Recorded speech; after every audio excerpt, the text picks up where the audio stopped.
Almighty God, we give thanks to you, the creator of the universe, and humbly beseech you to direct and prosper the deliberations of the members of this house here assembled for the advancement of your glory and the trust and welfare of the people of Trinidad and Tobago. Grant that peace and happiness, truth and justice may be established among us for all generations. Amen, amen, namaste.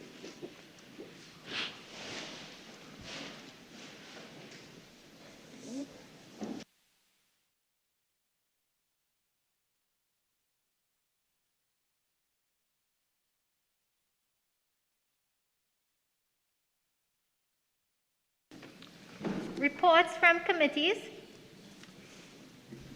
Member for Dabadi, Umero. Madam Speaker, I have the honor to present the first report of the Joint Select Committee on Land and Physical Infrastructure on a continuation inquiry into the measures for ensuring water security in Trinidad and Tobago, with reference to the 11th report of the committee in the 5th session 2019-2020 11th Parliament. Thank you, Madam Speaker. Member for Tobago East. Madam Speaker, I have the honor to present the first report of the Joint Select Committee on Local Authorities, Service Commissions, and Statutory Authorities, including the Tobago House of Assembly, on an inquiry into the health and safety practices and arrangements of the Airports Authority of Trinidad and Tobago in light of COVID-19 restrictions. First session 2020-2021, 12th Parliament. Prime Minister's questions, urgent questions. Member for Tabaquit. Madam Chair, the member for Tabaquit, can I ask a question? She's running a little bit. Thank you. To the Minister of Foreign Affairs and CARICOM Affairs, given the continuing rescue efforts following the sudden collapse of a high-rise building in Florida, has the ministry been notified of any Trinidad and Tobago citizens caught in this tragedy and made any efforts to assist? Minister of Foreign and CARICOM Affairs, Leader of the House. Thank you very much, Madam Speaker. Madam Speaker, on behalf of the Minister of Foreign and CARICOM Affairs, this is indeed a tragedy, but as of today's date, 29th June 2021, there have been no reports of nationals of Trinidad and Tobago who have been directly affected by this tragic building collapse, which occurred in Surfside, Florida on 24th June 2021.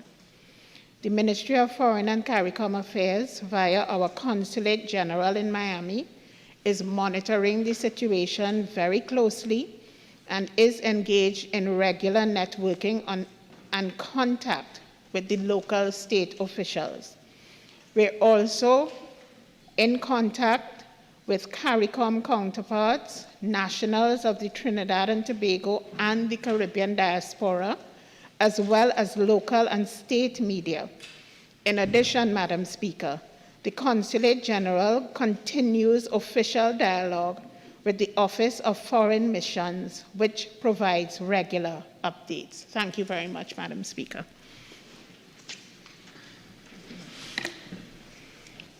Public business, committee business, motions. Honourable members, the debate on the following motion, which was in progress when the House adjourned on Monday, June 20th, 2021, will be resumed.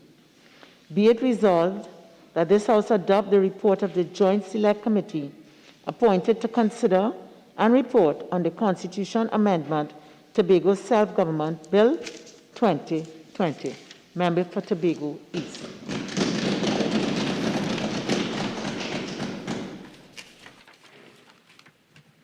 Thank you, Madam Speaker.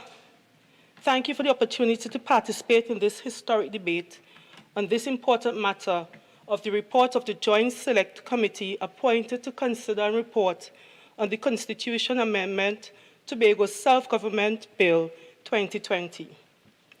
Madam Speaker, permit me to begin by presenting an excerpt from the Hansard of Friday, 28th January 1977, specifically a portion of Dr. Winston Murray's contribution on the issue of Tobago internal self-government. Madam Speaker, Dr. Murray said, and I quote, "Permit me to read 7 principles of internal self-government for Tobago. It is all based on the principle of natural law, which is God's law, and the 7 principles are enshrined in the Charter." 20 minutes, Madam Speaker. It is not necessary. Thank you so much.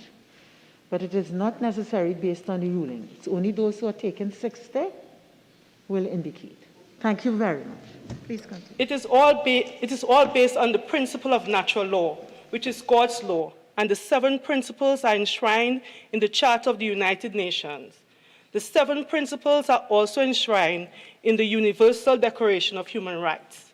My countrymen from Canaan, from Egypt, a very significant name, Charleville and Speyside, have asked me to read these 7 principles, not only for this House, but for Trinidad and Tobago. 1, unity. By unity, we mean to strive and maintain control of our lands, our villages, in all areas of life in Tobago. 2, self-determination. To define for ourselves, speak and defend ourselves, instead of being defined and spoken for and defended by others. 3, collective responsibility. To build and maintain our community together and to make our brothers and sisters' problems our problems and to solve them together as Tobagonians. 4, cooperative economics. To build and develop our own business places, stores, cinemas, brick factories, ice factories, etc., and to profit together from them. 5, other purpose. To make as our collective vocation the building and development of Tobago, our national community, in order to restore the former greatness of its people. 6, creativity. To do always as much as we can, in the way we can, in order to leave our community more beautiful and beneficial than when we inherited it. 7, faith. To believe fervently in Tobago, its leaders, its people, and the truthfulness and conviction of this national struggle to run our country without seceding from Trinidad, end quote. Madam Speaker, I chose to commence my contribution by recalling the words of Dr. Murray, as much of his sentiments are reflected in the voices of the people of Tobago today.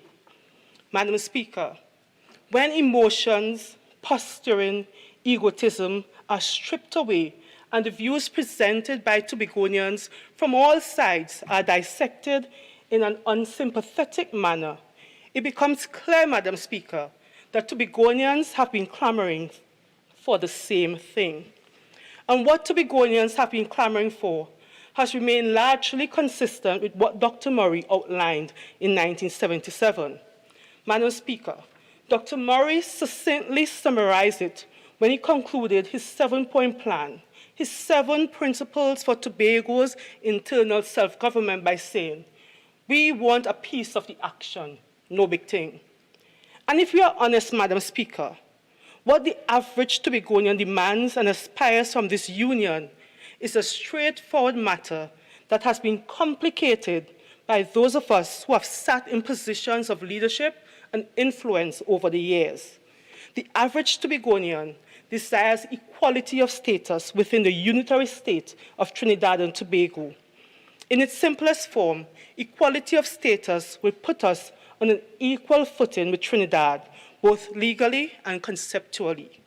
Madam Speaker, the average Tobagonian wants a fair share of the national pie, and in determining what constitutes a fair share of the national pie, let equity be the guiding principle.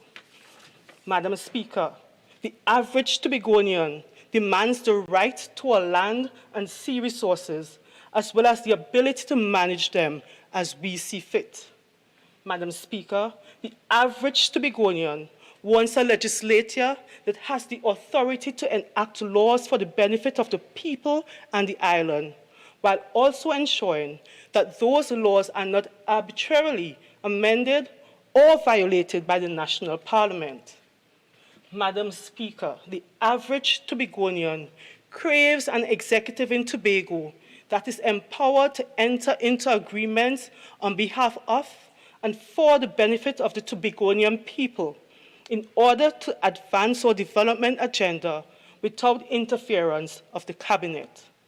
The average Tobagonian, Madam Speaker, is fundamentally demanding their right to self-determination and self-government. And as Dr. Morris said, no big thing.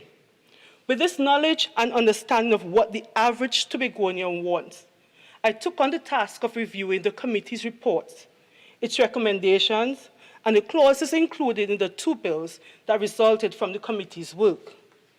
Madam Speaker, as difficult as it was, I restrained my emotions and attempted to be as objective as possible. What I discovered, Madam Speaker, is that while not perfect, the committee's recommendations and the various clauses of the bills that resulted from the committee's work come closest to satisfying the desires of the average Tobagonian and responding to the call for a right to self-determination within the unitary state of the Republic of Trinidad and Tobago. Madam Speaker, while the proposal contained in the committee's recommendations to this House is not perfect, it lays the groundwork for establishing the new Tobago to which we all aspire and establishes the institutional framework. Madam Speaker, and 4410, please. Okay, so we all know it's a debate, and therefore we all guided by Standing Order 4410. I didn't really observe, but we'll all be guided by that. Within the institutional framework within which Tobago can build and shape the institutions and systems that will be ours to govern. Madam Speaker, the committee addressed three fundamental issues that have long been aggravating to the people of Tobago. The first is the vexing issue of Tobago being referred to as a ward of Trinidad. The second is the issue of status of equality, and the third is the definition of Tobago, and more specifically, the maritime boundary. Madam Speaker, the committee has proposed the following remedies in relation to the three issues outlined above. The Trinidad and Tobago Order in Council 1898 should be amended in Clause 2 so that the words, "the island of Tobago shall be a ward of the colony of Trinidad," be repealed. On the matter of equality of status, the preamble of the Constitution is amended by inserting after paragraph C the following paragraph. Recognize, 1, the right to self-determination of the people of Trinidad and Tobago, including the right of the people of the island of Tobago to determine in Tobago their political status and freely pursue their economic, social, and cultural development. And 2, the equality of status between the people of the island of Trinidad and the people of the island of Tobago, enabling them to access a fair share of the resources and opportunities available to all the people of the nation of Trinidad and Tobago. Concerning the definition of Tobago, the committee determined that, on the advice of experts and legal luminaries, it could not propose a definition of Tobago in terms of Tobago waters within the Constitution without serious consequences for the unitary state of the Republic of Trinidad and Tobago. The committee was advised that, as an archipelagic state, Trinidad and Tobago is defined in all applicable laws as a single unified entity or jurisdiction. The nationhood of Trinidad and Tobago is built on the concept of unity between the islands and the interconnecting waters. Those seas are viewed as unifying rather than dividing factors. Madam Speaker, it is the fundamental tenet of Trinidad and Tobago's archipelagic status. Consequently, the seas around, between, and connecting the islands of the archipelagic state of Trinidad and Tobago, as defined, are under the sovereignty of the state, irrespective of the individual breadth and dimensions of the separate islands of the archipelago. Madam Speaker, the committee was advised that the archipelagic waters constitute the internal waters of the Republic of Trinidad and Tobago. There are no waters belonging to the island of Tobago or the island of Trinidad. all waters under the jurisdiction of the unitary state. Madam Speaker, in light of the committee's recommendations and my own somewhat layman interpretation of international laws and treaties, I believe that the people of Tobago, and by extension the people of Trinidad and Tobago... Madam Speaker, sorry again for doing this, 4410. Madam Speaker, if I may, these are my words, I wrote them this morning. Okay, so, all right. In terms of this, having regard to the nature of the bill, I have been given certain latitudes to people with respect to going through the items of the bill. Remember, it's not just a question of your words, but it's a question of not sticking too closely to one's notes. Okay? No problem, Madam Speaker. Thank you. Madam Speaker, at this point, I would like to caution Tobagonians once more. When it comes to our future and right to self-determination, we cannot afford to be sentimental. We must be calculated and strategic. We must approach this quest for self-government with the maturity to recognize that the only reasonable path to self-government is through an acceptance of the necessity of compromise. Compromise, Madam Speaker, is not necessarily a bad thing. I listened to the honourable members opposite yesterday, and while I found no merit in their arguments about the committee's work and output, I did take note of their call for increased consultation. While increased consultation may be beneficial, the question is, when does consultation end? I recall recently I came across a quote attributed to Walt Disney that stated, "The way to get started is to stop talking and start doing," end quote. The committee has proposed a workable solution to many of the issues that have concerned many Tobagonians for many years. And I believe we are now at a point where Tobagonians can begin building a Tobago we can all be proud of. This can be done by harnessing the potential within the measures outlined by the committee and the proposed constitutional amendments. As an illustration, Madam Speaker, is a debate over Tobago's fiscal allocation. Madam Speaker, while some may argue that the sum of 6.8 may be arbitrary, Madam Speaker, it is more than what we have now. Any administration that will come in and inherit the governance of Tobago would be at a better footing than we are now, Madam Speaker. It places us in a better place, a better state. Madam Speaker, the allowance for taxes is progressive, Madam Speaker. We don't have that benefit now. So even though the work may not be perfect, Madam Speaker, it is workable, it is doable, and it is right that the people of Tobago get this benefit. Madam Speaker, while the work of the committee is not flawless, it is commendable and a step in the right direction. It certainly places Tobago in a better position than previous attempts at this very exercise. If I may be permitted to quote the Honourable Chief Secretary of Tobago House of Assembly, Mr. Ansel Dennis, you would recognize the point I just made is valid. Yesterday, on June 28, 2021, the Honourable Chief Secretary made the following statement on social media, and I quote, "I've heard that we must not accept little and suffer long.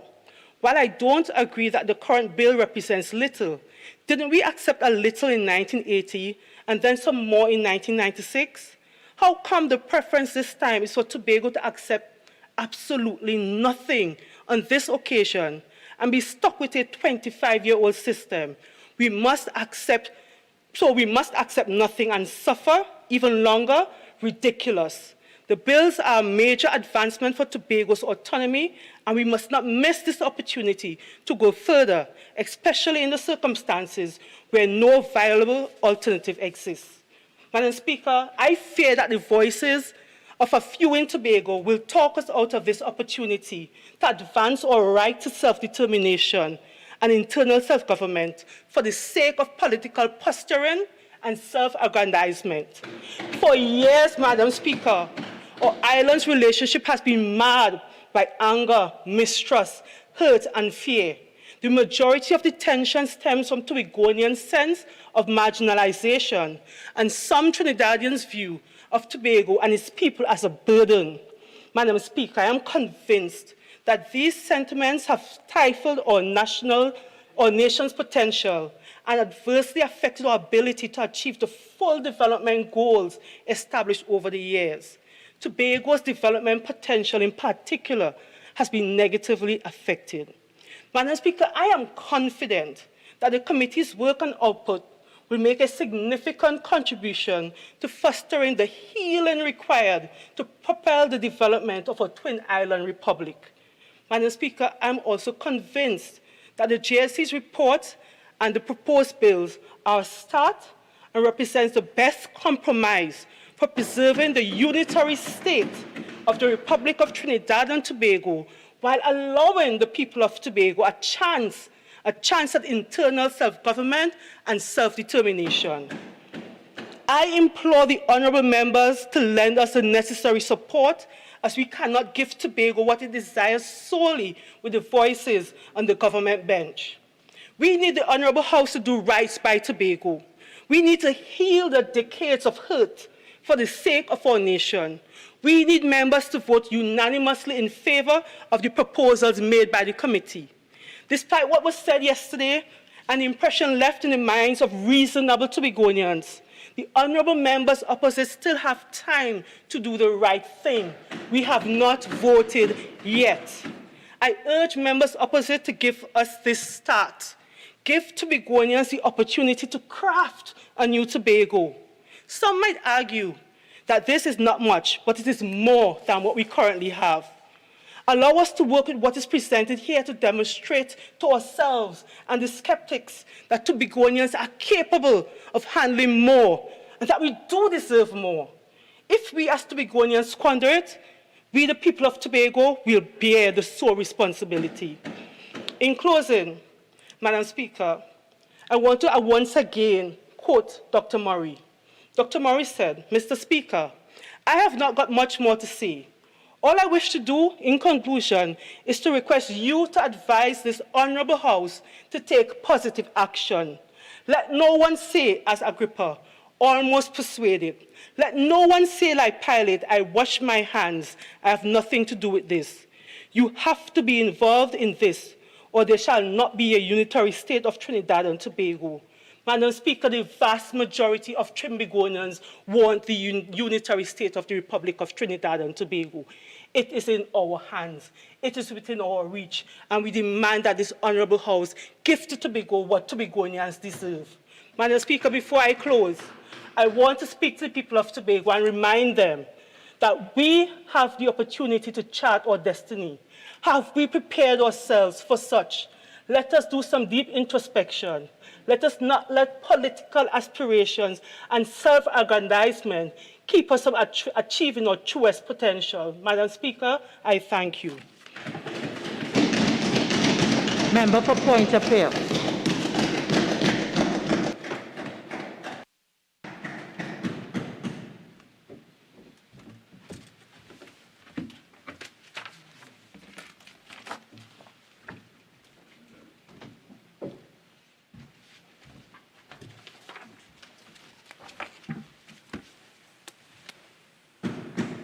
Thank you, Madam Speaker,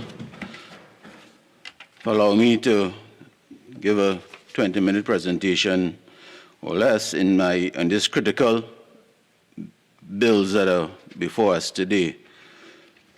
And I join my other members saying that, and my other colleagues who had spoken yesterday, that we agree that there are some issues with these two pieces of legislation and not enough consultation, Madam Speaker. Madam Speaker, one of the issues for me going through the GSC report was the burden, and I use the word burden, of the companion bill called the Tobago Island Government Bill, Madam Speaker. Now, that bill was developed, and I use the word birth, out of that GSC committee. And that bill is being discussed today as part of the report. But that Tobago Island bill has never been laid in this Parliament, Madam Speaker. So I'm asking about the process of that bill that we are discussing that has not come to Parliament and was laid on the floor of this Parliament chamber. And yet we are discussing a bill. So in that GSC report, when I went through that GSC report, sometime in April of this year, that first discussion of the Tobago Island Government Bill took place in that JSC committee, Madam Speaker. And when you look at that Island Government Bill, which is supposed to repeal the Tobago House of Assembly Bill, I asked if there was enough consultation on that particular bill, Madam Speaker, because we're talking about consultation on the self-governance bill, but I don't know, because I have not seen any proper consultation on that Tobago Island Government Bill, which repeals the Tobago House of Assembly Act by a simple majority, a simple vote, Madam Speaker. And that Tobago Island Government Bill has included some clauses that was not part of the THA original bill, Madam Speaker. And it impacts greatly on the island of Tobago and the people of Tobago, Madam Speaker. So that island government bill, we feel, and I don't know if the process is good, is correct, the way we are discussing that bill in this Parliament, Madam Speaker. So I don't know at what stage that Tobago Island government bill will be laid in the Parliament of Trinidad and Tobago, Madam Speaker. That's the first point I want to make. Now, Madam Speaker, when I got a letter this morning, it was circulated, I am sure the government would have seen it. It is a letter signed by Ho Choi Charles and Farley Augustine. And the heading of that letter is the open communique, and it deals squarely on these two pieces of legislation that is being discussed today. And the heading of it is the open communique from political leaders in Tobago to all members of Parliament, President, all MPs and senators on Tobago autonomy. And they have come up in this letter, Madam Speaker, because again, they are a bit fearful of these two pieces of legislation that is here today. And they have come up with some amendments, suggested amendments, Madam Speaker, that they would like the government or the Parliament to consider as amendments at committee stage, I'm assuming, or even for government to take it into account and maybe adjourn the House on this piece of legislation, the committee report, and consider what they have written to the President, to us here in Parliament, Madam Speaker. And I would not go through the letter too much. I mean, they have some amendments. I'm sure the government would have seen it. It would have been circulated to them. But one of the last paragraph of that letter, Madam Speaker, is if these amendments that they have asked for is not considered in a fulsome way, because, and I want to quote, these two 2021 bills provide Tobago with no power, which is the ability and capacity to influence and control its circumstance and destiny, even within the sovereign democratic state of Trinidad and Tobago, and are therefore in clear violations of international law.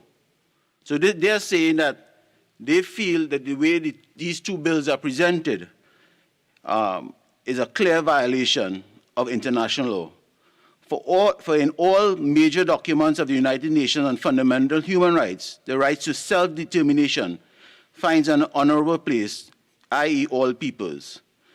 So they have a concern, Madam Speaker, again, that they haven't had a voice, a proper voice. They needed more time, especially Ho Choi Charles had asked as MP in Deyalsingh when he was responding, talked about at the JSC about maybe 2 more weeks that they needed more time. And they are saying, in the circumstances, we urge you, meaning us, as constructive legislators, vigorously and scrupulously seek to make the amendments as contained in this letter, Madam Speaker, failing which they are recommending to reject these two bills. This is not the UNC saying to reject these two bills. I want to put that on record. It is leaders of Tobago are saying this, Madam Speaker, because they have a concern. And when you look at countries with autonomous areas, Madam Speaker, an issue that we're talking about self-governance, and we're talking about unitary state, Madam Speaker, in the report. When you look at St. Kitts and Nevis, it is not similar to what the committee has come up with. And because they mentioned St. Kitts and Nevis, I think the leader of government business mentioned when she was talking about the leader of government business, the unitary state, the chair, she was the chair of the committee, Madam Speaker. And it is clear that if you follow that model of St. Kitts and Nevis, it is not the same model that is being piloted here today, Madam Speaker. Madam Speaker, I want to come back to different clause on that Tobago Island bill. Because in the Tobago Island bill, it gives legislative powers to make their laws, Madam Speaker. But at the end of it, those laws can be override by the Cabinet of Trinidad and Tobago. And we have an issue with that. I have an issue with that because these laws is not really given Tobago. If they pass these laws, the self-governance or the self-autonomy that they feel they would be getting, Madam Speaker. And Madam Speaker, there are so many other issues in this bill that leaves much to be desired. I think the people of Tobago really needs more time. And when you look at the Tobago Island Governance Bill and those clauses in that bill, Madam Speaker, it is really not a mirror of the Tobago Act or the Tobago House of Assembly bill, Madam Speaker, and it is concerning. The Attorney General, when he was speaking, he talked about, he made a hue and a cry that these bills now would give some clarity or some strength to land issues in Tobago, Madam Speaker. And Madam Speaker, why would these bills, because land issues have been a problem in Tobago, the island of Tobago, and the people of Tobago, Madam Speaker. And we are asking how this bill now would give them clarity to be able to have better tenureship of their lands. Because and why not they can't do it now, Madam Speaker. So I hope in the wind-up that the leader of government business can add clarity of the land issues that the Attorney General mentioned, that they can now clear it up in these new pieces of legislation, Madam Speaker. Madam Speaker, we feel, and I said I won't be long, we feel that these bills need some work again, because I listened to the Attorney General. He's bringing some amendments for us to go at committee stage, Madam Speaker. And I'm asking, if the Attorney General is bringing amendments on these two pieces of legislation here today, that clearly shows that the work is incomplete on these two pieces of legislation, and it requires a lot more work, Madam Speaker, because of the Attorney General now piloting amendments, and there might be more amendments that might be required coming out of this Parliament and coming out of even out of the Tobago people who are now, for the first time, looking at these pieces of legislation that they are now concerned with, Madam Speaker. So, Madam Speaker, we feel, as I end, we feel that these two pieces of legislation should go back to the committee. So there's a lot more work to be done. I thank you, Madam Speaker. Minister of Public Utilities. Thank you very much, Madam Speaker. Madam Speaker, it gives me great honor to stand in this Parliament in support of the report of the Joint Select Committee appointed to consider and report on the Constitution Amendment Tobago Self-Government Bill 2020.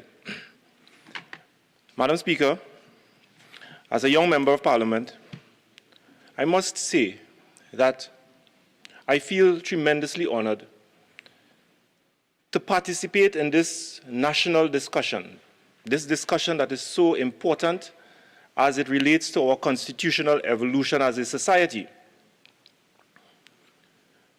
Madam Speaker, it was Dr. Eric Williams who said in 1962, speaking to a young nation and informing this young nation that what we have achieved by gaining independence is that a nation has been freed, but a society is yet to be born.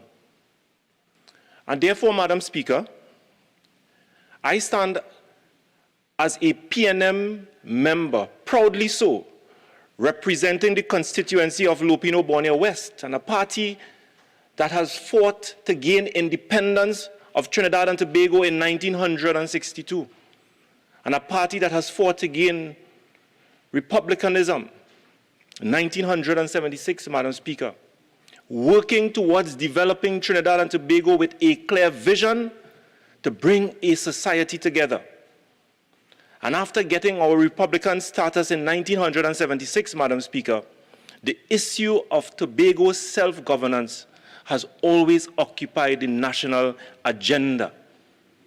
I have heard the member for Couva South in his contribution alluding to the PNM as some great oppressor, giving the impression that Tobago, or rather the PNM, is a party that undermines the effort of Trinidad and Tobago as though it is some threat to the national development of Trinidad and Tobago, when it is the PNM that has contributed to the national development of Trinidad and Tobago, and that has won the trust of the citizens of Trinidad and Tobago.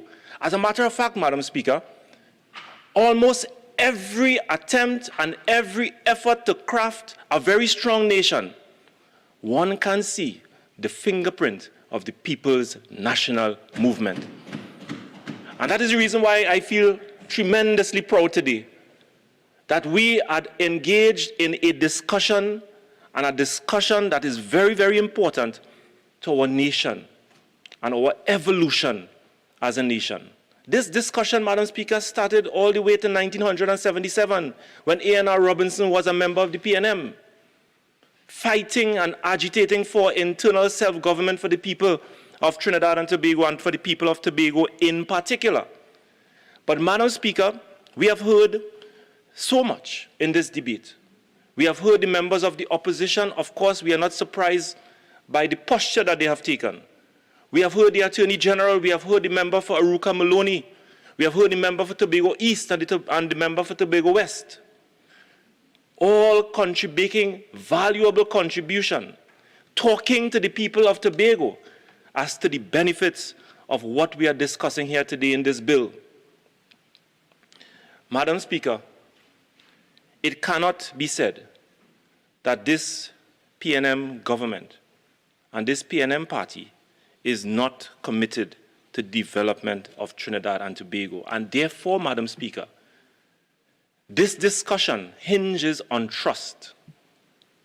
It is an issue of trust, because we have heard the members of the opposition coming here and talking about Winford James and Watson Duke and Augustus Farley or Augustine Farley.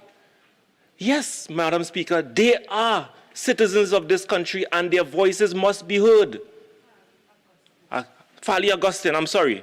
I don't want to fall for the same trouble that the member for Couva South has suffered from yesterday.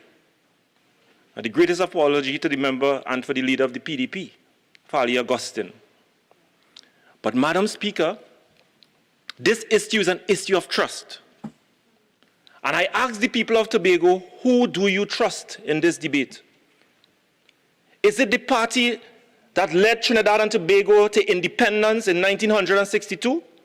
It is the party that led Trinidad and Tobago into Republican status in 1976. This is what we ask of the members and for the people of Tobago. This is an issue, and it is an issue of trust. And therefore, Madam Speaker, I think we have to go back to some kind of history, and the history that is recorded in the Hansard of this Honorable House.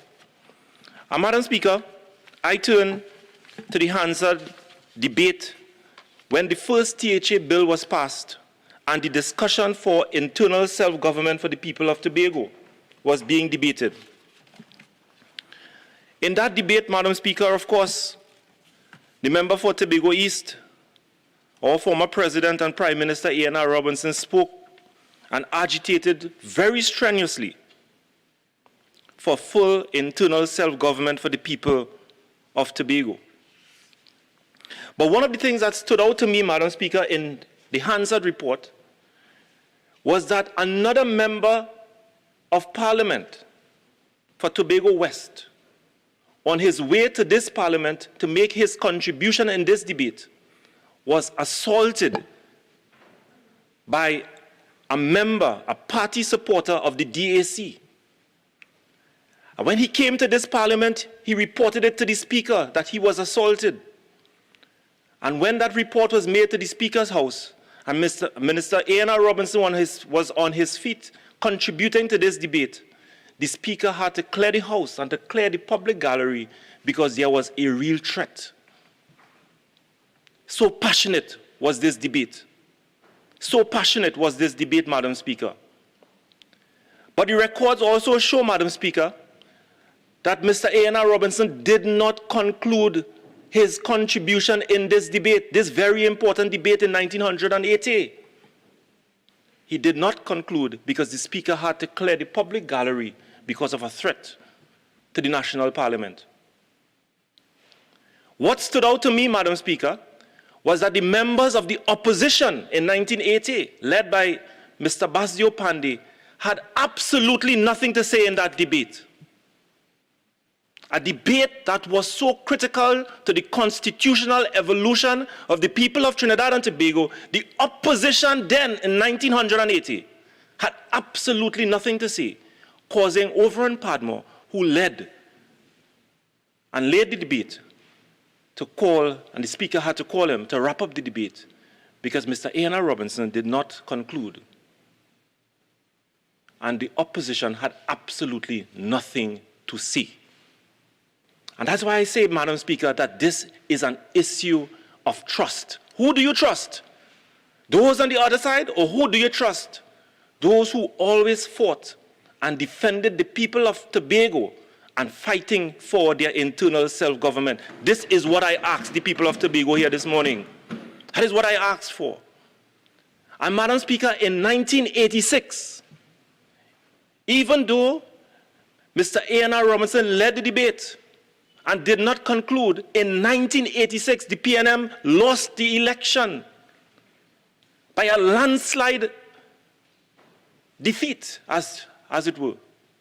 The NAR coming into government with a 33-3 majority, a majority that could have changed the Constitution and do exactly what we are doing here this morning.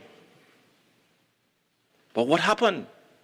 The Hansard record shows that nothing happened between 1986 and 1991 with respect to giving internal self-government for the people of Tobago. Who do you trust? Where was Ho Choy Charles? Was he a member of the NAR? Was he a member of the DAC? I am not too sure. Perhaps he was. What did he do when his party had 33-3 seat majority in this House that could have changed and altered the Constitution of Trinidad and Tobago and give Tobago full self-governance? Madam Speaker, we come to 1996. And in going through the Hansard debate in the Senate,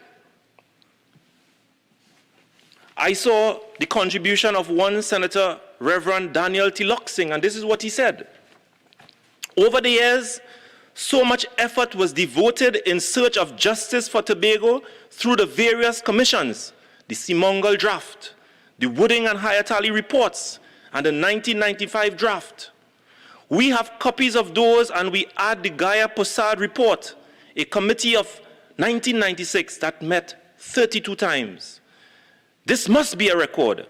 Added to this, our own joint select committee of Parliament did work. Yet today, political guile hinders a proper solution. 1996, Madam Speaker. It resembles exactly what we are talking about here today. And Madam Speaker, I move forward and I talk about this is an issue of trust. Who do you trust? This is what I ask my fellow Tobagonians. Who do you trust in this debate? Look at their record, examine their record, and let it speak for themselves. And I dare say that when it comes to national development, the PNM party stands very proud. very, very proud. And Madam Speaker, I turn to 2013. Prime Minister speaking notes during the debate on the Constitution Amendment Tobago Bill 2013. Honorable Kamala Persad-Bissessar, of course, months before the THA elections in 2013, came to Parliament, laid a constitutional amendment bill, and this is what she had to say. I am proud to lead a government that is in keeping its promise to the people of Trinidad and Tobago. I am proud to lead a government that is not afraid to confront the harsh political realities of the past. We are doing what is right and best for Tobago in the context of what is fair and equitable for Trinidad and Tobago. I recognize the pain and the suffering of our brothers and sisters in Tobago whose voices and cries for change echoed emptily and angrily in the political wilderness. Their just pleas fell on deaf ears for so long. The time has come for us to put an end to the political and constitutional subjugation and the subservience. Does she stand by that today? I ask the question, is she prepared to lead her party and to stand by those words? And on the issue, Madam Speaker, of consultation, this is what the member for Separia and the leader of the opposition had to say. The Green Paper towards internal self-government for Tobago public consultations, some say there have been no consultations. The entire country knows that my government held extensive nationwide consultations in both Tobago and Trinidad. It is disingenuous, indeed dishonest, for anyone to suggest otherwise. This is nothing but a red herring intended to stultify and frustrate the legitimate expectations of the people of Tobago. I ask the question of the member for Pointe-a-Pierre and the leader of the opposition, the member for Separia. It is disingenuous, or rather, is it disingenuous and indeed dishonest for anyone to suggest that this is nothing but a red herring intended to stultify and frustrate the legitimate expectations of the people of Tobago. I hang these words at the necks of every member of the opposition, Madam Speaker. Madam Speaker, this was in 2013. And you know what happened in 2013? They got a licking and a red wash in the THA elections, and she never picked up that constitutional amendment bill. She had absolutely nothing to do with all those nice, lovely words for the people of Tobago. But the licking that they got in that THA elections caused her never to pick up that constitutional amendment bill. She had nothing more to say on that particular topic. As a matter of fact, Madam Speaker, what we saw coming out of that was one vanilla Allen topping being used to pour her guile and her viciousness against another colleague Tobagonian, led by the member for Separia, who is the leader of the opposition. Putting Tobago against each other. That is what they are known for. And therefore I say, I stand as a proud member of Parliament, as a proud PNM member, representing the constituency of Lopino Borneo West, that we are not about putting people against each other, because, Madam Speaker, the names that they call, that we should speak to and we should get their approval, if it's one thing we can say about all of them, is that they are all political opponents of the People's National Movement. That's all they can say. And what they do is that they create an enemy, because that is what unites all of them, their hatred for the PNM. They cannot come here and go to this constitutional amendment bill, this report of the Joint Select Committee, and say exactly what they are not in agreement with. But they invite us to listen to Ho Choi Charles, and the Winford James, and the Vanos James, and the Watson Duke. Yes, we must listen to them. But what about the Shamfa Kojos? What about the Ayanna Webster-Roy? They are the representatives of the people of Tobago. They were sent here to represent the interests of the people of Tobago, and I dare say, and I call upon all of them, respect Ayanna Webster-Roy, the member for Tobago East. Respect the member for Tobago West. Respect the member for Tobago Martin West, who is a son of Tobago. Don't come here and pretend as though that those on the other side who oppose the PNM, the Ho Choi Charles, as though they have more voices, and their voices ought to be louder than the people who the Tobagonians sent here to represent their interests. It is gross disrespect. It is gross disrespect. And their voices are not louder, and it cannot be louder than the legitimate representatives of the people of Tobago. And therefore, Madam Speaker, I say, I feel very proud. The PNM stands proud. The PNM ought to be proud that whenever the history of this country is recorded, the PNM has always stood in defense of the people of Trinidad and Tobago and the unitary state of the Republic of Trinidad and Tobago. Madam Speaker, in closing, I ask those opposite, and I ask some of the opponents in Tobago to remove your proverbial knees at the necks of our colleagues and our friends in Tobago. It is time that they breed. It is time that they breed.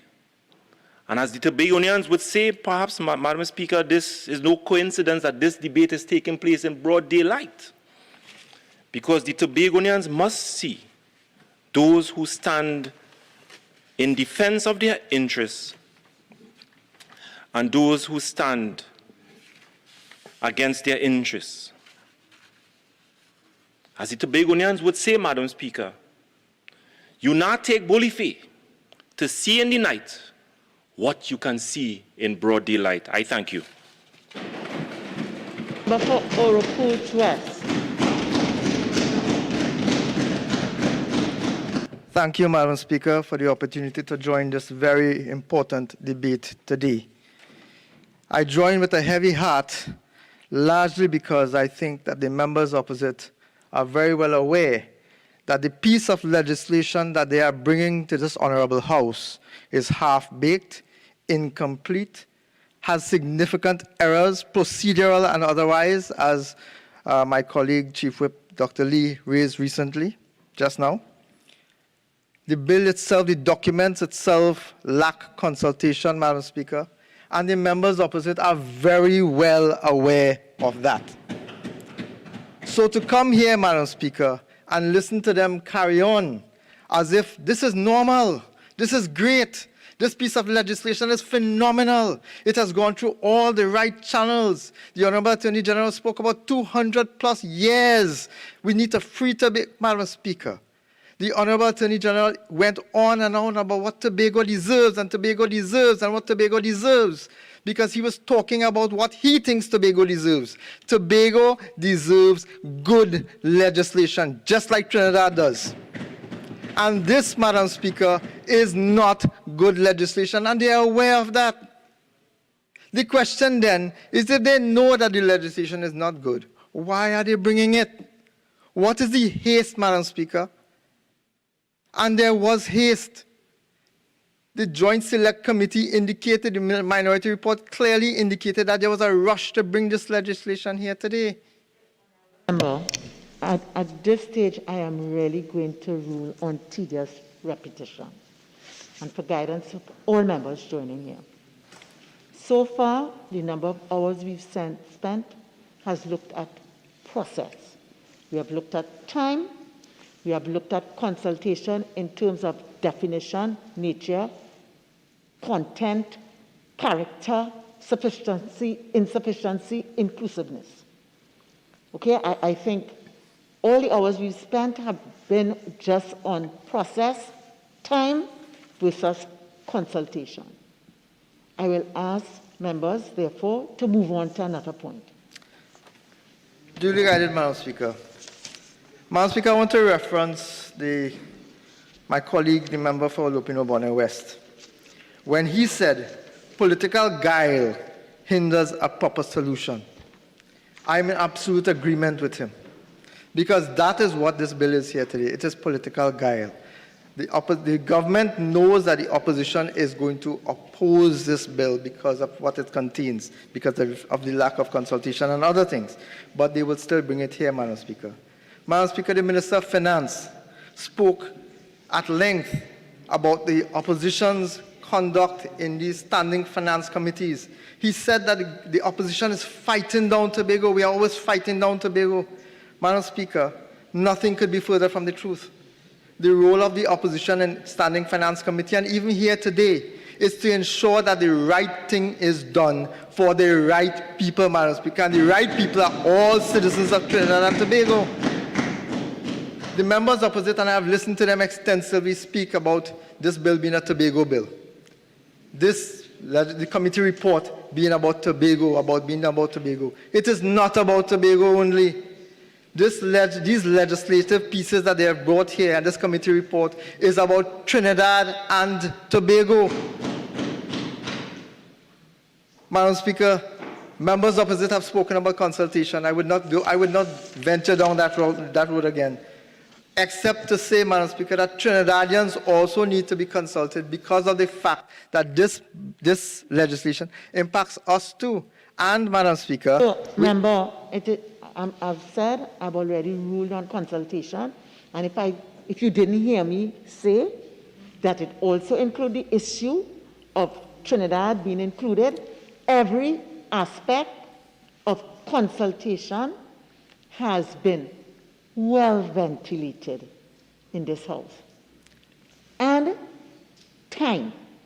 A distinction was made between time and consultation. We spent the whole of yesterday, and I've allowed it for 2 speakers already for this morning. Please move on to another point. Madam Speaker, I thank you for your guidance and for reinforcing our concerns.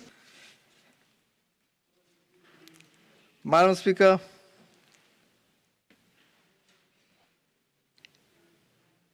this bill affects constitutional rights. That is a fact, which is why we need special majorities to approve this piece of the legislation that is associated with the report that is before us. Fundamental rights of our citizens are being affected. The Attorney General is normally the first one when we hear about constitution to jump up and talk about surat and proportionality. Ironically, he was the same one defending constitutional rights now. Madam Speaker, when we bring legislation to this Parliament, the purpose of bringing the legislation is to improve what exists in terms of law. That is the purpose of the legislation. What is created and what is brought from the Parliament must drastically improve what exists today. We have seen time and again this government bring legislation anxiously to the House without the intent to either proclaim or to implement. And as a result, those pieces of legislation sit idly on the books. It is as if they bring legislation just so that it would enter the law books and that we could occupy parliamentary time. We spent long hours yesterday and we will spend long hours today as well discussing and debating this particular piece of legislation. And I wonder, Madam Speaker, openly whether the government really ever intended for this legislation to be implemented. Just like, Madam Speaker, they brought amendments to the procurement legislation, and to date, that legislation still has not been fully implemented. But that's only one. What about the firearms amendments bill, Madam Speaker? Those pieces of legislation tells us that this government has no inclination to implement. I stand and caution you on Standing Order 48-1.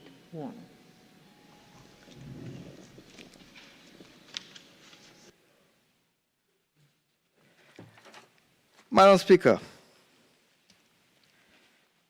members opposite have indicated repeatedly, ad nauseum, that the government of the People's Partnership under the leadership of Kamla Persad-Bissessar has done nothing for Tobago.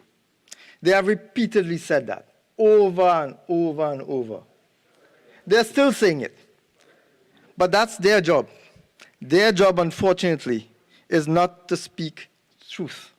Their job is to misrepresent what facts are. So allow me, Madam Speaker, to lay some facts just as reminders for my colleagues opposite. The Scarborough General Hospital, the Scarborough General Hospital, the Scarborough RC School, the Scarborough Methodist School, the Integrated Campus, the Workforce Assessment Group, Boco Integrated Community Facility, the Boco Community Center, Pembroke Heritage Park, Glen Road Community Center, Tobago Technology Center. Again, Standing Order 55. 3 or 4 speakers have already outlined those exact projects in their submissions. Please move on to something else. Madam Speaker, again, I thank you for reinforcing our points that these matters have been raised and that these matters have sought to clarify what was said before. Madam Speaker, if I may, in the 2 minutes I will speak for again. One member just recently, today, the member for Lopido-Bonnet, spoke about trust and claimed in his history lesson that you cannot trust the opposition. You cannot trust persons on this side. Madam Speaker, it was a PNM government that dismantled the Ministry of Tobago Development twice. It was a PNM government that did that.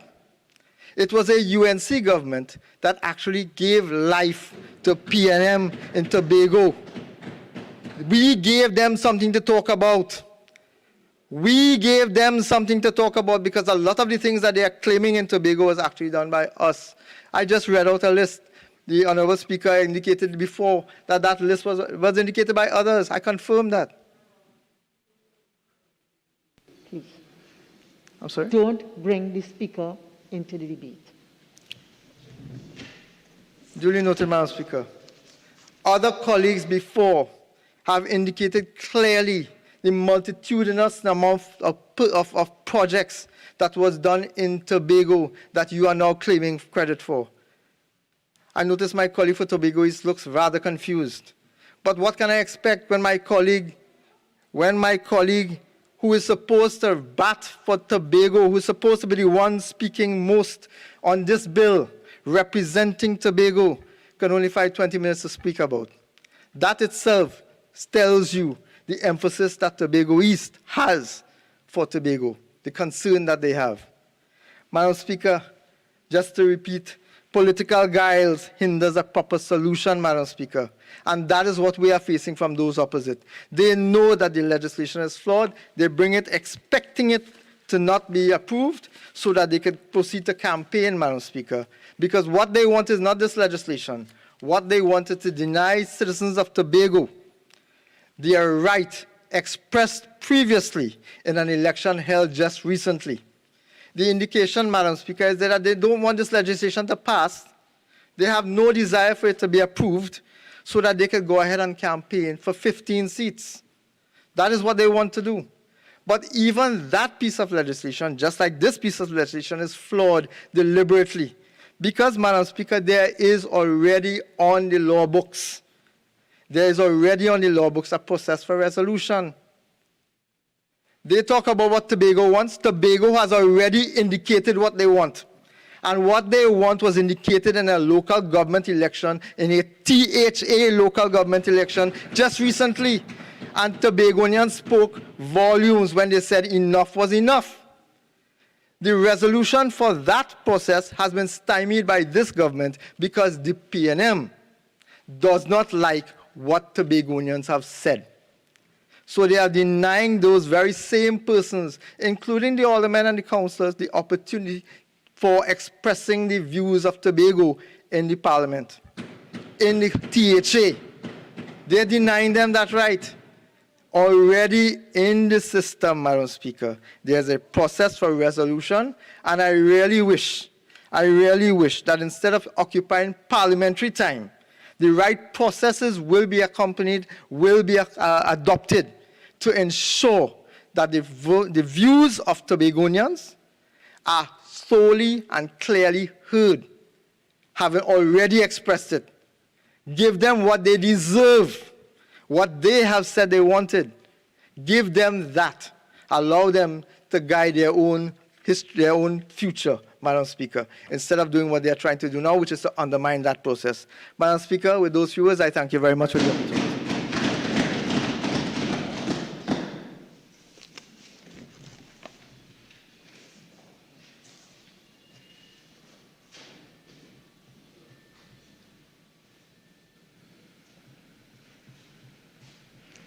Member for La Hoketa Talpark.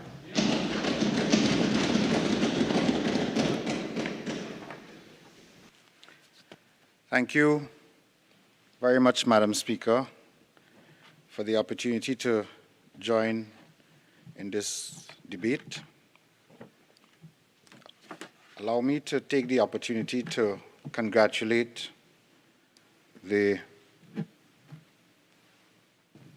chairman of the committee, the Member of Parliament for Ruka Maloney, the Honorable Camille Robinson-Regis, who I think distinguished herself as an experienced and dedicated member of the House in the way that she conducted the proceedings of the committee. I wish to also express thanks to the Attorney General for his professionalism throughout the exercise, and to the other members of the committee who gave their time and service to the Parliament and the people of Trinidad and Tobago. Because what we are about in this debate is internal self-government for the people of Tobago. Madam Speaker, I've listened to some of the contributions from the members of the opposition, and the last speaker admitted what we have been saying all along, that the UNC is intent on undermining internal self-government for Tobago. Madam Speaker, I did not say any such thing.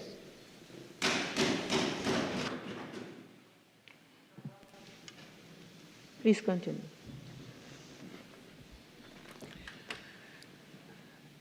That on every occasion they appoint a ministry in Tobago clearly intended to undermine the work of the Tobago House of Assembly.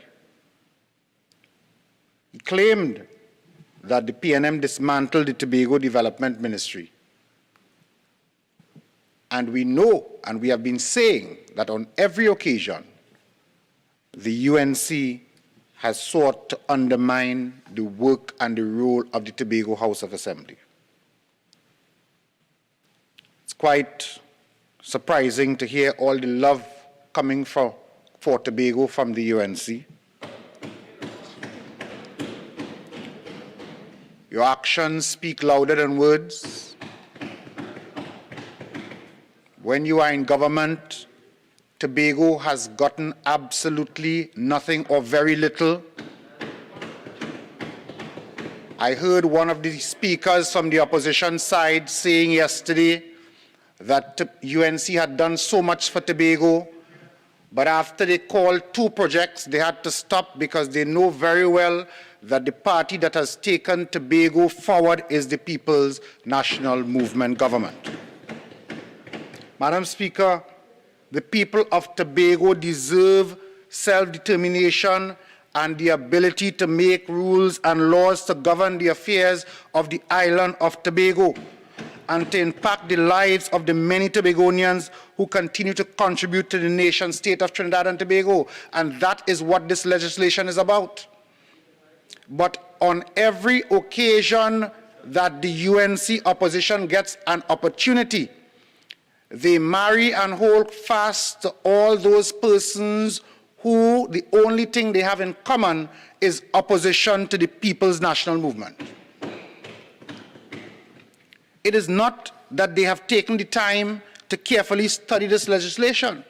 Because even though they were part of the committee, if you listen to the contributions coming from the opposition, the substance of what they have been speaking about is more time and consultation without putting on the table one single amendment or one single suggestion as to how this legislation can be improved. If you so love Tobago and you want to give Tobago all that the Speaker, the member for Point-a-Pierre, pointed out, a letter from persons and leaders in Tobago, if the UNC position is that you want to give Tobago all that it wants, you want to agree with Farley, you want to agree with Ho Choi Charles, then come here and put on the agenda what the UNC position is. Do you support internal self-government? 55B, that has been raised on a number of occasions. Madam Speaker, they must come clean with the country. They must come clean with Tobago. Don't hide behind consultation. This matter has been in the public domain for years. And the UNC clearly has no policy position on Tobago whatsoever. I've already moved a rule on the issue of consultation, so that if you will develop your argument on something else. Thank you, Madam Speaker. I'm responding, but the consultation discussion is now ended. Yes. Madam Speaker, this is a right that many Tobagonians have advocated for many, many years. And the work and result of this committee is intended to move the position in a positive direction. Back in 1977, the late MP for Tobago East, Mr. Robinson, moved a motion in the Parliament of Trinidad and Tobago. The motion was discussed, and the desires of the people of Tobago took center stage in that debate. It led, in fact, to what we now know as Act 37 of 1980, and that gave life to the Tobago House of Assembly as we know it.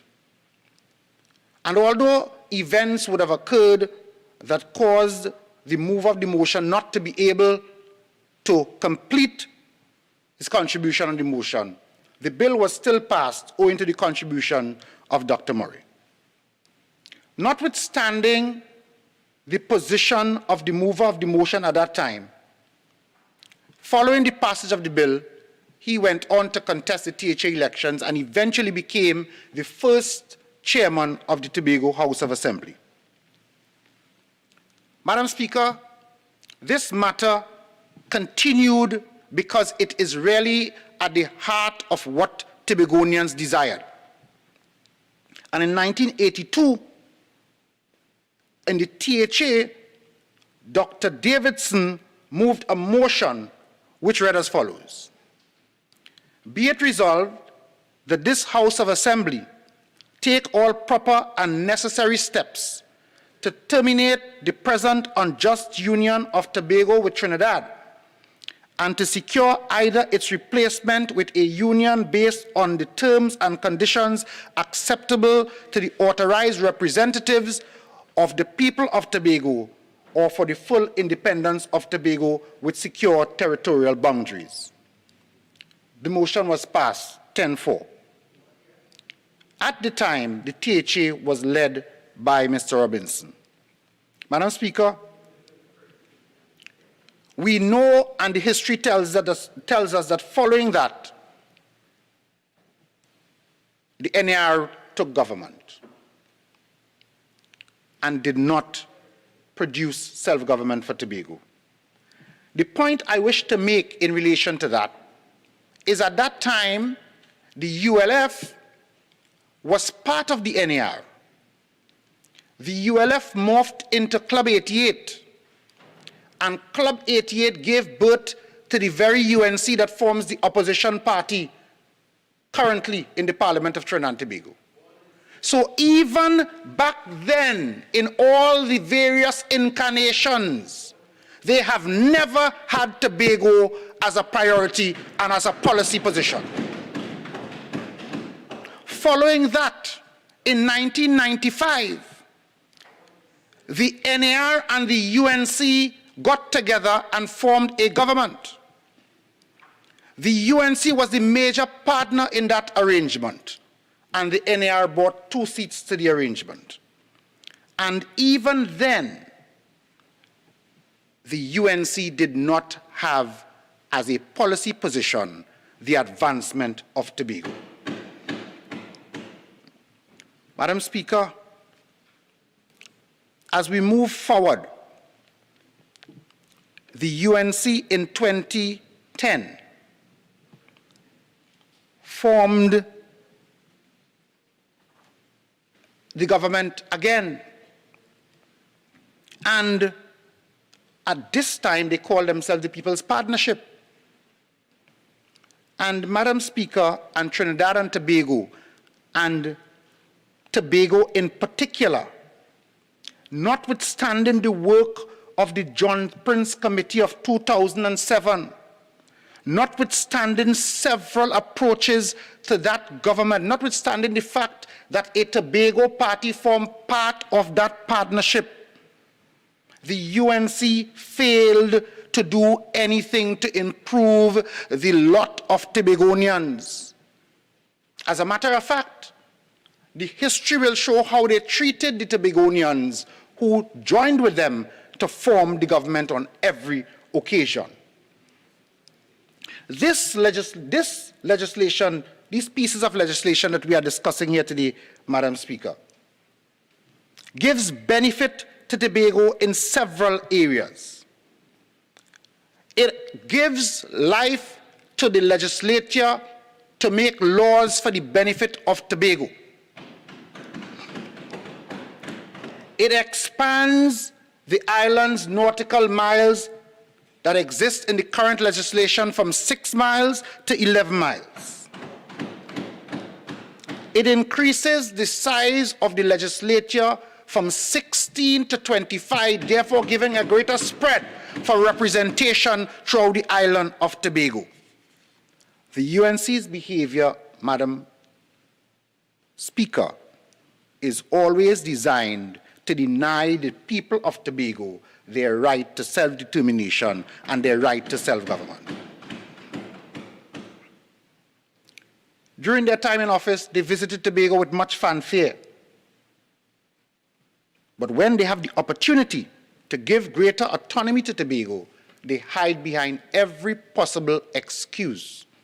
I dare the opposition, if you really care about Tobago, come to the table and do what is right by the people of Tobago. And if you really want to give more, tell us the more, and let us look at your amendments, and let us see if we can give Tobago what they justly deserve. Madam Speaker, yesterday during the debate, the member of Naparima asks, what happens to a fisherman who finds himself outside of the 11 nautical miles? Well, let me answer that question for the member. That fisherman will still be in the waters of the unitary state of Trinidad and Tobago. We are not discussing secession and independence. We are discussing internal self-government, and therefore all the waters are the waters of the Republic of Trinidad and Tobago. And that is what we are discussing. We are not discussing creating a separate country called Tobago. We are discussing giving internal self-government to the island of Tobago as a part, an equal partner in the unitary state of Trinidad and Tobago. Madam Speaker, the people of Tobago must see it for what it is. The UNC, by their actions, has demonstrated that they do not support any legislation brought by the government, but more so on this occasion when they have an opportunity to demonstrate that they are about nation building, when they have an opportunity that they can demonstrate that they can act and their action can speak louder than their words, they fail to do it on every occasion. If they support internal self-government for the people of Tobago, then the actions would have been very different in this debate. In this legislation, Tobago will no longer be referred as a ward of Trinidad. For the average Tobagonian on the streets of Tobago, that is a big accomplishment. The Tobago legislature, as I said, will make laws specific to Tobago. And in addition to that, a significant increase in the budgetary allocation for the island of Tobago is also part of this legislation. Madam Speaker, in addition to that, an Office of the Service Commission will be established in Tobago, taking into account members on that commission living and residing in Tobago being a part of the commission. The bill proposes, as I said, a stronger legislature and wider representation. The entrenchment within the Constitution of the executive and the legislature for Tobago. This would afford Tobago the protection of the Constitution so that future policy could not simply reverse these actions without special majority considerations. Madam Speaker, Tobago's executive and will have jurisdiction over a wide range of functions, including tourism, works and infrastructure, youth development, transportation, the environment, housing, health and services, construction and maintenance of public buildings, trade and industry, education and training, planning and development, culture and the arts, customs and excise, public utilities, social welfare, state lands, statistics and information, telecommunications, emergency management services, finance, fisheries, highways and roads, industrial development, infrastructure, including air and sea transportation, labor, land and marine parks, Office of the Chief Secretary, Office of the Secretary of Legal Affairs, Office of the Tobago Legislature, Consumer Affairs, Community Development, Agriculture, Forestry, and Sports, to name a few. That is what the UNC wants to deny Tobago. And that is what we need to make sure that the people of Tobago understand. So that this legislation gives greater power to the Tobago executive, it gives greater power to the Tobago legislature, while maintaining, Madam Speaker, the sovereign and unitary state of Trinidad and Tobago. But some of the voices that they are listening to are speaking a different language. If we speak in self-government and you speaking to people who speak in secession and independence, then you're on a different table with us, from us. We need to take into consideration, Madam Speaker, that while we on this side are committed to giving to Tobago what Tobago deserves, there are those who are hiding behind excuses to prevent Tobago from realizing its fullest potential and getting the self-government that Tobago deserves. I call upon the opposition to do the responsible thing, to stop the petty politics, to come clean with Trinidad and Tobago, and to support this legislation in the interest of the people of Tobago and in the interest of the people of Trinidad and Tobago. I thank you, Madam Speaker. Member for St. Augustine.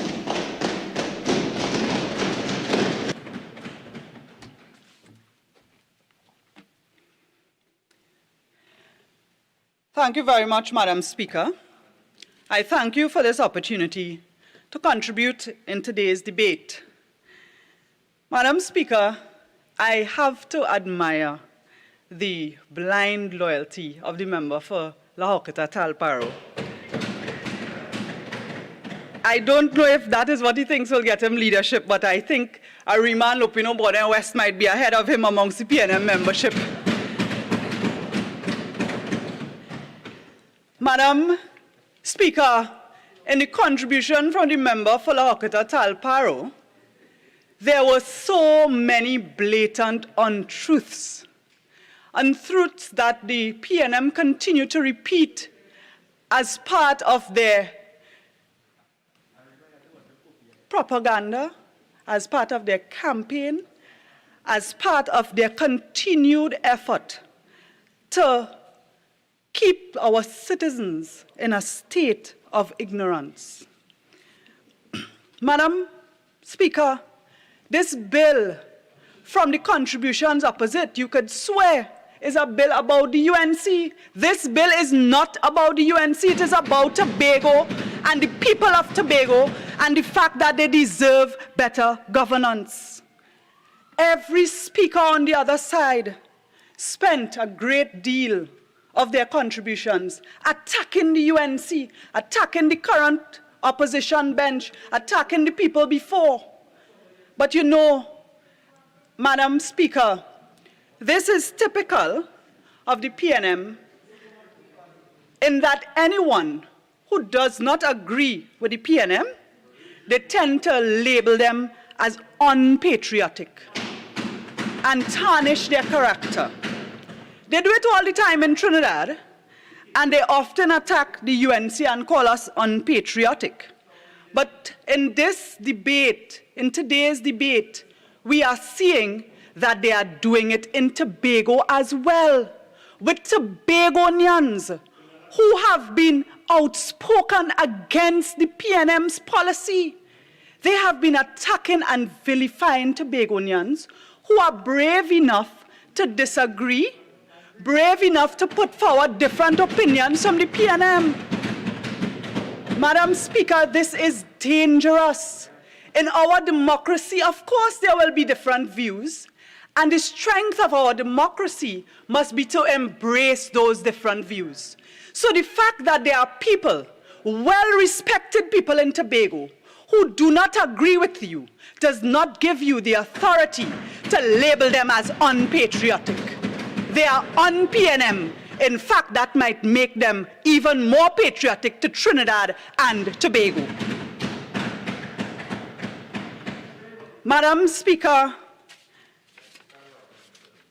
local government practitioners, I myself spent 10 years as a local government representative, and I know that a big part of the PNM's campaign and manifesto promises along the lines of local government often promises a model similar to the THA model. So for that reason, I know that today's debate and the proposals that are coming forward are of interest to our local government representatives in Trinidad as well. The idea of a guarantee of a certain percentage of the budget, the idea of being able to manage your affairs within your geographic space when it comes to maintenance of government buildings, administrating public health care, agriculture, fisheries, your resources, managing your resources within the region, within your geographic space. Those are critical issues. And it is being aired here today in this debate where we are looking at Tobago specifically. But in Trinidad as well, I must say that quite a number of local government representatives and practitioners have expressed an interest. We're not talking about of municipal course. corporations. Of course. We're not having a conversation either. All right? We are not having a conversation. We are not talking about municipal corporations. Confine your contribution to the report and the contents of the report before us. Thank you very much, Madam Speaker. Madam Speaker, a very critical area when it comes to governing your own geographic space is cushioning the citizens and the population from the political whims and fancies of the elected persons, the political directorate, the political parties. The issue of our service commissions. 53. I am being disturbed.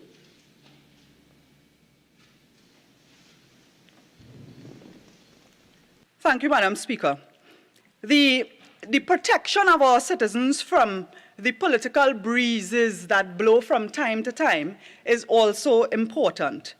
The idea of how we are going to treat with the service commissions, how we are going to treat with public servants and civil servants, and give them that protection from the political directorate. Are you going to have an affiliation to the ruling party to get a job? Those are things that we must, in our democracy, continue to protect our citizens from.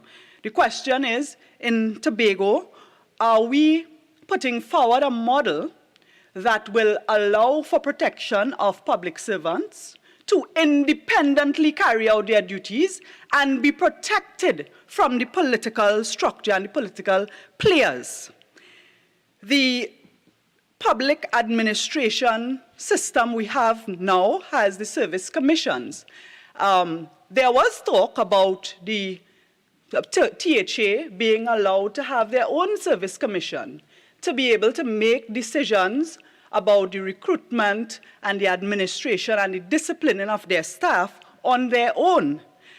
Today, what we have coming forward is Tobago representatives being on the service commissions and an office of the service commission in Tobago. Madam Speaker, with or without legislation, Tobago should have everything that Trinidad has. And the PNM is putting forward this as though it is a great, grand idea. When the UNC was in government, everything in Trinidad also went to Tobago because we love and respect Tobago as part of Trinidad and Tobago. So, law or no law, that equality in treatment must also come from the political directorate. We must, Madam Speaker, protect our citizens from, we must ensure the subordination of individual and political interests. We must allow the public servants and the civil servants to have that authority and responsibility to carry out the public administration functions without political interference. That discipline that protects our citizen, that unity of command, that unity of direction that will continue regardless of who is in government is important. And Madam Speaker, today I want to submit that it is important for the government to not only take the views of the PNM players into consideration. They have spent the greater part of the past week using the media, even in their speeches in the debate, vilifying, unfortunately, those people who dare to put Tobago first before the PNM. That, Madam Speaker, is dangerous. And I warn this government that you will reap what you sow when it comes to Tobago, because what you are doing is putting forward the views of the PNM and not the views of the people of Tobago. I thank you very much, Madam Speaker. Member for St. Joseph.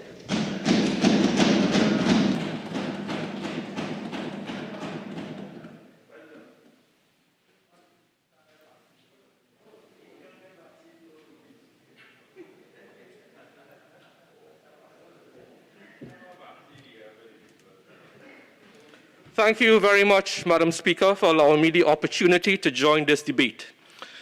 I will spend the first few minutes of my 20 minutes answering and rebutting some of the untruths told by others.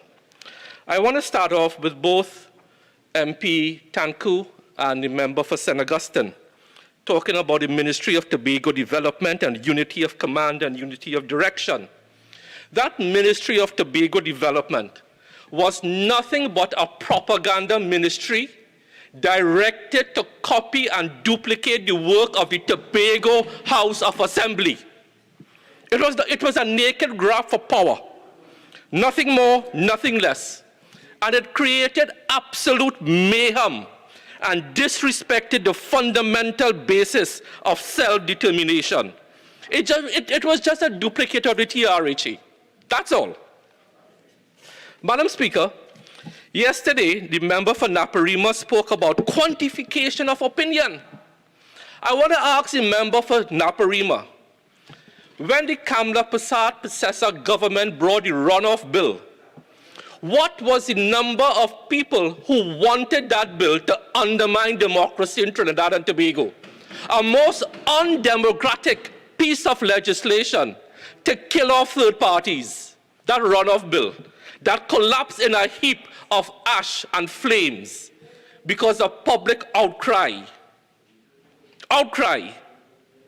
Where was the data, Naparima, to show that Kamla Prasad Bisesa, MPSC, had the power of the people behind her to bring that piece of legislation to change the constitution? Tabakit also accused the PNM of talking down to you. Let me ask the Member of Parliament for Tabakit. At least Dr. Keith Rowley goes to Tobago, talks to Tobagonian, goes on Tobago media. Has Kamla Prasad Bisesa, MPSC, ever once gone to Tobago and subject herself to questioning by Tobago journalists? Has she ever done that once in her life?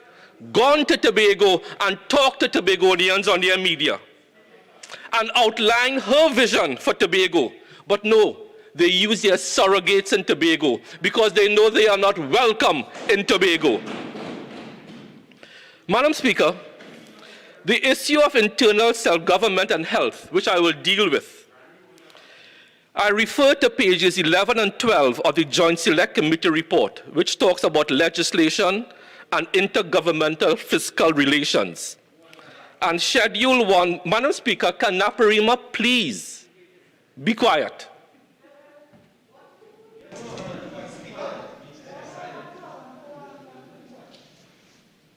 Member for St. Augustine, maybe if sometimes you face this way, you'll see when I stand. All right? There's a lot of noise in the chamber, and I caution all members with respect to Standing Order 53. If members don't wish to hear, we have a system of rotation which makes it very easy for members to exercise their options. All right? Thank you very much, Madam Speaker. They can't handle the truth. Because when they are exposed, empty vessels make the most noise. Madam Speaker, internal self-government and health is spoken about in Schedule 1. I want to speak squarely to two issues mentioned in the Joint Select Report on pages 11 and 12, legislation and intergovernment fiscal relations as it relates to health. Trinidad and Tobago, as we know, has 5 RHAs, 4 in Trinidad and 1 in Tobago. I just want to put on record what is the TRHA vision. The vision, because no one else has touched this. Madam Speaker, 48-1. This has no relevance to this Joint Select Report. Please continue. For the uninformed, health services is in Schedule 1 of the report. Schedule, if you would just condescend to read in the report, you will see it. It's there. So the TRHA vision. The vision of the TRHA is to promote and deliver client-focused, cost-effective, equitable, holistic, and quality health care. But the TRHA is unique amongst the 5 RHAs because it is subject to the THA Act. Madam Speaker, under the committee's... Member for Cuba South, I have several times told you about the beautiful voice you have for a chamber. Please exercise it properly in this chamber.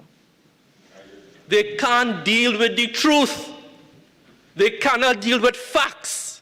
They cannot deal with the report. Because this is pages 11 and 12 of the report and Schedule 1. It speaks to increased budgetary allocations. What does that mean for health? Payment of gratuities to healthcare workers, faster update of obsolete equipment, increased funding for better healthcare services for 2 hospitals and 17 health centers across the length and breadth of Tobago. Madam Speaker, what is so objectionable to members opposite for citizens of Belgarden to get better health care under this Joint Select Committee report? Belgarden, Bethel Health Center, Bloody Bay Health Center, Canaan Health Center, Roxborough Health Center, Charlottesville Health Center, Speyside Health Center, Delaford Health Center, Plymouth Health Center, Pembroke Health Center, Palatovier Health Center, Mason Hall Health Center, Mount St. George Health Center, Moriah Health Center, Lekoto, Lansforme, Boko. What is so objectionable to that? I ask. But you know, in Tobago and everywhere else, there's something called the silent majority. You don't hear the silent majority. What you hear is the vocal minority, the go-to people who only represent their views. But the silent majority never has a voice. And we prove that with sandals. It is only after the UNC and their surrogates in Tobago ran sandals that people woke up and say, oh God, we should have talked out sooner. I am asking the silent majority, speak today. Speak truth to power. This is your time in the sun. This is your time for the hopes, dreams, and aspirations of 60,000 citizens of Tobago, of Trinidad and Tobago, to have their hopes, dreams, and aspirations finally come to fruition. What is so objectionable to that? This is the recommendation of the committee, of your committee, Madam Speaker. Madam Speaker, Mr. Deputy Speaker, sorry, with this increased allocation, it means that Tobago Regional Health Authority, under this report, and I was in Tobago very early in my tenure of Minister of Health. The current Secretary of Health was not there as yet. It was Claudia, I forgot her name, Duke. We visited the Scarborough General Hospital, and we saw there foreign students, from Germany especially, coming to Tobago to do their internship. That is medical tourism. Why would you not want to have that with this Joint Select Committee? In Schedule 1 again, it speaks to health services. More dialysis. I met a young man in Scarborough. First time I saw a 19-year-old man undergoing dialysis in Tobago. More surgery. They could attract more specialists instead of relying on flying orthopedic specialists, cardiac specialists to Tobago. That is what this bill can do. But the UNC does not want that. Doesn't want that. And I'm asking the silent majority in Tobago, unless you make your voices heard, this is Sandals 2. Do not let this opportunity, as this Joint Select report envisages, to have your hopes, dreams, and aspirations fly away because the silent majority did what the silent majority does best. They stay silent. And they let that vocal minority, the go-to people, speak on their behalf. Mr. Deputy Speaker, this bill also speaks about lawmaking for lawmaking, to give the new structure in Tobago some leeway in making laws, but under the national context of a Parliament of Trinidad and Tobago. COVID, Mr. Deputy Speaker, has shown that Tobago needs this, and I'll tell you why. There are 2 RHAs amongst the 5. Deputy Speaker, 48-1. COVID is not in this report. I'm talking about lawmaking. No. 48-1. Overruled. Thank you. I am talking about what COVID has brought to bear as far as lawmaking is concerned, which the Joint Select Committee report envisages. There are 2 RHAs amongst the 5 that need to have some flexibility. Eastern RHA because of their geography, and Tobago. COVID has shown that you need to pass certain pieces of legislation and public health measures to respond to COVID. Why should a Minister of Health in Trinidad have to sign off on emergency projects in Tobago? In other words, if this legislation devolution takes hold, the Minister of Health in Trinidad does not have to approve emergency works in Magdalena, does not have to approve Studley Park to start back operations to provide rock and gravel for that project. That could be done under the hand of the legislature in Tobago. That is the point I was trying to make. And that is squarely envisaged.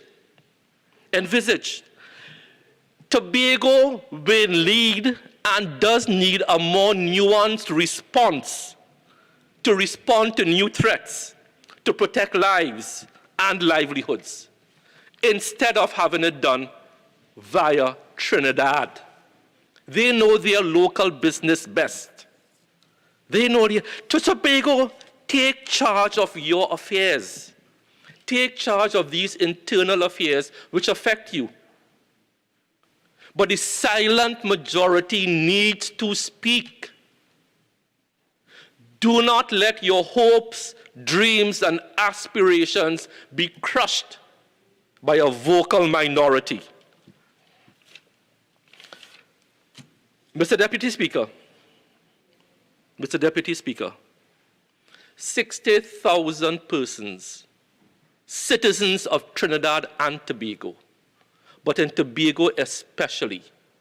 Your history is unique. Your culture is unique. Your ways and customs are unique. Therefore, you need a unique model of governance. You need that unique model of governance to bring those hopes, dreams, and aspirations to bear. And Mr. Deputy Speaker, I close with the words of the Chief Secretary, the Honorable Ansel Dennis, when he says, Tobago does not want independence from Trinidad, but a deeper entrenchment of the very telling words in our national anthem. And those words are, side by side we stand. Trinidad and Tobago must stand side by side, islands in this blue Caribbean Sea. And he goes on to say, these bills represent a giant step, not a small step, a giant step in the right direction. Let us start. Is it perfect? No. Which piece of legislation is perfect? None. But you start. You start the journey. The longest journey starts with one step. Let us make that one step today. These bills represent a giant step in the right direction. Let's get it done. And he goes on to end by saying, this is Tobago's time. Tobago, this is your time. This is time for your hopes, your dreams, and ambitions. It lies with this report. Mr. Deputy Speaker, I thank you. East. Thank you, Deputy Speaker. Deputy Speaker, I did not intend to speak on this motion, but I was forced to because the Minister of Health intervened. Deputy Speaker, Tobago has made it clear that it wants equity, and they don't want special treatment. They want to be treated as equal citizens with equal representation and with equal opportunity to determine their destiny. Now, Deputy Speaker, I found it was quite interesting that the Minister of Health joined this debate. And the reason I say that is, what moral authority does he have to speak on Tobago after what has happened after the Easter weekend? Now, member, yeah, make it clear, legislation with regards to COVID is what was brought up. Okay. Nothing about the Easter weekend and so on, and I'm going to be clear as we go forward. No problem. And Deputy Speaker, the Minister spoke about pages 11 and 12 of the Joint Select Committee report, Schedule 1, being regards to health services, and he also spoke about COVID. So, Deputy Speaker, what I am saying is, why does Tobago need this special legislation in order to have proper health care? That is what I'm saying. Doesn't Tobago, isn't it necessary for Tobago to have proper health care right now? Deputy Speaker, what has been happening with the healthcare in Tobago? Tobago has a surge of COVID-19 cases. Member, yeah, as I said, I am only taking aspect with regards to the legislation. Anytime cases and other things come up, I'll have to rule accordingly. No problem. So this is the second time. Thank you. No problem. So, Deputy Speaker, the Minister of Health went on to speak about legislation and intergovernmental relations with regards to the Tobago Regional Health Authority and the special powers that they may have under the Tobago House of Assembly Act. Deputy Speaker, what I am asking, and a question I would like to ask the Attorney General, is how would this help healthcare in Tobago, given the fact that we are in a pandemic? And how would this help in terms of Tobago being able to lock down their borders? Could Tobago do that under this new legislation? Because that would be vitally important. Tobago is separate from the island of Trinidad, and thus the cases that we may have here in Trinidad does not reflect what would be happening in Tobago. Tobago is a separate island. They are separate to Trinidad and Tobago. Thus, they are independent in terms of what is happening with COVID-19 cases in Tobago during this pandemic. So I'm asking, under this legislation, would the health services in Tobago be able to lock down the island of Tobago if they deem fit for the safety and security of Tobagonians? That is a question I would like to ask. Deputy Speaker, this Minister of Health has failed Tobago in many respects. The UNC, the United National Congress, built the Scarborough Hospital, which is vitally important to the health infrastructure in Mr. Tobago. Deputy Speaker, Standing Order 55-1B, we have heard about the Scarborough Hospital about 10 times. Again, member, tie it in quickly, because as mentioned by the member for St. Joseph, the Scarborough Hospital has been discussed, but tie in your point and then we'll see where we go from there. Right.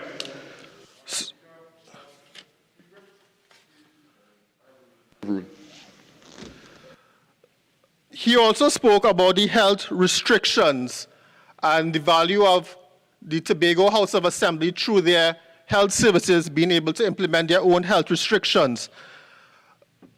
Speaker, I'm asking, would they then be able to create their own health restrictions independent to Trinidad and Tobago? Would they be able to adjust their curfew hours? Would they be able to adjust the fact that we are under a state of emergency? These are questions that I'm asking. I don't know the answer to these questions. Okay. AG, thank you. Thank you. Please. Deputy Speaker, I'm also asking, would Tobagonians be able, under the health restrictions, be able to access private rapid testing in Tobago, independent of what is happening in Trinidad and Trinidad. I respectfully rise on 48.1 because all of this is in black and white in the legislation. Clearly, the member has not read the report. It is a requirement of relevance that you are relevant to the truth. Mr. Speaker, I want to raise a point of order. You just say a piece and you want a point of order? Or you just the member seems to be giving us There's no point of order. And he's interrupting the member for carrying his speaking. Stop grumbling, big word. Again, members, Honorable AG, Honorable Member for St. Augustine, we have a format of how we do things in this chamber. No need to answer, please. We have a format. I'm not going to tolerate the back and forth as we continue. Again, member, legislation with regards to health, it's not a COVID debate, but tie in your point and kindly proceed. Okay. So, Deputy Speaker, that's ruled. Member for Levantil versus asking me, Mr. Speaker. Listen. Again, members. Member for St. Augustine, I just informed that we have a procedure of how we operate in this house. So kindly, please, and that goes for members on both sides.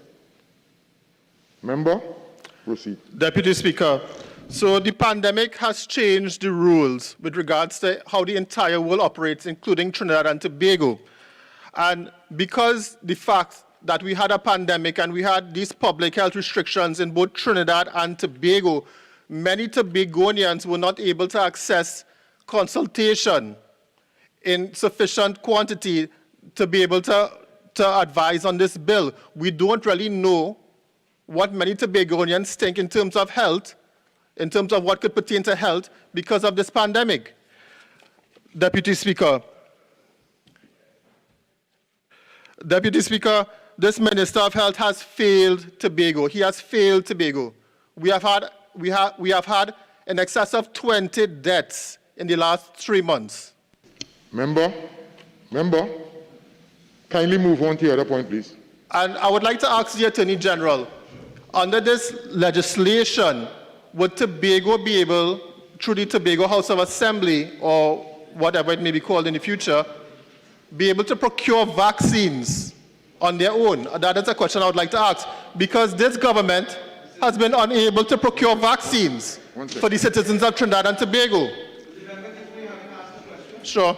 Thank you. Mr. Deputy Speaker, first of all, this report is to repeal the THA. So clearly the member has not read the report, because there will be no THA. And secondly, the autonomy for administration is clearly set out in the Constitution and Tobago Bill. So the answer is yes. So I honestly recommend that the honourable member actually read the law that is proposed before us today, Mr. Deputy Speaker. Thank you, Deputy Speaker, and thank you, AG. And the Minister for Health also went on to say that there would be increased budgetary allocations. Tobago would be able to procure their own equipment, better healthcare, to be able to best service their 2 hospitals, as well as 17 additional health centers.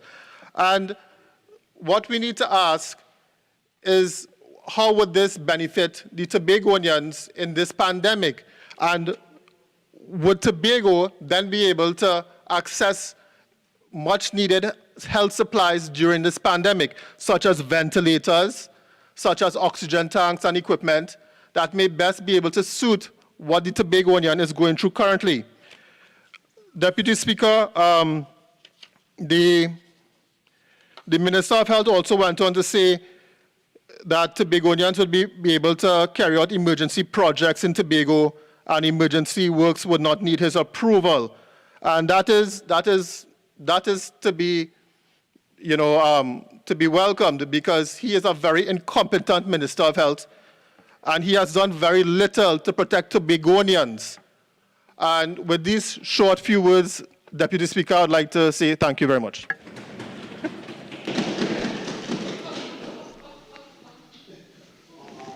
I recognize the member for Port of Spain South.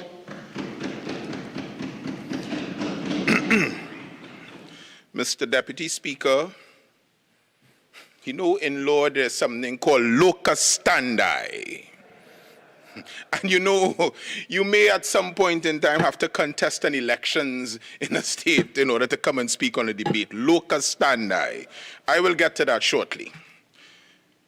The honorable members on the other side have argued to delay the passing of these bills, to give more time for two things: consultations and to make amendments.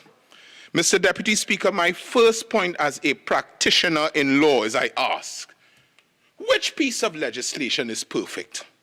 If the legislations were perfect, there would be no court rulings. That's the first point I want to make. But I say that this piece of legislation does not fall far from being perfect. And I do not for one moment buy into the narrative that there's much to do to make this legislation into a workable document. In fact, it is as it stands, Mr. Deputy Speaker. But I want to debate with the people of Trinidad and Tobago. What I do say on behalf of the government is that these two bills, these two pieces of legislation, the Tobago Island Government Bill and the Constitutional Amendment Bill, represents an exercise in good governance. The honorable members on the other side always say, well, we will support legislation that supports good governance. After my 20 minutes, Mr. Deputy Speaker, I will prove to you that this legislation represents good governance, and I will call upon the honorable members of the other side to honor their commitment and support this legislation. My first point, Mr. Deputy Speaker, is that this legislation promotes the development of Tobago in economic, social, and cultural and political spheres. That is good legislation. That is good governance. Although, Mr. Deputy Speaker, there is no agreed international definition of good governance, the United Nations defines good governance as including these 5 pillars. 1, the full respect for the rule of law. 2, effective participation. 3, multi-actor partnership. 4, transparent and accountable processes. And 5, political empowerment of the people. Mr. Deputy Speaker, I will go through each pillar of good governance as enunciated by the United Nations and correlate it and interrogate it with this bill to show that it represents good governance. 1, full respect for the rule of law. In the presentation of this bill to the Honourable House and these bills to the Honourable House, it is my submission that this government was faithful to the adherence of and to the rule of law, because the pieces of legislation are in consonance with legislation that recognizes a sovereign, democratic, twin island state of the Republic of Trinidad and Tobago.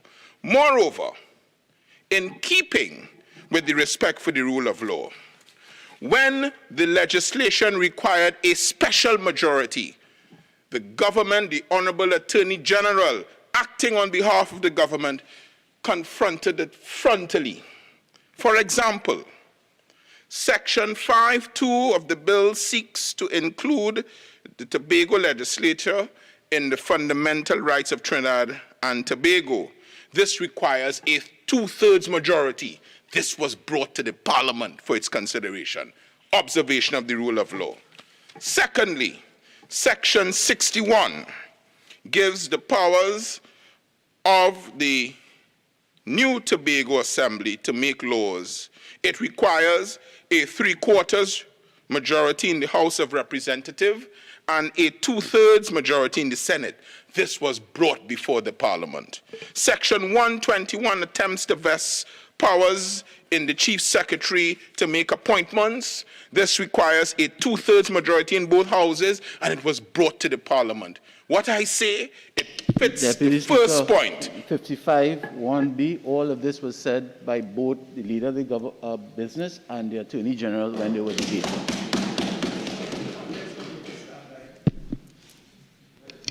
Overruled at this time. Thank you, Mr. Deputy Speaker. The point I am making is that the bill supports the rule of law. The second one, effective participation. Mr. Deputy Speaker, not wanting to incur anybody standing up and saying I'm being repetitive, the history of this bill reveals widespread stakeholder participation. Between 2015 and 2016, Mr. Deputy Speaker, do you know that there were over 40 meetings and consultations held in Tobago alone as it relates to this bill? And all the naysayers, all the minority reports, all the groups that are now calling for delay participated in those over 40 meetings. It culminated in a meeting at the Signal Hill Secondary School where, Mr. Deputy Speaker, there was an educational process to educate the people of Tobago as to the contents of these bills. Could there be more effective participation than that? That is 2. 3, multi-actor partnership. This process, Mr. Deputy Speaker, involves the same honourable members on the other side who are now jumping up. Opposition participation. The JSC report, it produced a minority report. Mr. Deputy Speaker, do you know the trade union movement was involved in this process? The trade union movement, the Law Association of Trinidad and Tobago, and most importantly, distinguished sons and daughters of Tobago. Mr. Gilbert Peterson, Senior Counsel, Ingrid Melville, and Deborah Moore Miggins, to say the least, Mr. Deputy Speaker. That, in my respectful view, is multi-actor participation. Transparent and accountable process. Mr. Deputy Speaker, the other side can get a rash. Because this bill, it cannot be denied, had the process of pure transparency in the full public space, in the full public gear. No Section 34 here. No middle of the night bringing of bills in the public glare. That is transparency. Deputy Speaker, 48-1, the relevance, please. He has a long run-up. Mr. Deputy Speaker. Again, tying your point. Yes, please. As it relates to the accountable process involved in this bill, we are here because this is the pinnacle of accountability. This is the Parliament of the Republic of Trinidad and Tobago, where the government comes to account for the people, or to the people of Trinidad and Tobago. And, Mr. Deputy Speaker, political empowerment of the people. In April 2005, the THA adopted a resolution as follows: to call on the government to pursue as a matter of urgency legislature and constitutional reform to accord the people of Tobago democratic self-governance.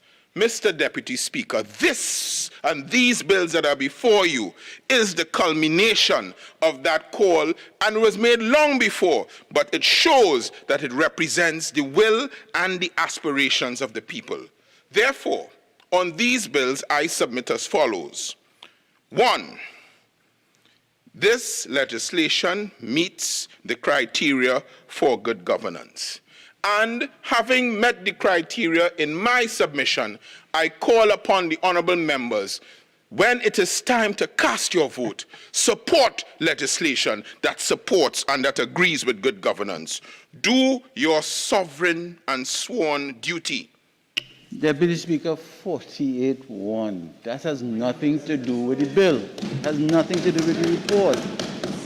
He's just filibustering. Chief Whip? That's a serious point of order you just made? A serious one? Overruled. Thank you, Mr. Deputy Speaker. Mr. Deputy Speaker, I am not surprised, as I have called on the members, on the honourable members of the other side to do their sworn duty, that the member for Point-a-Peer gets up and disrespectfully says filibustering, because they will filibuster and not do their duty. That is why he will get up. But I say also, in law and in reality, the pieces of legislation preserves and protects the autonomy of the territorial integrity of Tobago. It promotes sustainable development and economic growth and development for Tobago. It creates a framework for social and cultural development and fulfillment for Tobago. This opportunity should not be missed. I call upon the honorable members on the other side, support these bills. Mr. Deputy Speaker, when I started, I asked about locus standi in this debate. When was the last time the honorable members contested a seat in Tobago in any elections? But I wonder, when we come to this parliament and they come and they pretend that they're supporting the people of Tobago, is it that, Mr. Deputy Speaker, is the support for a common Farley under the guise of a duke that will now morph into a queen from Superior. Deputy Speaker, 48-1. The leader of government business, the leader of government said that the Duke and the King in her opening... and the Farley, remember the Farley. Mr. Deputy.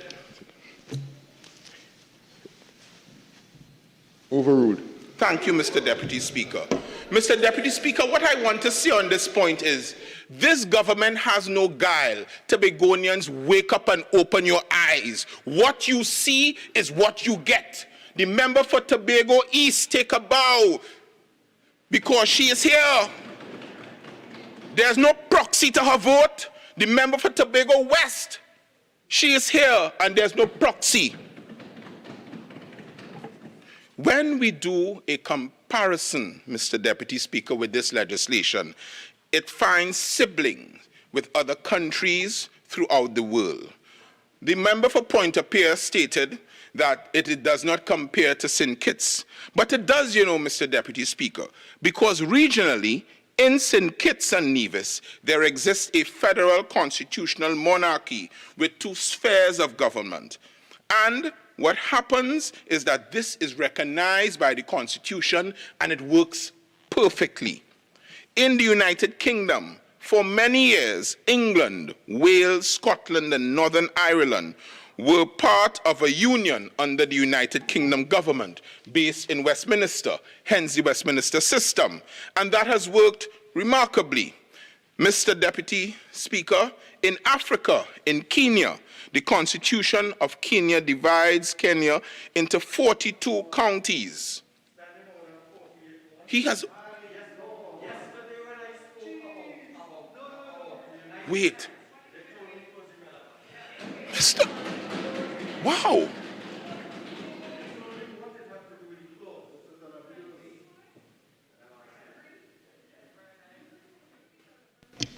Please. Tying your point, member. Yes, please. Mr. Deputy Speaker, my simple point is that there are comparisons throughout the world, the systems, as to what we are doing here and what we intend to do with these bills. That's my simple point, Mr. Deputy Speaker. Please, AG, thank you. May I continue? Clause by clause, however, Mr. Deputy Speaker, this and these bills that provides autonomy for Tobago are far superior to what exists now under the current Act 40 of 1996, which is the Tobago House of Assembly Act. One, it recognizes the island government as having equal status to that of Trinidad and Tobago. Two, it proposes, Mr. Deputy Speaker, the augmentation of the budget or the minimum budget allocation from 4.03% to 6.8%. Three, it gives the new THA, the Legislative Assembly, the powers to make law. Under the old Act, the THA had no such powers. Four, it gives the THA the power to borrow, make investment, and gain access to international markets. Five, it defines the nautical miles of the coastal areas of Tobago, and my learned...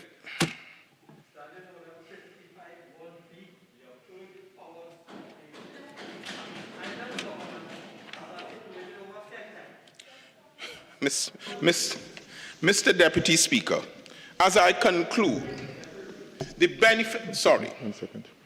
Again, member, right, in terms of the standing order, it is clearly articulated in the bill what the member is trying to ascertain. Overruled. Thank you, Mr. Deputy Speaker. So, Mr. Deputy Speaker, I wonder, though, what is the haste to jump up when I am trying to show the benefits of the bill for the people of Tobago?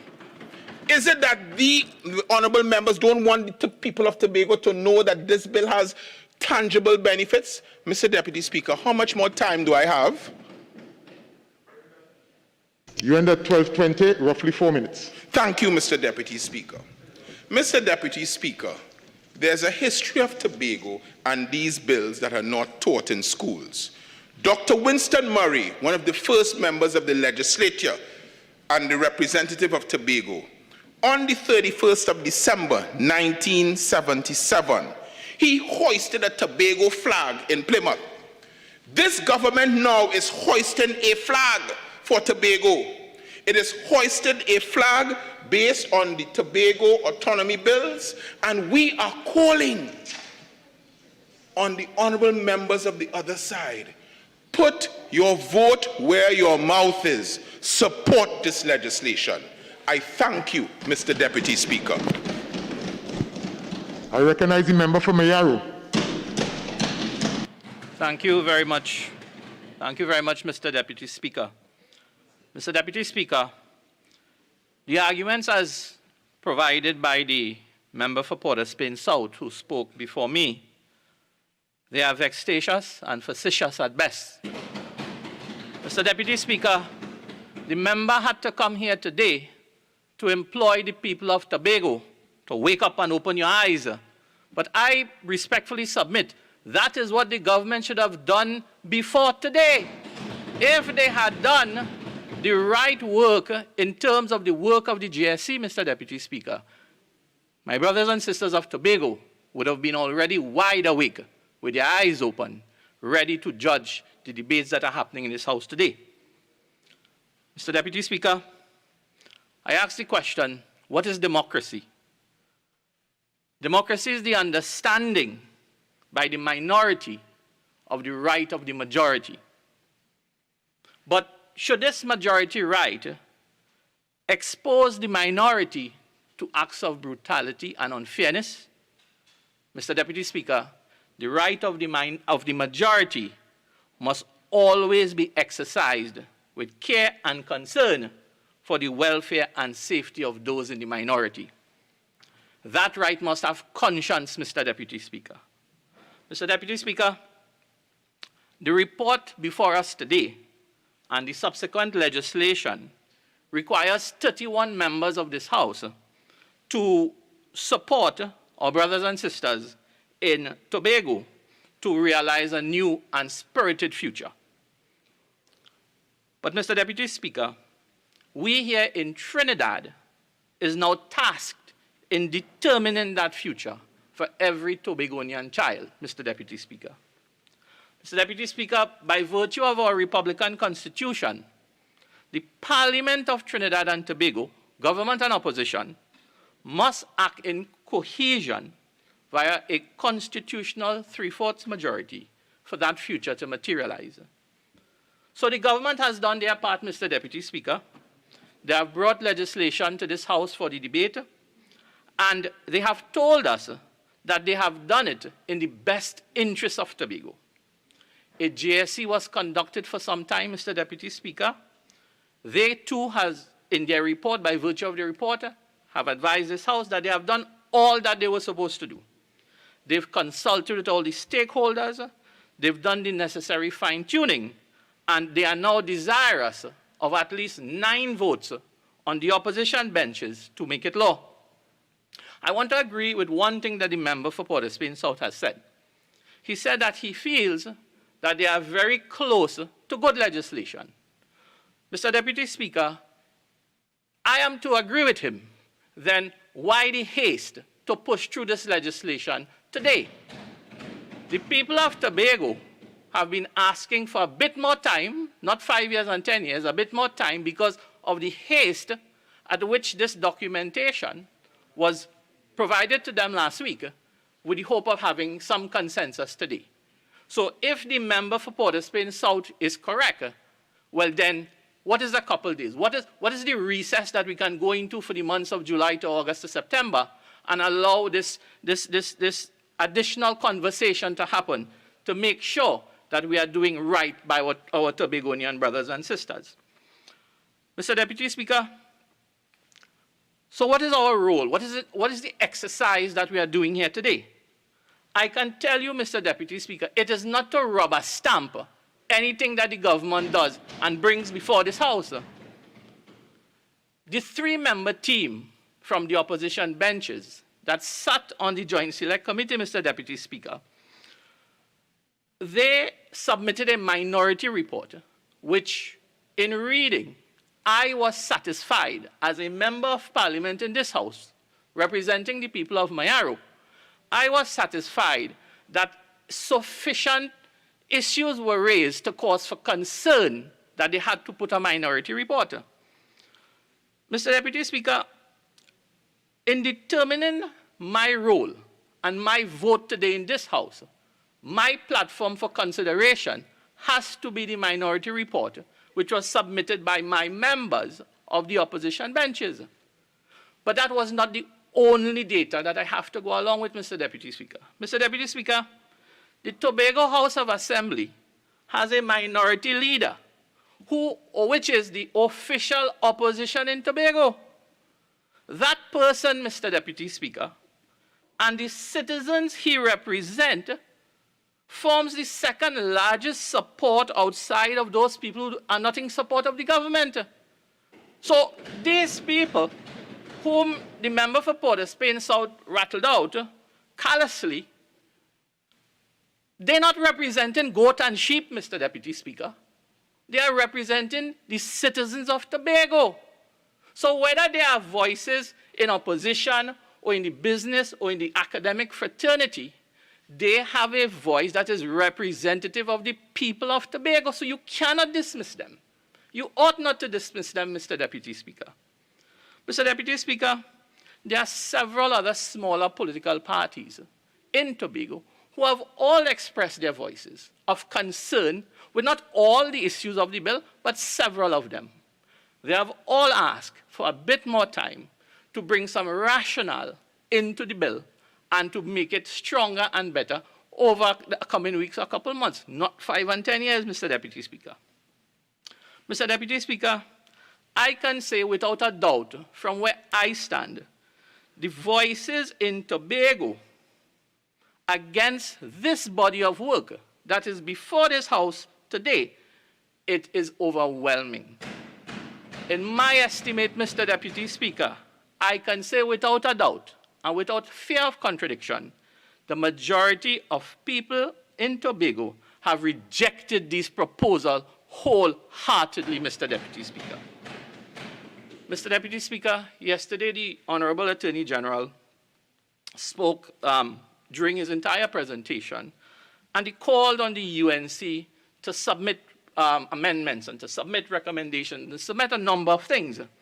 But Mr. Deputy Speaker, the question that I must ask, in this instant, we have a role to play as legislators, but besides just writing and penning and putting our fingerprints on the law, Mr. Deputy Speaker, our role here too is to talk about the effect legislation have on our constituents. What effect legislation has on the people who must submit and live within the regulations of these things, Mr. Deputy Speaker. But Mr. Deputy Speaker, in this instant, I really feel strongly that the amendments ought to come out of the voices of the people of Tobago. That, to me, Mr. Deputy Speaker, is where these amendments ought to come out from. And a mechanism should be employed by the government to allow that to happen. That has not happened. I have heard no persons so far saying anything about that. Mr. Deputy Speaker, I would say if the government had spent yesterday and today going back out to the Joint Select and having those voices who have been very loud since last week Friday, all the same voices that the Honourable Member for Port of Spain South spoke of, allow them an opportunity for 18 hours, yesterday and today. I think by next week we could have had a bill that would have unfettered support. But that has not happened, Mr. Deputy Speaker. Mr. Deputy Speaker, let the opposing voices in Tobago tell the opposition here in Trinidad that we are satisfied, we are happy, we are contented with whatever that the government has put out for us, and we are ready to dive into a new and uncharted future. And at that point in time, we on this side would listen to what the government has to say. But Mr. Deputy Speaker, we must never get caught in imposing our will on the people of Tobago by using the very same constitutional arrangement that they want to get away from. And that is the juxtaposition that we find ourselves in. The same thing that the people of Tobago wants to get away from, we are being asked to impose our will on them, in my respectful view, without they having a final and fruitful say in where they want to go, because this is their future at the end of the day, Mr. Deputy Speaker. Mr. Deputy Speaker, in the couple of minutes that I have left, there is always this conversation that we don't read the legislation. Mr. Deputy Speaker, legislation is law. Some of us, many of us, I have never protested to be a lawyer or a legal entity, but I read it with the intention to understand what is the impact. What is the impact that it will have on the lives of people? So, Mr. Deputy Speaker, in my reading of vast pieces of the legislation, I had to ask some questions, and I'm hoping that the person who is going to speak after me could perhaps answer some of it, Mr. Deputy Speaker. Mr. Deputy Speaker, in my reading of the legislation, it really highlights a fundamental difference in the governance systems between the PNM and the UNC. The PNM centers on heavy bureaucracy, Mr. Deputy Speaker, while the UNC develops people and enabling institutions. Mr. Deputy Speaker, one just has to look at the bureaucracy in the grant system during this trying times that we're in, the confusion and bureaucracy. But that is a signal fingerprint of the PNM, Mr. Deputy Speaker. We must not have that in Tobago on this legislation. Mr. Deputy Speaker, in reading the legislation, in my view, the bill does very little to develop entrepreneurship in Tobago in order to advance the residents, make them more self-sufficient, and to wean the island over a period of time from its historic financial dependence on Trinidad. That should be key. That area should be key. Mr. Deputy Speaker, Tobago also needs a facilitative environment aimed at boosting domestic and international business investments and building sustainable enterprises. None of that is in the legislation as it stands that would facilitate some of this, Mr. Deputy Speaker. Mr. Deputy Speaker, I submit to you that the legislation must also focus on having all the relevant state agencies active with resiliency and properly resourced to provide efficient, prompt, and good quality service. But Mr. Deputy Speaker, in reading a lot of the legislation, I am not seeing it manifested in terms of how it would create and shape the systems to take Tobago forward, Mr. Deputy Speaker. Mr. Deputy Speaker, in closing, the legislation should really be designed to create a successful and progressive future for the young people of Tobago. None of the speakers so far has spoken in those areas to tell us, to convince us that those key areas will be what the outcome for the people of Tobago when this legislation becomes law. Our young people in Tobago, Mr. Deputy Speaker, should be able to craft a successful career path that is not dependent upon employment or a service contract at the Tobago House of Assembly. The legislation should point us to that direction where the young people in Tobago will have a bright future outside of that arrangement, Mr. Deputy Speaker. Mr. Deputy Speaker, What does the legislation do for hospitality, that sector? What is it going to do for agriculture? What is it going to do for other sectors in Tobago to become self-sufficient and financially thriving? And again, Mr. Deputy Speaker, can you fix every single thing in legislation? I say no. But in presenting today, rather than go against the UNC and make it about the UNC and who support what, convince us here today for that 9 votes, that Tobago will achieve this at the end of the day, Mr. Deputy Speaker. Mr. Deputy Speaker, I have tried my best to bring the views in terms of how I've read the legislation, how I see as a businessman that Tobago can benefit, and I have not been able to pick it out from the legislation as it stands. So, Mr. Deputy Speaker, with those few words, I want to thank you very much for the opportunity to join the team. Thank you. I recognize the member for Laventille West.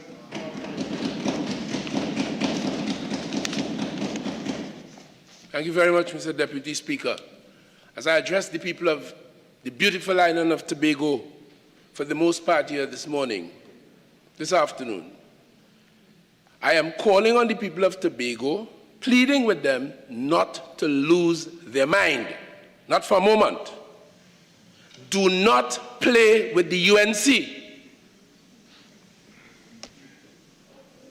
Anytime you find yourself in the same space, political or otherwise, with the UNC, Tobago, you are in trouble. You are in danger. A Calypsonian did that for reasons best known to him, and it almost cost him his career and his fan base. A former member for Tobago East, Arthur Napoleon Raymond Robinson, a great man, a great contributor. He did that back in 1996. He became the president. And when he used his presidential position and dismissed the UNC for corruption out of office, demonstrating and saying expressly that they lacked moral and spiritual values and did not deserve to continue in government, I saw the member for Separia, the member for Couva North at the time, castigate and disrespect the same Mr. Robinson who they joined with 17-17-2 to form a government shortly before that. I warned Tobago. Standing order 55B. We have heard the history. Overruled. Overruled. I heard the member for Separia call him quite disrespectfully as President Robbie on platform after platform. So when you hear them saying Rowley now, Mr. Deputy Speaker, it doesn't surprise me, because class is class and the absence of class is what it is. I've heard the comments of persons like Winford James and Vanish James writing to us, writing to the people. As has been stated by my friends before, these two personalities are not without political affiliation. One campaigned recently for the PDP openly on platforms in Tobago, and the other one went and fought the PNM and lost his deposit as an independent. That is W. James. Today, I have reason to believe, we have reason to believe, the citizens, the right thinkers in this country, that there's an unholy, a continuing unholy alliance between the PDP and the UNC.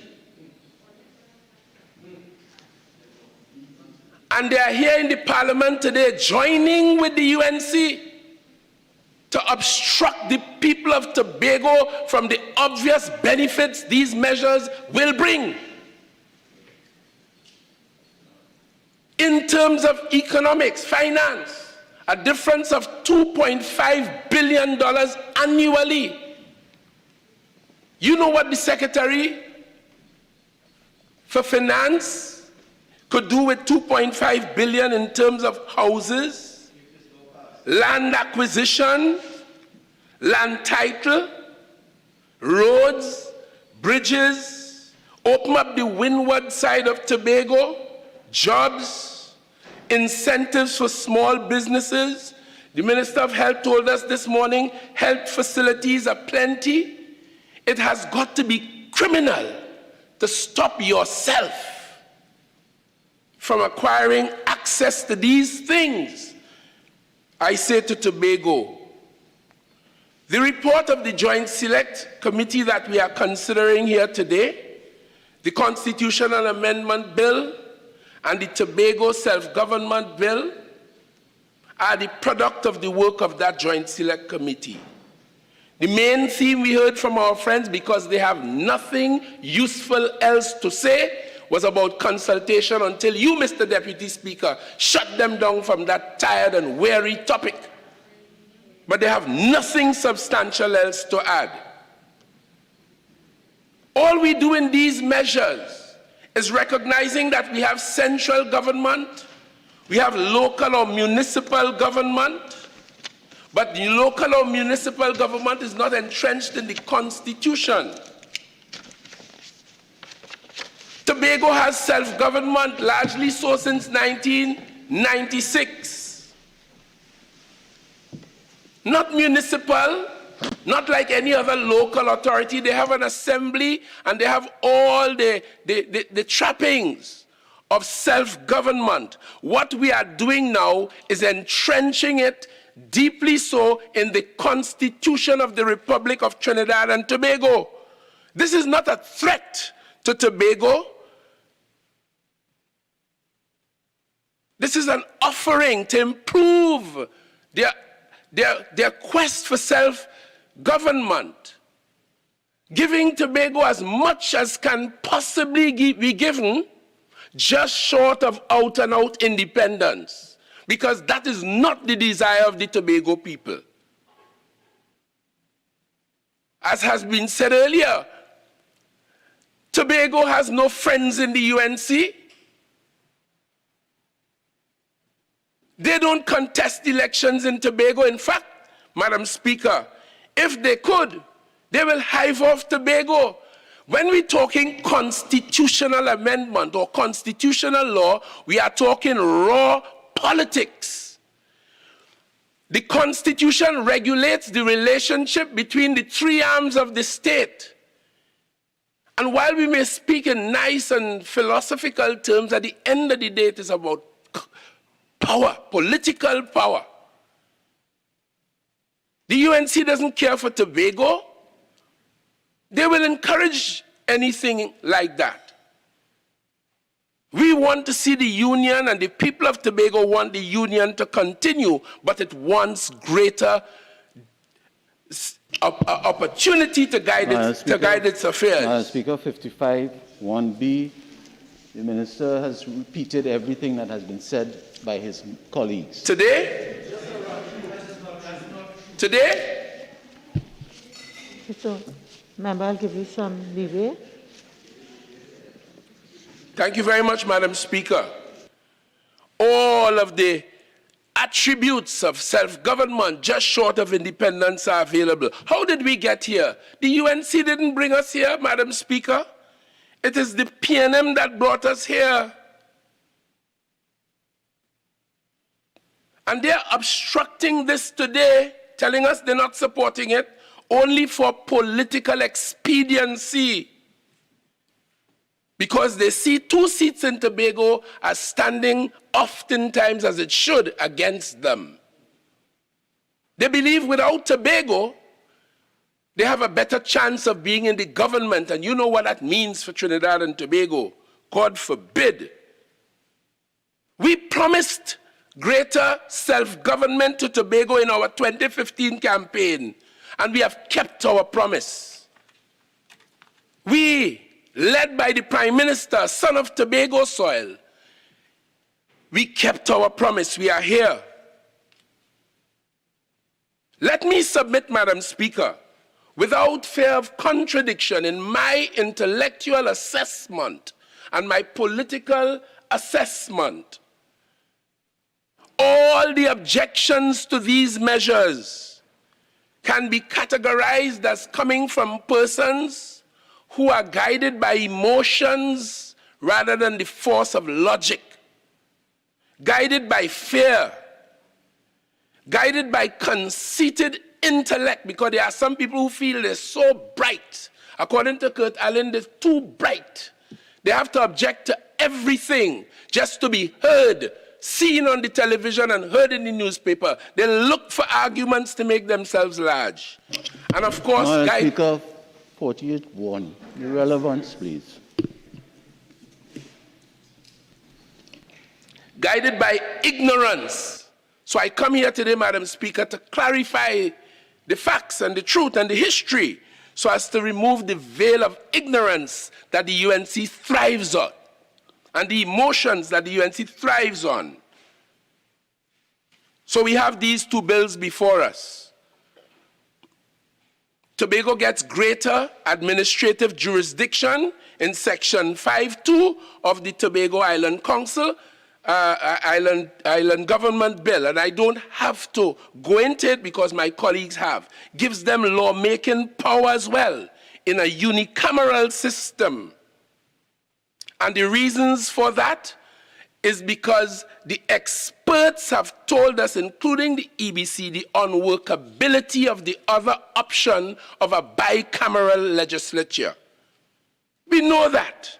And the UNC knows that. That's why you hear them talking about consultation, because they don't want to discuss the fact that the EBC and the experts have told the Joint Select Committee, of which they had 3 members, that the unicameral system is the most appropriate. Great. You don't want to hear it again. So, please, every member is allowed to raise a standing order, but also remember, in raising standing orders, you can be abusing them. Thank you, Whip. I will determine when I find that there's tedious repetition, but thank you for raising it. The UNC sat in Trinidad and Tobago. They participated feebly in the Joint Select Committee. I've seen them many times in others, pretentiously raising a point here and a point there, knowing full well that they come in here today to object to the measure because they don't want nothing good for Trinidad and Tobago. They don't want nothing good for Tobago. But the Prime Minister of this country led the charge. He went on television last week, Channel 5, a few days ago, and on radio in Tobago, interviewed by Brother B and a Mr. Leacock, and taught the people of Tobago the innards about what is in front of us. Again, working to remove the emotions and the fear that the UNC thrives on, lives in. The bill that went to the Joint Select Committee was drafted by Senior Counsel Gilbert Peterson after all the work was done, brought it to us. I was on the original committee with this bill. We brought that. So what started this, as has been said before, and I'm just passing through this, was not our work. It was the express desire in legalese drafted by Senior Counsel Gilbert Peterson, and that is what went to the Joint Select Committee, and it was the UNC and independents and the PNM on the bench in the Joint Select Committee working through what you have here today as the product of that work. Madam Speaker, noisemakers are abounding. Noisemakers are plenty in the country. I heard Vanas James speaking with aplomb this morning on my television as a commentator, saying that nobody understands what Tobago needs. When I heard that, I wanted to know where was Gilbert Peterson, Orville London, and all the other people, Ho Choi Charles, and they who worked and drafted that bill that they brought to this government, because we knew and we told them that the only place this could become a reality is in the Parliament of Trinidad and Tobago. When I hear Ho Choi Charles saying a couple days ago, Madam Speaker, that he don't want no Parliament of Trinidad and Tobago making any law for Tobago, I know the thing upside down, because we all know, the UNC knows, notwithstanding their deception, that the only place you can have this action taken is in this Parliament. So I reject the weak argument of Ho Choi Charles in that regard, and Vanis James trying to tell us nobody understands. The president don't understand. The prime minister don't understand. The parliament don't understand. Only Vanis James understands. He argues for People's House. Well, we dealt with that. We have said ad nauseum, it is not against our wish to satisfy the desires of the people of Tobago as much as we can, just short of secession or independence. We considered it, but the experts told us it is unworkable for the time being. The Joint Select Committee? Yes. He spoke about diversification. Well, this self-government allows, and self-determination is allowing a people to decide on its social, cultural, economic, and political future. That is what this is about. So after this, you are in a better position to diversify the affairs of Tobago, and you won't chase sandals away again. If diversification is so important. The other James, he wants a Bill of Rights. We already have that. You're negotiating for what you already have. Once we maintain the unitary state of Trinidad and Tobago as a state enjoys the protection of a Bill of Rights in Section 4 and 5 of our Constitution. The people of Tobago enjoy that. Some people are saying Tobago want a Bill of Rights, but Tobago is not a separate state, so you're going to have different constitutional arrangements in Tobago for rights and privileges under the Constitution, and Trinidad too. It doesn't make any sense, Madam Speaker. And let me run quickly to the question of self-determination. I told them once, I'll tell them again. Self-determination is defined in international law where it rests as the rights of a people to freely determine their political status, economic, social, and cultural. Trinidad and Tobago enjoys that as a state. It has two applications, an external application as a state and internally as well. But we already have that. The question of self-determination does not arise in a discussion such as this because Tobago is not a separate state. And the question of the demarcation, it has been said before, the experts have pointed out that anytime you interfere with those lines, you create international relations issues and economic issues in terms of the economic zone. We were told that, so as a result, we desisted from that. Altogether, Madam Speaker, with just the few moments left that are available to me, I commend these measures to the people of Tobago because they are substantially better, a significant improvement of what now exists in the 1996 formula. This is an advance. Is man making it? It may not be perfect, but it now accords you 6.8 billion a year as opposed to 4.3. It now allows you a parliament that can make laws on the subsidiarity principle, meaning your laws will prevail over national laws to the extent that they are not inconsistent with them in specific areas. As I said, self-determination does not arise. You now have the right to borrow money, and therefore you could diversify, you could shape your economic affairs as you, Tobago, see fit. Do not allow the UNC and those motivated by their failed political ambitions, and those who only want to make themselves large like intellectuals and talk. This is your opportunity, Tobago. Grab it with both hands. a son of your soil, the prime minister, the political leader. He said, this is what you want, Tobago, and he did the only thing a prime minister could do. He brought it in the cabinet approved it, we sent it to the parliament sent it to a joint select committee, and all of the time was spent, and all of the work, and the opinions, and the expert advice, and this is the product today.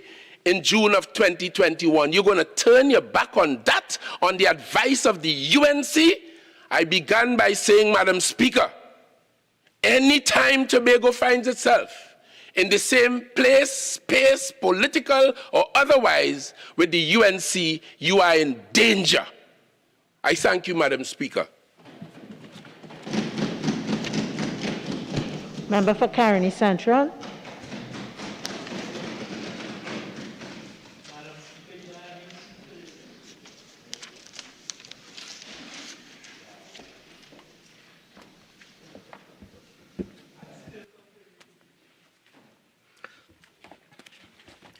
Thank you, Madam Speaker, for the opportunity today to contribute on this bill before this House. Madam Speaker, prior to coming to the House today, I had no intention of really contributing, but having heard many misgivings on the other side, I had no opportunity.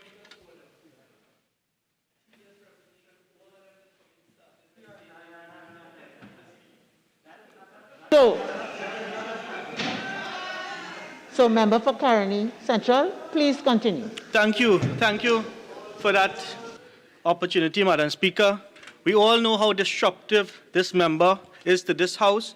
Every time I get up to speak, and I'm beginning to see a trend, Madam Speaker, and I have to highlight that, Madam Speaker, that... A member is standing, you can't speak over the member. Thank you, Madam Speaker. Madam Speaker, I respectfully rise on Standing Order 48.4 and 48.6 in respect of the reflections upon the member for Port of Spain North St. Anne's West. Okay, so what I would say is this, Attorney General, I've heard you. I think there is a certain sort of banter that exists between certain members, and the chair will intervene with that, but I caution all members that we have to be respectful and comply with parliamentary language, but I understand the banter that happens. Continue, Caroni. Thank you, Madam Speaker. And, Madam Speaker, so having heard a number of misgivings coming from the government benches, I thought it fit, and it will be remiss of me not to contribute in this House, at least on a couple points. Madam Speaker, the member for Port of Spain South, his contribution was based on good governance. And I would like to answer some of the principles as defined by the United Nations in terms of the 12 principles of good governance. And the first one, Madam Speaker, it talks about participation. So we have heard about consultation, which is equivalent in this in meaning to participation. And what this government has done, instead of allowing persons during the consultation to allow them the time, the 3 weeks that they required, or the 1 month, they have sought to force this bill upon the people of Tobago. And that is something that, according to the principles of good governance, must be rejected. Madam Speaker, Tobago self-governance has been a talk for the longest time, approximately 44 years. And when you listen to the contribution made by the member of La Hoqueta Talparo, you will think that it's only the UNC who had the opportunity to come to this parliament and bring a bill that is will grant Tobago self-governance. Every opportunity, it was like a history class, looking at the election results from the time that we became a republic till present, about who and when the UNC had an opportunity. But what about the PNM? What about the PNM? This is the first time in all these years that the PNM is bringing a bill about that deals with Tobago self-governance, Madam Speaker. So they like to talk about the 1996 formula. What about the 2013 formula brought by the administration of Kamala Prasad-Visesa? The PNM had an opportunity then to support the bill for THA, for the internal self-governance of Tobago. But what did they say? Opposition leader then, Dr. Keith Rowley, stated he has vowed not to support the bill before Parliament, altering the Constitution, linking Tobago and Trinidad, but instead wants a tripartite committee to consult afresh on the issue. Where is the tripartite committee now? His position has changed, Madam Speaker. In 2013, the Honourable Member for Diego Martin West and Prime Minister wanted a tripartite committee. We are in 2021, 8 years later. Where is that tripartite committee, I ask, Madam Speaker? Nowhere to be found. So their tune and their song and their dance has been changing to meet their needs or to meet their position, Madam Speaker. And there is no constant position with respect to what they want for Tobago.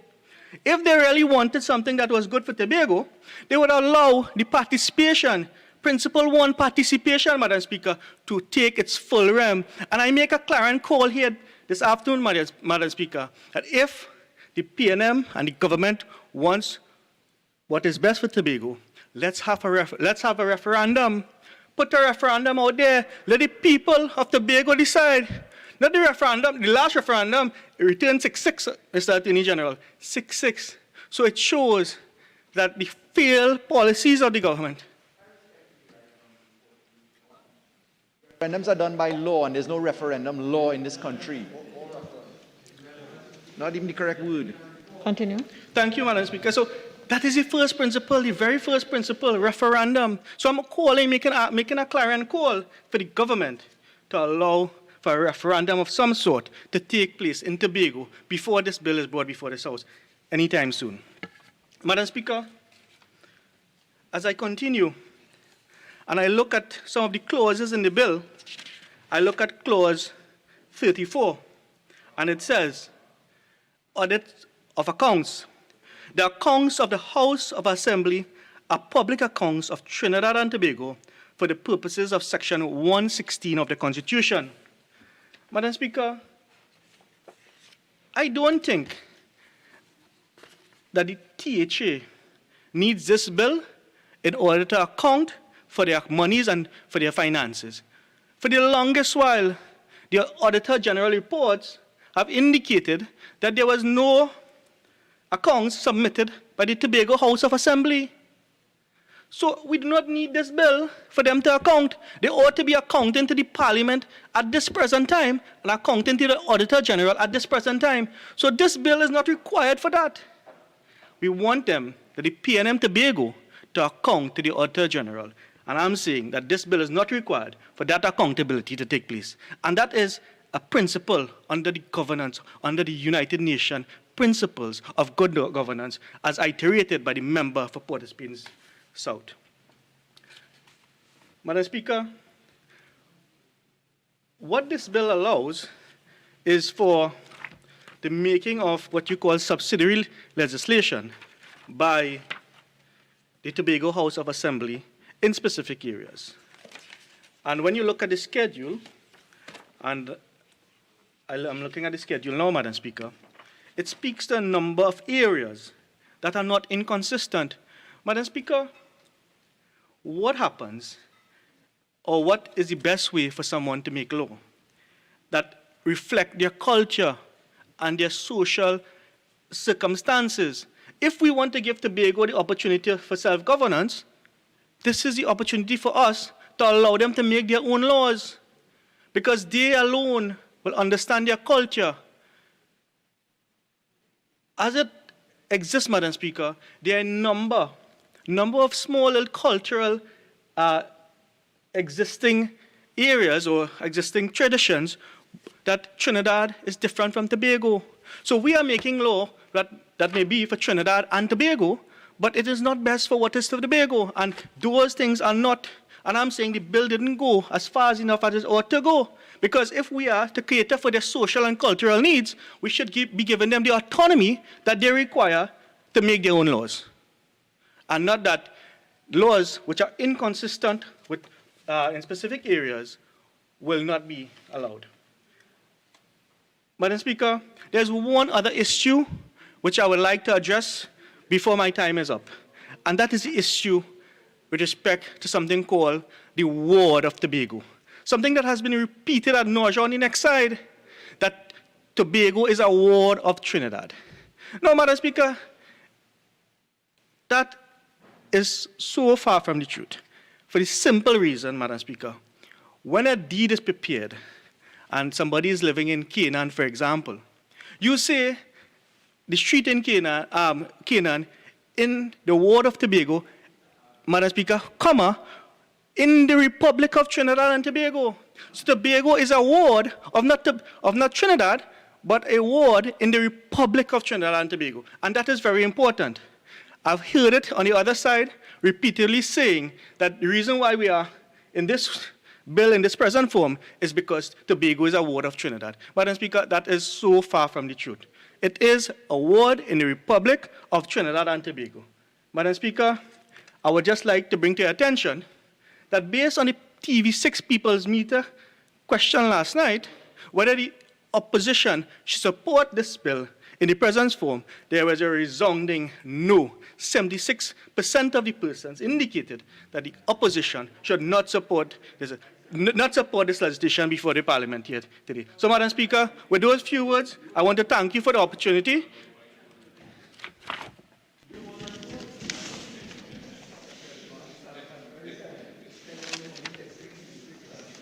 Member for Rima.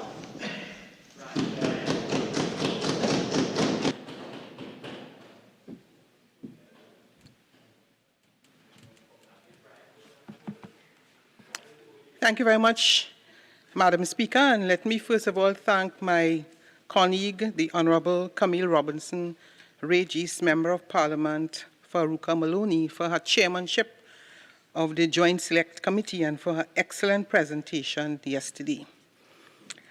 Madam Speaker, let me first address some of the issues raised by the last speaker, who sought to mislead this Parliament and this country by giving the impression that this PNM government, that this is the first time that any bill or any discussion as it relates to Tobago is being brought before this Honourable House. But let me go back to as far as Dr. Eric Williams, who was the first person to actually set up a Ministry of Tobago Affairs, for which he had responsibility. Madam Deputy Speaker, I suspect that it was because the last speaker was not a member of Parliament during the period 2015 to 2020, that he may not have been aware. So I forgive him for what he said, because clearly he does not know what transpired over the last couple years. But let me just remind him that it was as early as 2007 that the Tobago House of Assembly commenced discussions to advance the quest for internal self-government. And during the period 2014 to 2016, at that time the THA received several, there were widespread consultations, I should say, and those consultations concluded in 2016 with a debate at that time in the THA on a draft bill to amend the Constitution. Now, Madam Deputy Speaker, I'm sure that you are aware that following all those discussions, there was the origin of the bill that made its way to Parliament, which is the 2018. The government laid the Constitution Tobago Self-Government Bill in the House of Representatives. Elections took place in 2020, but notwithstanding that, the process continued. But first of all, the bill was sent to a Joint Select Committee in March of 2018, and over the period 2018 to 2019, the committee received several submissions, held a series of public hearings and consultations with stakeholders and experts from both Trinidad and Tobago, as well as legal and other experts.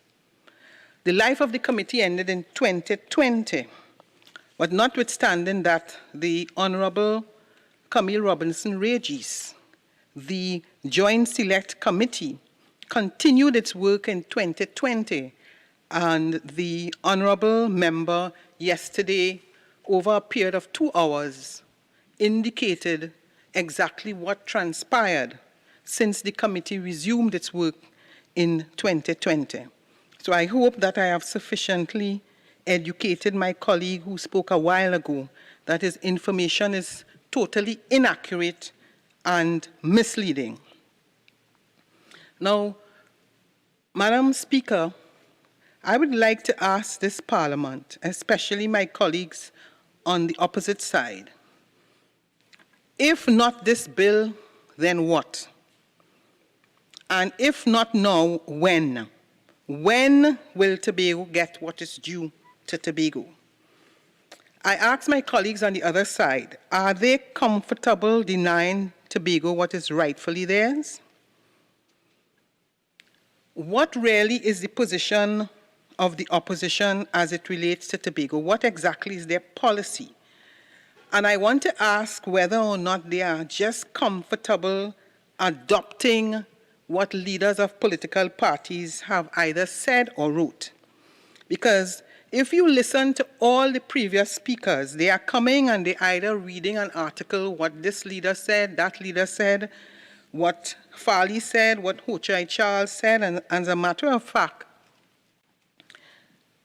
you would recall that the first speaker, the Honourable Member for Pointe-a-Pierre, he actually suggested that Farley and Ho Choi Charles, in a letter written, I suppose, I don't know whether it's to the opposition, but a letter that was in his possession that refers to certain amendments, and he's actually suggesting to this government that what we should do at the committee stage is to consider the amendments as recommended by Farley and Ho Choi Charles in that letter. Now, my question to the Honourable Opposition, where are your amendments? Is it that you are coming to this House and say to us that Farley and Ho Choi Charles did a letter and they have amendments, and that is what the government should consider? That is why you are here as the opposition. It is your responsibility to make recommendations for amendments. And I want the people of Tobago to pay close attention to the fact that the opposition has not recommended one amendment. All they continue to do is to keep referring to the majority voices and the majority voices in Tobago by virtue of all the several persons that they have spoken about. But what is your position? And are you aware that as a result of your failure to vote on this bill today, that you are actually going to deny Tobagonians what is rightfully theirs? Now, the question I want to ask my colleagues opposite, when do you think that Tobagonians will get another opportunity for improved governance, for improved opportunities to deal with some of the challenges that they have been speaking about over the years? You have an opportunity today as members of the opposition to give Tobago what is rightfully due to them. And if this bill is not passed today, I ask the opposition, when next is it possible? 10 years, 15 years, 20 years, 5 years? Now, based on what is recommended in the bill, Tobago is likely to get, in the next fiscal year, an additional $1.2 billion. Previous speakers have spoken about the various things that Tobago needs, which is whether it's the improvement to the tourism sector, whether it's the improvement to the investment sector, whether it's the improvement to the agricultural sector. But I also want to say, if we think of another 5 or 10 years, that means Tobago is being denied $5 billion, whether it's $10 billion. And that means that issues relating to road, agriculture, infrastructure, investment. Just think about how Tobago... Respectfully, 55(1)(b) to the Minister. All that has been spoken. Yes, Madam Speaker, this is directly linked to the bill, because the bill specifies what percentage of the budget will go to Tobago. And I'm saying, by virtue of the opposition refusing to support this bill, they will be denying Tobagonians billions of dollars. That's the point I'm making. So a while ago, they are saying that Tobago needs this, Tobago needs that. But yes, so if you are saying that Tobago needs improvement in agriculture and development in the tourism sector, then vote for the bill and give the Tobagonians the additional money that is needed to improve Tobago. That's the point I'm making. There are 7,000 people waiting in Tobago on their list for housing. Think about what $1 billion would do for the people living all over Tobago. But no, your position is that you simply want to refuse the bill because you are saying that there wasn't enough time, and who is saying they need another 2 weeks.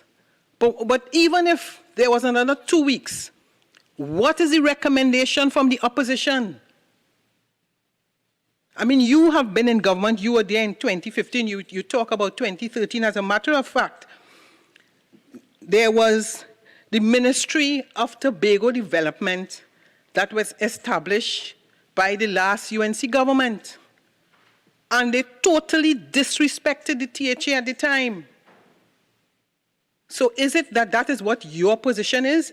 That you would want, if you are back in office again, to set up a Ministry of Tobago Development to disrespect the Tobago House of Assembly?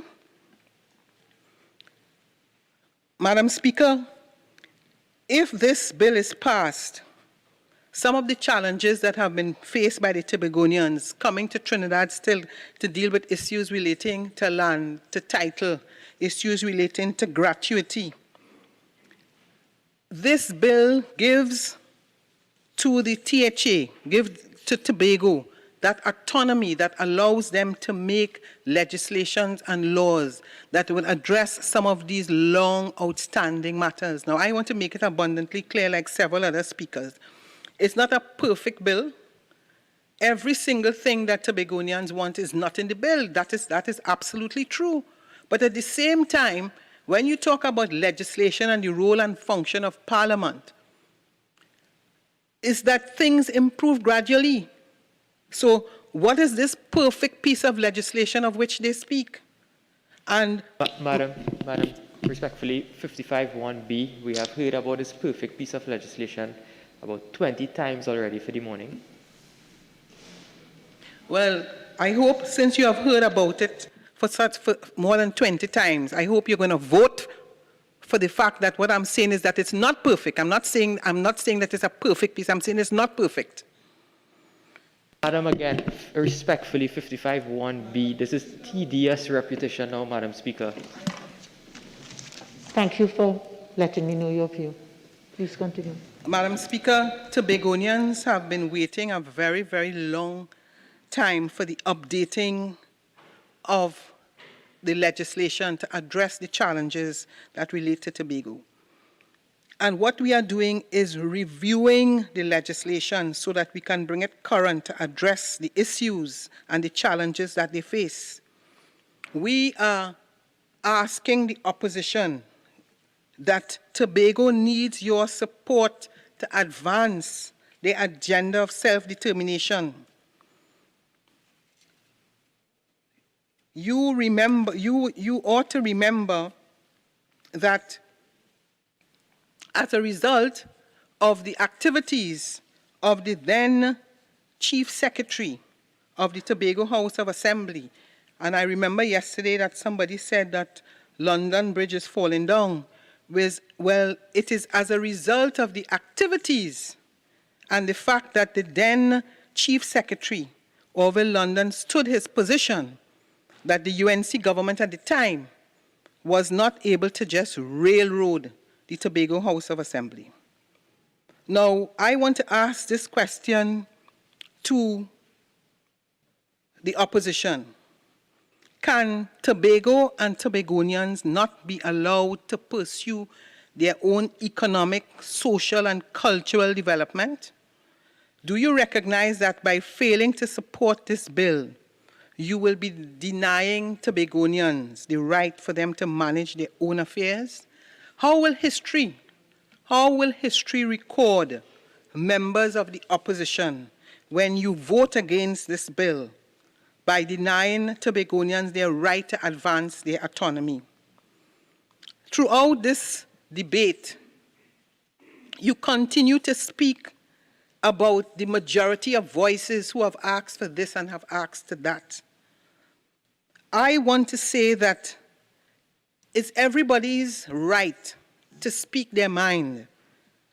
And a number of the persons in Tobago, some have had dissenting voices, some have agreed. The real issue is that this is the Parliament of Trinidad and Tobago. This is where we make laws to govern and to ensure that whatever we pass here, that is the best possible law that we can for the advancement and rights of the people of Trinidad and Tobago. But you, the members of the opposition, you have participated in this debate over the last 2 days, and you have failed and you have disappointed the people of Tobago. I want to suggest that it is misleading and mischievous to say that the majority of people of Tobago do not want this bill.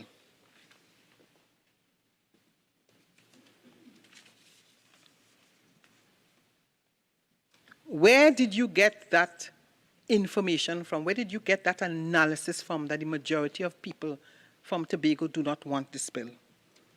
Where have you been over the last couple of years?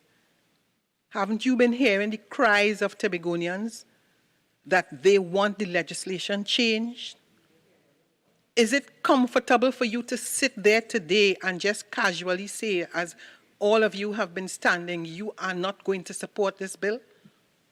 I am really hoping that before this debate ends, that somebody from the opposition benches will get up and say, this is what we are recommending. This is what we are suggesting. This is what we want to see differently, rather than just adopting the voices, the letters of other persons. Let Tobagonians know that you genuinely care about them and that you have your own suggestions and ideas for the improvement of the lives of the people of Tobago. Notwithstanding what the opposition has said, I am going to maintain and say to you that Tobagonians need your support. They need your support.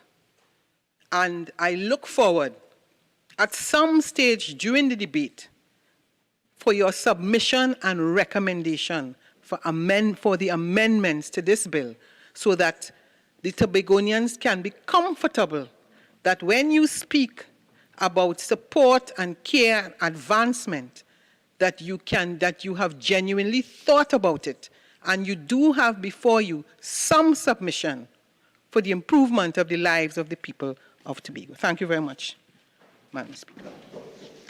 Member for Princess now.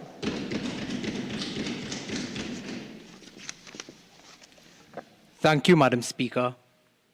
Madam Speaker, I rise to contribute to today's debate as government seeks to adopt the report from the Joint Select Committee that was established to determine the way forward with respect to Tobago's self-government. Madam Speaker, I was very intrigued by some of the comments made by the member for Arima in particular, also the member for Lupino Bonaire West, and the member for Port of Spain South. One of the underlying themes that was repeated by the member for Arima was, where do we go from here? And that answer is very clear. We go back to the people of Tobago. The member for Lopino Bonnet West said, "Who can we trust?" And he predicated his entire presentation, Madam Speaker, on who can we trust. He indicated that the PNM has been there for the people of Trinidad and Tobago for the past 60-odd years. Madam Speaker, one of the other questions they asked were for recommendations. They asked what were the amendments of the United National Congress, that we had not tabled any amendments. Madam Speaker, from day one, from our very first speaker, we have been very clear on what the UNC's position is. Our recommendation is go back to the people of Tobago that you have betrayed. That is our position. Do not come here and ask us to do your work. The amendments that is needed for this entire bill requires the input of the people of Tobago, Madam Speaker. And I will not go down that particular road except to answer my colleague from Arima with respect to where do we go from here. The member anticipates that the opposition may or may not support this particular bill. But Madam Speaker, the honourable member also indicated in her presentation a short while ago, the honourable member asked, who are these people who are so disenchanted and disillusioned with this bill? And where were their voices?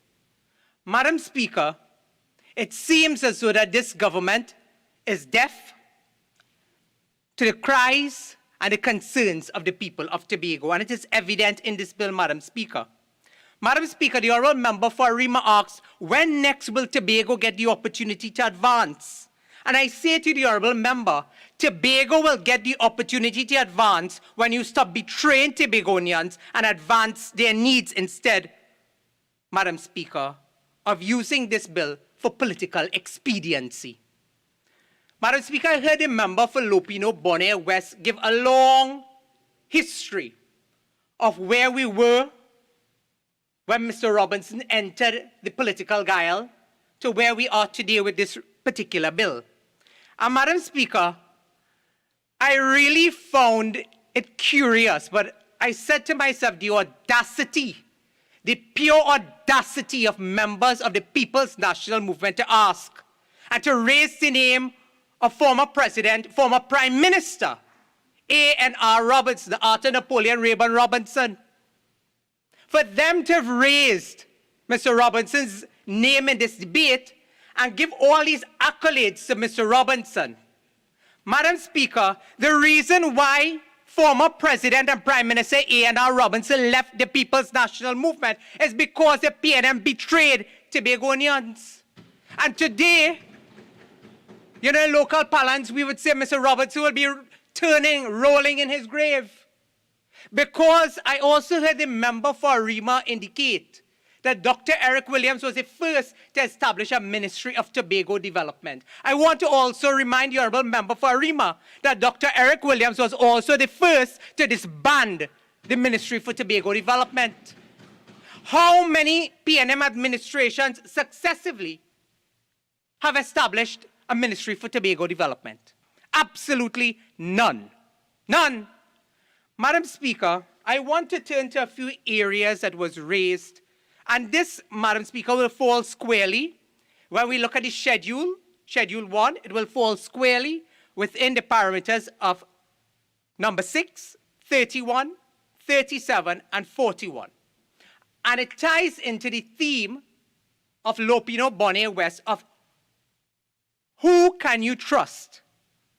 Madam Speaker, I want to remind the honourable member for Lopino Bonnet West, when you ask who can you trust to govern and to look after the affairs of the people of Tobago as we advance this self-government bill today for Tobago, Madam Speaker. I want to remind the honourable member for Lopino Bonnet West that the People's National Movement was in control of the THA and central government when several issues contained in the schedule, particularly items 6, 31, 37, and 41, fell into disarray because of poor governance, poor management by the People's National Movement, both in THA and at central government. So, Madam Speaker, when we advance this bill today, and we now give the opportunity to Tobago to govern their own affairs as it relates to items 6, 31, 37, and 41 in the schedule of the report, Madam Speaker, I am going to ask the question to honourable members opposite, and they should be able to answer what is going to change when you did not give the support when you are in the majority in the THA and the central government. And Madam Speaker, I refer to item 31. Item 31 falls in the portfolio of sport and youth affairs. The member for Tobago West sits as the Minister of Tobago for Sport and Youth Affairs, Madam Speaker. And instead of advancing sport and youth affairs in Tobago, as identified in the schedule under item 31, the Honourable Minister lost her voice when it came to the real burning issues that affected Tobago. But Madam Speaker, I am not surprised. This was the same minister when the Sea Bridge collapsed told this country, we could get groceries in Tobago, there's no shortage. I could get almond milk and yogurt like Marie Antoinette, Madam Speaker. But today, the honourable members opposite comes and they tell us, well, in schedule item 31 that deals with sport and youth affairs, this will enhance Tobago's ability to deal with that portfolio item. While the very minister, the member for Tobago West, had the opportunity to fix the problem in the first place, they buried their heads in the proverbial sand. Madam Speaker, one of the areas in the schedule, it also deals with youth development. It also deals with sport, culture, community development. I want to quote from a prolific Tobagonian, one Dwight York. Madam Speaker, just a few years ago, and this has been a prolonged problem, and the article is headed, York slams non-response to stadium repairs, Thursday, 30th November 2017, and this is contained in the schedule under item 31 for sport affairs. Madam Speaker, Dwight York said, this has been going on for some time in terms of the conditions being unsuitable for these athletes and footballers to use. And it's disappointing that we are still at this point, so much so that athletes are now refusing to even go to the venue and are now forced to train in foreign countries. Madam Speaker, 2017, who was in the majority in the THA? Who was running the Tobago House of Assembly? Who was the head of the central government here? Who was the Minister of Sport and Youth Affairs? Not the very member for Tobago West. So when I see this item in the schedule, in Schedule 1, I ask myself, why are they coming to cry crocodile tears when they could have assisted Tobago's development in the area of sport and youth affairs in the very first place? Madam Speaker, I want to turn to something that the member for Port of Spain South said. The member said, Tobagonians, wake up, open your eyes. Tobago, wake up, open your eyes. That was like an echo coming from the member for Port of Spain South. And Madam Speaker, the schedule deals with the areas of works and transport, and in particular, the issues that affect Tobago in terms, most importantly, one of the areas that will affect Tobago will be sea and air transportation, Madam Speaker. And that sea and air transportation, as contained in the schedule under item 37, will affect things like products coming out of Trinidad and the wider CARICOM and our imports internationally. But Madam Speaker, when I looked at the schedule and I saw that it dealt with sea and land transportation, giving Tobago the autonomy, as it were, to govern themselves in terms of sea and air transport, I said to myself, but I recall the member for Tobago East. The member for Tobago East stood in this very house, Madam Speaker, and you would recall when the member said, when we had a collapse of the Sea Bridge and we could not get bread and milk, basic commodities, rice, flour, sugar, oil in Tobago, the member for Tobago East stood up in this very house And the member said, Tobagonians are not suffering. That was the utterance coming from the member for Tobago East. So when they had the opportunity, Madam Speaker, to advance the interest of the people of Tobago on the most basic things, Madam Speaker, they chose party over country. That is the basis and the genesis of this entire debate here today, Madam Speaker. It has nothing to do with Tobago. It has nothing to do with Trinidad. It has nothing to do with Trinidad and Tobago. This has to do with advancing the interests of the People's National Movement and ensuring that they are in control of the THA once more. That is why we are here today, Madam Speaker. And the people of Tobago have seen through them because they are transparent. They are like the emperor without clothes, Madam Speaker. Madam Speaker, I want to turn your attention to an article, Madam Speaker, an article. And the article indicated on October 8, 2017, that over $700 million was being lost in Tobago because commodities, products coming out of Trinidad, coming out of CARICOM, coming out of the international community in terms of our imports, could not reach Tobago. And therefore, my argument today, Madam Speaker, like others, I wasn't inclined to contribute to the bill. But when I heard the utterances coming from the member for Lopino Bonaire West, telling us about the history about Robinson, I said, my God, had Mr. Robinson been in this parliament. Well, the member for Barataria San Juan is completing my sentence, but I will not go there, except to say, Madam Speaker, that I'm almost certain that Mr. Robinson is rolling in his grave today. Former Prime Minister Patrick Manning, Madam Speaker, did not betray the people of Tobago. And today his son sits as a member of parliament here, Madam Speaker. And what his father did not do, the Lekoto Jumbi is now coming to do. Who got rid of his father? And Madam Speaker, those are the burning questions because they do not want us to ask those questions in the parliament today of their betrayal of the people of Tobago. So when member for Arima, you ask what is the UNC's position, and the member for Lopino Bonaire talks about Kamala had love for Tobago in 2013, but she has no love for Tobago today. The member for Siparia has done far more for Tobago than the member for Diego Martin West. And that is on the public record. I heard the Honorable Attorney General, Madam Speaker, speaking about that Tobagonians will now be allowed to register land in Tobago.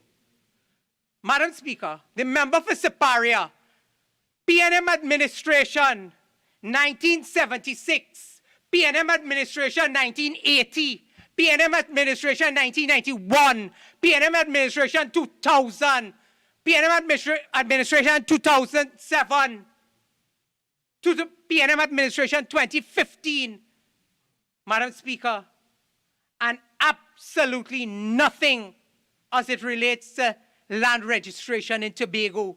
Coming here to cry crocodile tears that this legislation will fix and will be the panacea because they understand that land issues in Tobago are very sensitive issues to Tobagonians. It took the courage, strength, and determination of the member for Siparia to establish an office of the Registrar General that first dealt with lands in Tobago over decades of PNM rule, both in Tobago and in Trinidad.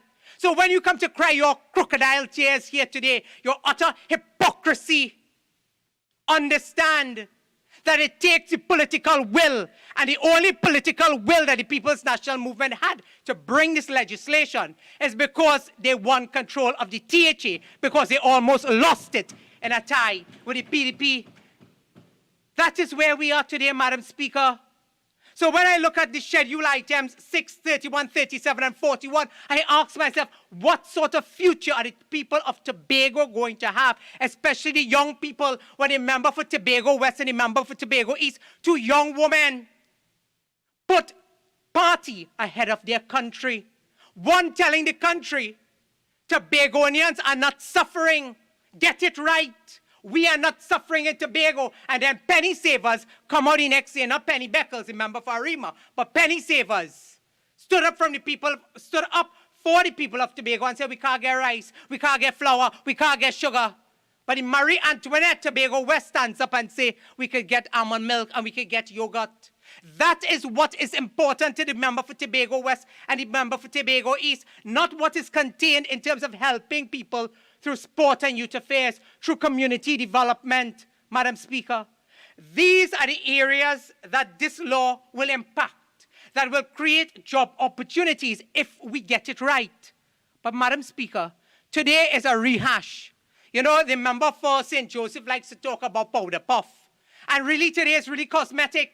It is a cosmetic advancement, giving people the opportunity in Tobago to believe that they're doing something for them. But Madam Speaker, as I've said before, the people of Tobago have seen through them. They are transparent. And the people of Tobago will reject them just like they did with the 6-6 tie. And this time, the member for Lopino Bonnet spoke about a red wash in 2013. This time you might get a green wash with Duke, the Prince, Farley, whoever it takes. Because, Madam Speaker, the people of Tobago are opening their eyes. The people of Tobago are seeing through them. And to borrow the words of the member for Port of Spain, Port of Spain South, Tobagonians, wake up. Open your eyes. Open your eyes. And today, Madam Speaker, they have opened their eyes, but they have also opened their mouths. And today, while they do not have a voice in this parliament, because Tobago West and Tobago East chooses to support party over the people of Tobago, we, the responsible opposition, headed by the member for Siparia, will stand in defense of the people of Tobago and advance their thoughts, their ideas on this bill. So when the member for Arima and others ask, what is the UNC position and where are our amendments? This is our amendment, Madam Speaker. Our amendment is to go back to the people of Tobago that you have betrayed. I thank you, Madam Speaker. Member for Point Fortin.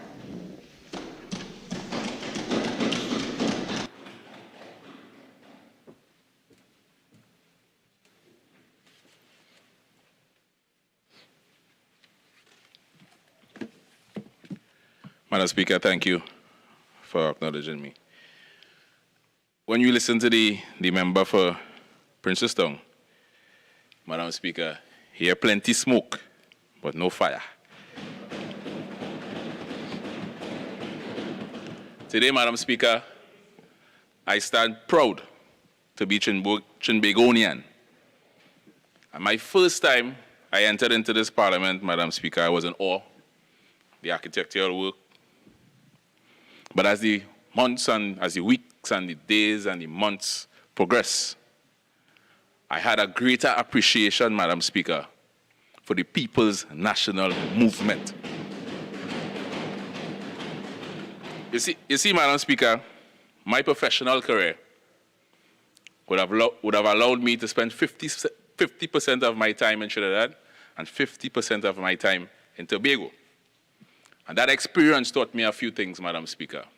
Firstly, Tobagonians are very assiduous and intelligent, and they crave an opportunity, Madam Speaker, to control their own destiny.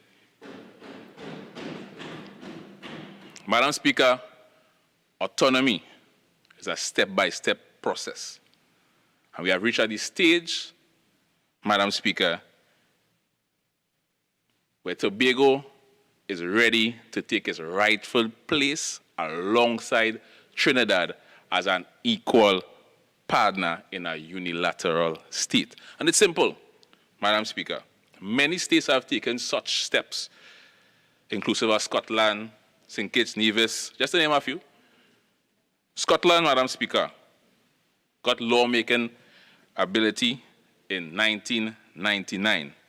And in 2021, the PNM is proposing internal self-government for the people of Tobago, Madam Speaker. This is not indigenous, Madam Speaker. It's not indigenous to our parts. The report, Madam Speaker, speaks to giving an identity to the people of Tobago and not making important decisions for them, giving them that ability to control their own destiny. Why should we sit in this parliament, Madam Speaker, and make laws to govern local settings in Roxborough, Scarborough, or even Bloody Bay, Madam Speaker? Why should we? The report, as laid by the Honorable Camille Robinson Regis,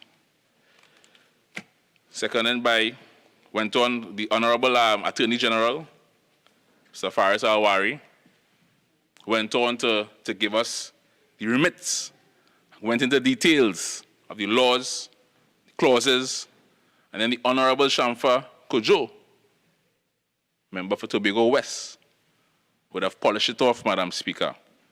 And before I go into some of the highlights of that bill, Madam Speaker, I would like to say all the respondents waxed cold, Madam Speaker. No one responded to what the PNM was proposing in this bill, Madam Speaker. Some of the highlights of that bill, Madam Speaker, is amendments to the Constitution of Trinidad and Tobago.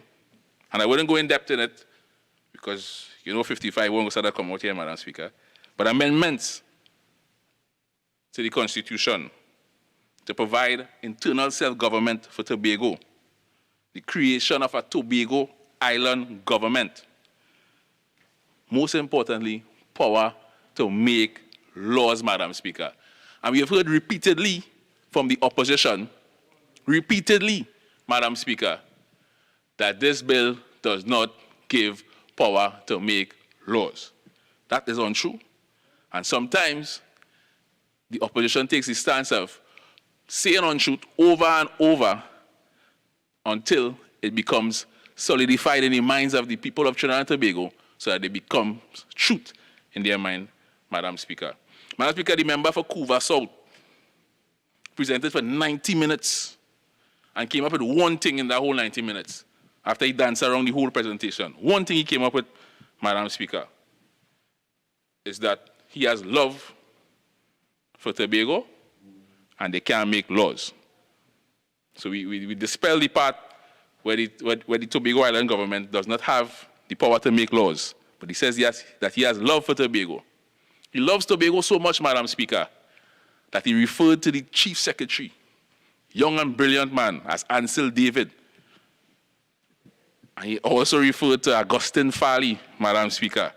A total disregard and disrespect to the people at Tobago, Madam Speaker. Disrespect. Love, Madam Speaker. When you're talking about love, love is an action word, Madam Speaker. And if you have love for the people at Tobago, you would vote today to give them internal self-government. That is what is love, Madam Speaker. Love is not holding people in bondage, Madam Speaker. I refer to Schedule 2, an action word. I refer to Schedule 2, Madam Speaker. As I say, I'm not going too deep into it. But some of the things I pulled out from Schedule 2, one is the financial matters. The opportunity, Madam Speaker, to borrow, to invest. Clause 38 of the Tobago Internal Government Bill permits Tobago to borrow. The UNC has never been in favor of giving Tobago the ability to borrow. And I quote from Rushton Paray, Honorable Member for Mayaro, in a debate on the Miscellaneous Amendment Bill 2020.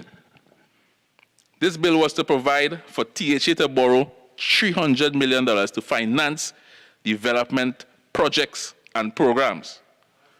And I And I repeat, this is from Rushton Paray. Madam Speaker. Member, in terms of when we refer to members here, we either refer to them by constituencies or by portfolios. So you could refer to the member for Ruka Maloney or the Minister of Planning and Development or the member for Miari. Okay? Speaker, but I am so advised by you, Madam Speaker.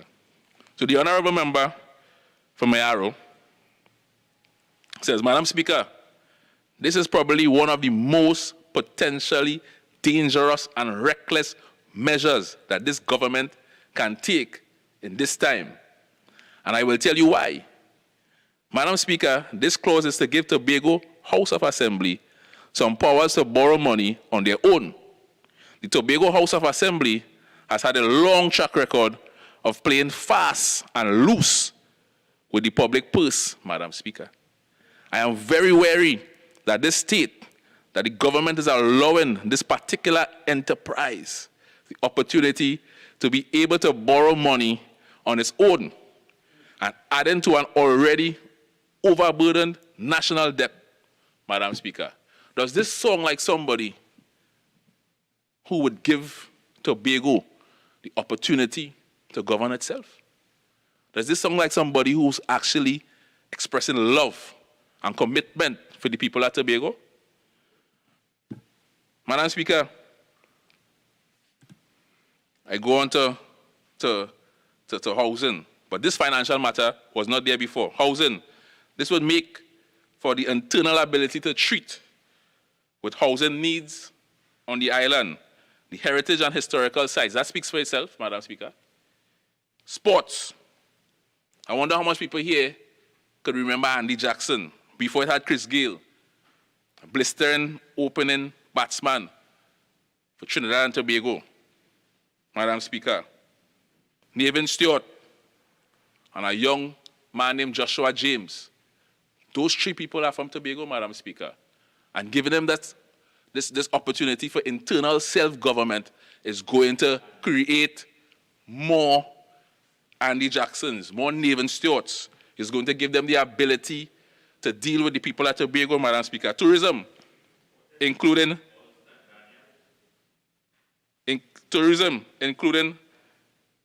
the amenities. And 1 minute, please. Would you like to make an interjection? You know the proper way. Yes? Continue. Including amenities and levies. Sandals, for example. If the Tobagonians were handling that on their own, construction would have been at an advanced stage at this point in time, Madam Speaker. And they can pass laws and bills to the betterment of their tourism product, Madam Speaker, putting them way in advance of places like St. Lucia and Barbados and Antigua and Jamaica, Madam Speaker. This is what this bill is creating. The Tobago Island Government Bill, Madam Speaker. Statutory authorities and state enterprises can't just walk into Tobago and do as they please. They must act in accordance with the policies set out by the Tobago Island government, Madam Speaker. That is an important piece of legislation. This is the opportunity to set Tobago as an equal partner in the unilateral state. The Tobago legislature, Madam Speaker, I said before, power to make laws as all things set out in Schedule 2. Oversight, Madam Speaker, and on that point, oversight. Another reference here, Madam Speaker. This Tobago Internal Government Bill in clause 18 and 19 and 20 provides for the joint select committees, Public Accounts Committee, and other oversight committees, Madam Speaker, so that they can have oversight. The UNC is always calling for more accountability, more oversight in Tobago, Madam Speaker. But they refuse to support this bill that is going to give oversight. The honorable member from Mayaro again, in the same debate, the Miscellaneous Amendment Bill 2020. Madam Speaker, the THA's financial predicament. I'm reading from him now. Madam Speaker, the THA's financial predicament has a lot to do with the mismanagement and the absence of oversight, transparency, accountability. Granting of the THA the additional right to raise funds is an operation, is like giving someone the keys to the vault. The government is simply funding this inefficiency, Madam Speaker. Madam Speaker, the PNM has put forward an entire bill, entire proposal through reports that went to I don't want to say the word because that's 5510, but it went to the Joint Select Committee, Madam Speaker. It came here, Madam Speaker, and today we are fighting to say that these things didn't happen. It happened. It happened, Madam Speaker. Oversight. All of that is in the bill, Madam Speaker. The UNC always say, bring proper legislation, and we would support that. This is proper legislation, Madam Speaker. This is total and proper legislation. And the time is now. Don't change your tune. We have brought proper legislation. We're asking for the support. All the speakers has not spoken to the contents of the report, Madam Speaker. Consultations was done. I would have free to say right now. Consultations was done, Madam Speaker. And after hundreds of hours, come today asking for more, Madam Speaker. Even their own political leader is on record saying in 2013, enough with the consultation. We have exhausted that, and it's time to move forward. And I'm saying today, Madam Speaker, it's time for us to move forward. Madam Speaker, I have a few Tobago friends, Tobagonians. They're like brothers. So I was able to call one last night. I'm going to drive to Point Fortin. And he was immediately interested in the bill pass. His words to me is that all they give us what is rightfully ours. I said, are we ready to give it to you? And then the conversation developed. And he said to me, Madam Speaker, that this legislation wouldn't pass.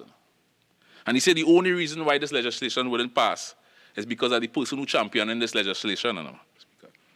He said we have a Tobago-born Prime Minister. And that is the major impediment for the United National Congress, Madam Speaker. He said they are afraid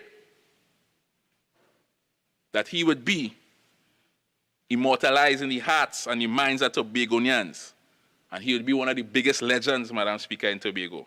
And that is one of the reasons why they cannot support that bill today, Madam Speaker. It has nothing to do with the contents of the report, has nothing to do with what the structure of the report, Madam Speaker. It's simply who is bringing the report. And I say to them today, Madam Speaker, what do you have to offer that is different to what is in the bill? We have been dancing around. They have come here, Madam Speaker, with clever political strategy.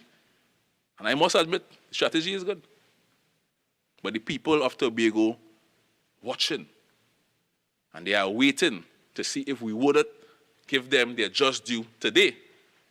But the political strategy is not good enough, Madam Speaker. They have not made one amendment to a clause, Madam Speaker, and they continue to hide behind the strategy. The biggest thing that they have done today is try to put Tobagonians against each other.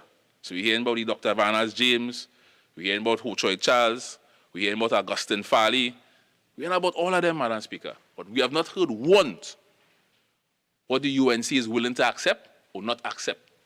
Because they have not even taken the time to read through this bill properly. A couple of the speakers said that today they didn't come to talk, They didn't come to talk, they didn't come to contribute, because Tobago is not important to them, Madam Speaker. And just want to make a call in closing, Madam Speaker. I just want to say that this matter has been fully ventilated. The people at Tobago is watching. The people at Tobago is deserving of what is in this bill. Madam Speaker, for far too long, we're dancing around what is right. So it's time for us to do the rightful thing, Madam Speaker, and ensure that the people of Tobago could treat with the issues in Tobago, Madam Speaker. So today I call upon the opposition. Put away a dislike for the government, put away a dislike for the people of Tobago and Tobago on its own, and do what is right. And Madam Speaker, I have no fear in saying that this bill is going to be beneficial from the cradle all the way up to seniors, Madam Speaker. And we are being led in Tobago by a very young, astute Chief Secretary, Madam Speaker. Put this bill, put this legislation in his hand, Madam Speaker, and watch Tobago grow. Thank you. Member for Cuba North, I'm sorry.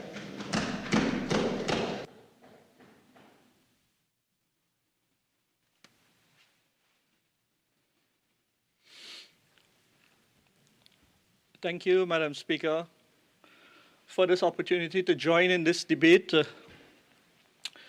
Madam Speaker, I start off my debate today by attempting to clarify a lot of the misinformation that I see being peddled by the other side. Misinformation of dividing the people of Trinidad and Tobago, which is something that they have been accustomed to, Madam Speaker. Misinformation that they come to this parliament under the parliament privilege to propagate onto the population information that is very far from the truth, Madam Speaker.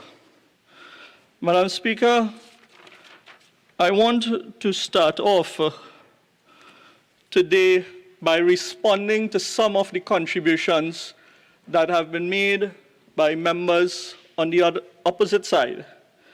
And I start off today when referring to the contribution from the Honorable Member for Arima, when she touched on agriculture and investment. And I want to quote what she said, giving Tobago the additional money to improve the affairs of Tobago, the affairs of the people of Tobago.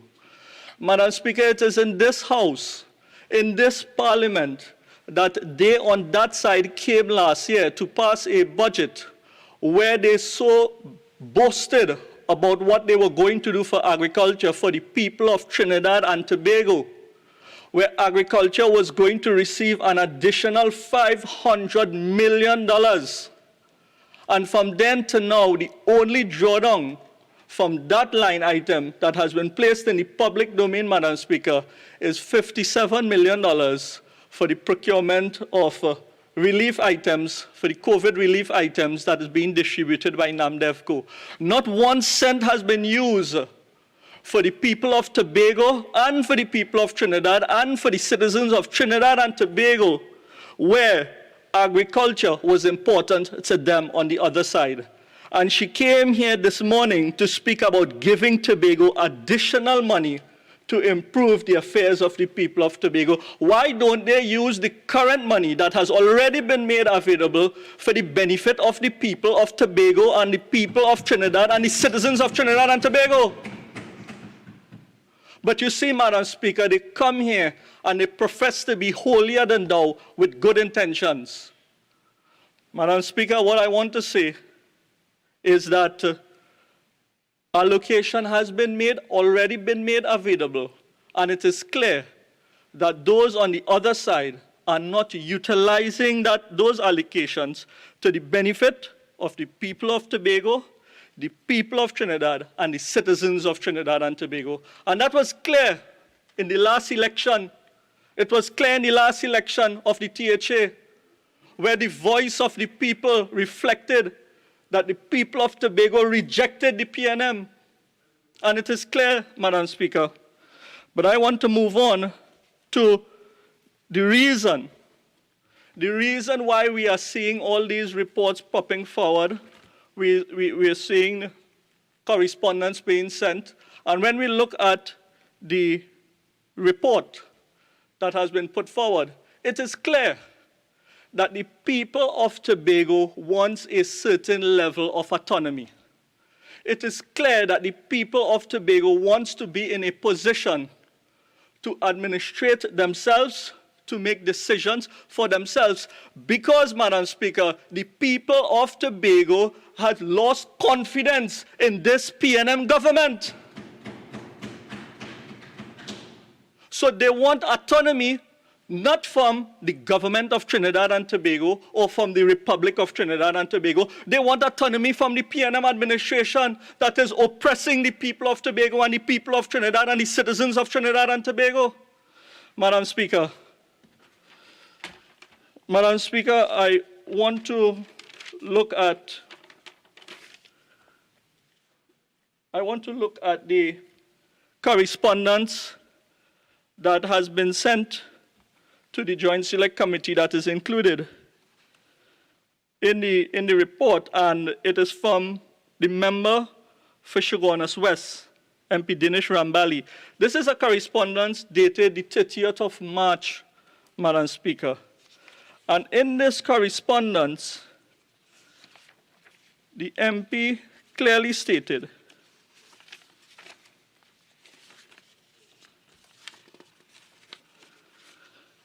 and I quote, "Even further, having May 2021 set as a possible deadline for completion is an unreal target and betrays the lack of appreciation for the very complex nature of this present exercise." Madam Speaker, this is from since March 2021, where the member advised those involved that it is unrealistic. It is unrealistic.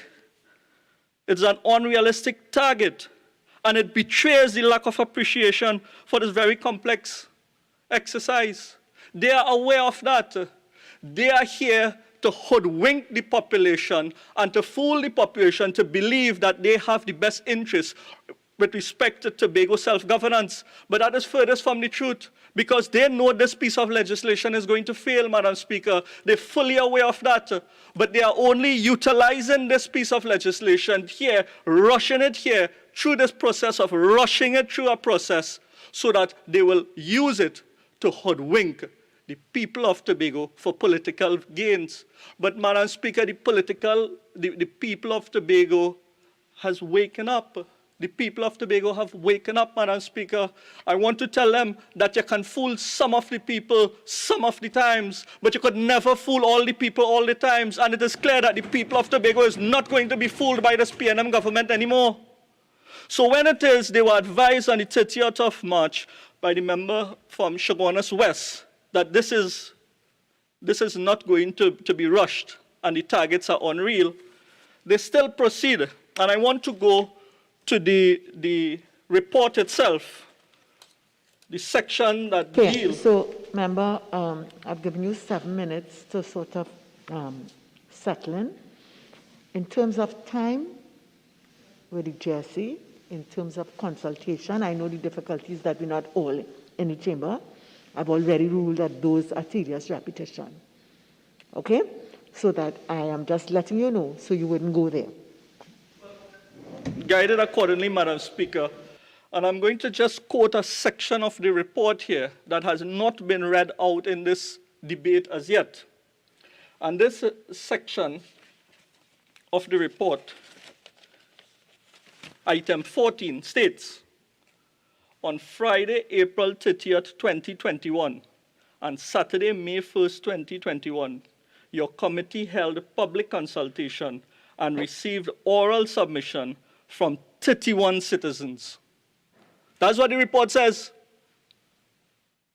After written submission, public consultation. And what I'm saying is, member, while this is what the report has said, I'm saying that this is ground that has been covered, overcovered, undercovered, recovered between yesterday and today. That's why I stood up and cautioned you before you went there.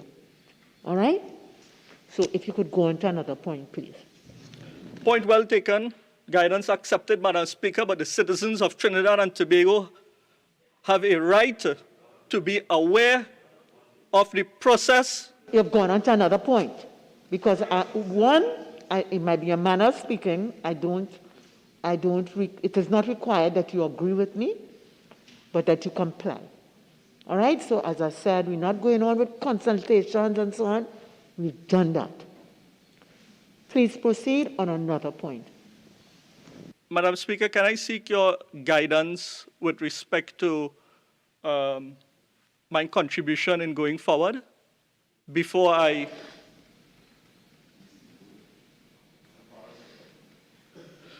So, Madam Speaker, stepping away from the 31 citizens who have been consulted and not speaking further on that topic, not speaking further on the issue of limited consultation that took place, I want to ask the questions: how many persons from the agriculture society, from the fisheries industries, from the various agriculture fishing associations, marketplaces, market vendors, how many of these persons, which Schedule 1 is speaking on agriculture, I would like to know how many of these persons had any input into the drafting of this legislation. Because you see, Madam Speaker, this legislation is going to have a direct impact on the agriculture sector. It is going to have a direct impact in the fisheries industry and the markets and so forth. And even though I will not spend much time speaking on public consultation, what I can specifically say is from my perusing of these documentations, this bundle of documentation that was presented to us, I was unable to come about any substantive response, report, recommendations, or any kind of deliverables from persons in this sector. I'll ask you, member, to move on. Madam Speaker, those on the other side came and spoke about giving Tobago the opportunity to borrow. Giving Tobago the opportunity to borrow, giving persons the opportunity to borrow. And also spoke about borrowing that has already taken place. I believe the previous speaker spoke about 300 million in borrowing that previously took place. So it appears that borrowing is already an ongoing activity that happens in Tobago managing its affairs. But, Madam Speaker, borrowing seems to be something that their government is very focused on. Because since they have come into office, Madam Speaker, other than taxing the citizens, the next thing...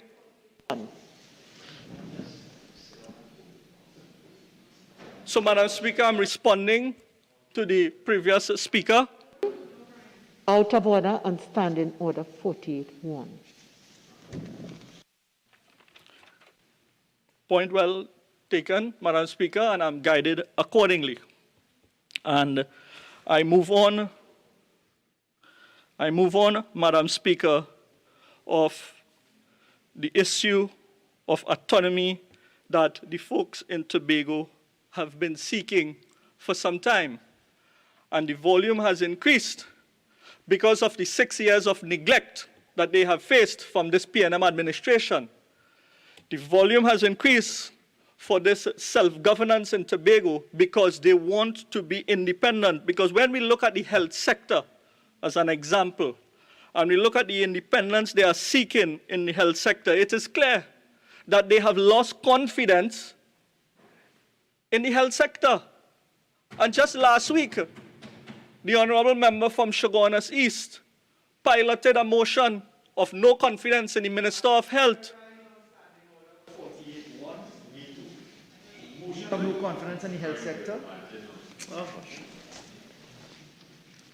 The objection is upheld.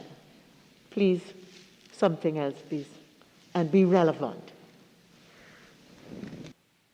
Guided accordingly, Madam Speaker, I'm certain those on the other side do not want to hear what is happening and why the folks of Tobago wants this supports the independence, they support the autonomy.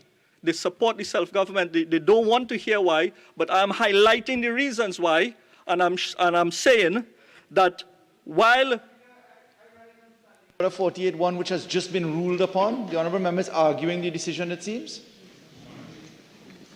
So, remember, I would want to say that I would accept that you're not trying to circumvent the ruling, but I have already ruled that talking about the borrowings of the government is irrelevant. I've already ruled that in no confidence motion in the health sector and the Minister of Health is irrelevant.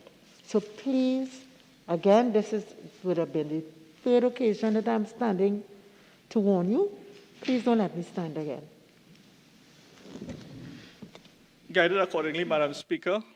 And moving along with my contribution, I want to touch on how this Tobago self-governance bill that has been brought before this Parliament, that has been rushed before this Parliament, how it is going to affect the citizens of Trinidad and Tobago. Because you see, Madam Speaker, we are a very united country, Trinidad and Tobago, Twin Island Republic, where every creed and race finds an equal place and an equal space, Madam Speaker. Madam Speaker, what is being proposed here is at least 6.8% of the national budget, 6.8% minimal base towards this autonomy. And Madam Speaker, while a figure has been thrown out, there is no sort of breakdown or explanation as to why and how they arrive, Madam Speaker, at this 6.8%. The question is it sufficient? Is it enough to achieve all what it is we are to achieve to have true autonomy and true self-governance for the people of Tobago? Will this 6.8% be sufficient? Or is there a seed capital that is going to be required for a proper and an efficient rollout of the self-governance for the people of Tobago? You see, Madam Speaker, what those on the other side do from time to time is they provide pie-in-the-sky plans. They come here and they throw out proposals and projects that are pie in the skies, that are very unreasonable, unrealistic, unachievable. Again, with political intent to mislead the population of Trinidad and Tobago. Against Standing Order 48.1, the relevance of that to the committee report that we are being debating is giving me some difficulty.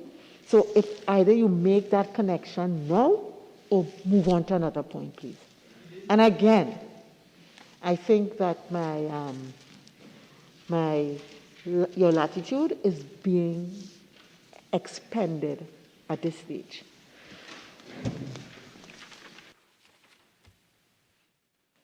I take your guidance, Madam Speaker, and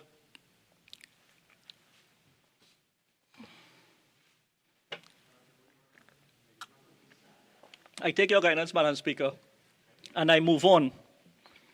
I move on with the point that I was making into the efficient rollout of what this bill is expected to achieve. Because this bill is speaking of a service commission, civil service, public service, to be set up for Tobago. Madam Speaker, respectfully, Standing Order 55.1b, the issue of the service commissions has been dealt with by at least 5 speakers on that side. Okay. I accept, I uphold, but in addition to which, this bill is not talking about ruling out, okay, which will be an administrative matter. So I'll give you a little leeway to try and tie what you want to say into what the report is, okay? But it is not about ruling out and the failure of the government to rule out other things. Madam Speaker, all the legislation all bills, all pieces of law treat with the governance of our country and the governance of our people. And when we stand here to discuss and to debate and to make laws, it will more or less have an impact on the citizens of our country. And it makes absolutely no sense for us to debate and to discuss unrealistic targets. And what I am asking here today is the government has put forward a breakdown of the national financial allocation where they are recommending a certain percentage to be made available. The government is putting forward nothing. This is a joint select committee report. Okay, so I understand that. Go ahead. Thank you, Madam Speaker. And when a specific allocation of 6.8% or 8% or in between is being made available, what specifically is this being made available for? And if we examine the document, we will get the answers to that. And the member for St. Joseph indicated that previous speakers have spoken about the public service, so I will not go into that. But what I want to ask, Madam Speaker, is while we divide labor in Trinidad and labor in Tobago, what impact is it going to have on the entire labor movement, or I should say on behalf of the working class of Trinidad and Tobago? Okay, so member for Couva North, your speaking time is now spent.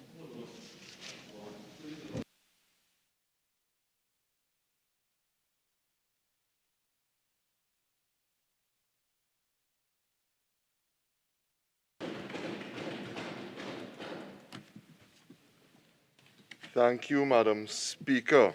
Madam Speaker, I had started to take notes while my colleague opposite was speaking. And apart from misinformation and a quote somewhere that he said that we on this side think ourselves holier than thou and full of good intentions, which, Madam Speaker, I want to agree with. In particular, when we see what we are compared against. Madam Speaker, other than that, all I have is 48-1, so I will just move on with my presentation. Madam Speaker, on behalf of the constituents of Diego Martin Central, I want to thank you for the opportunity to join this momentous debate.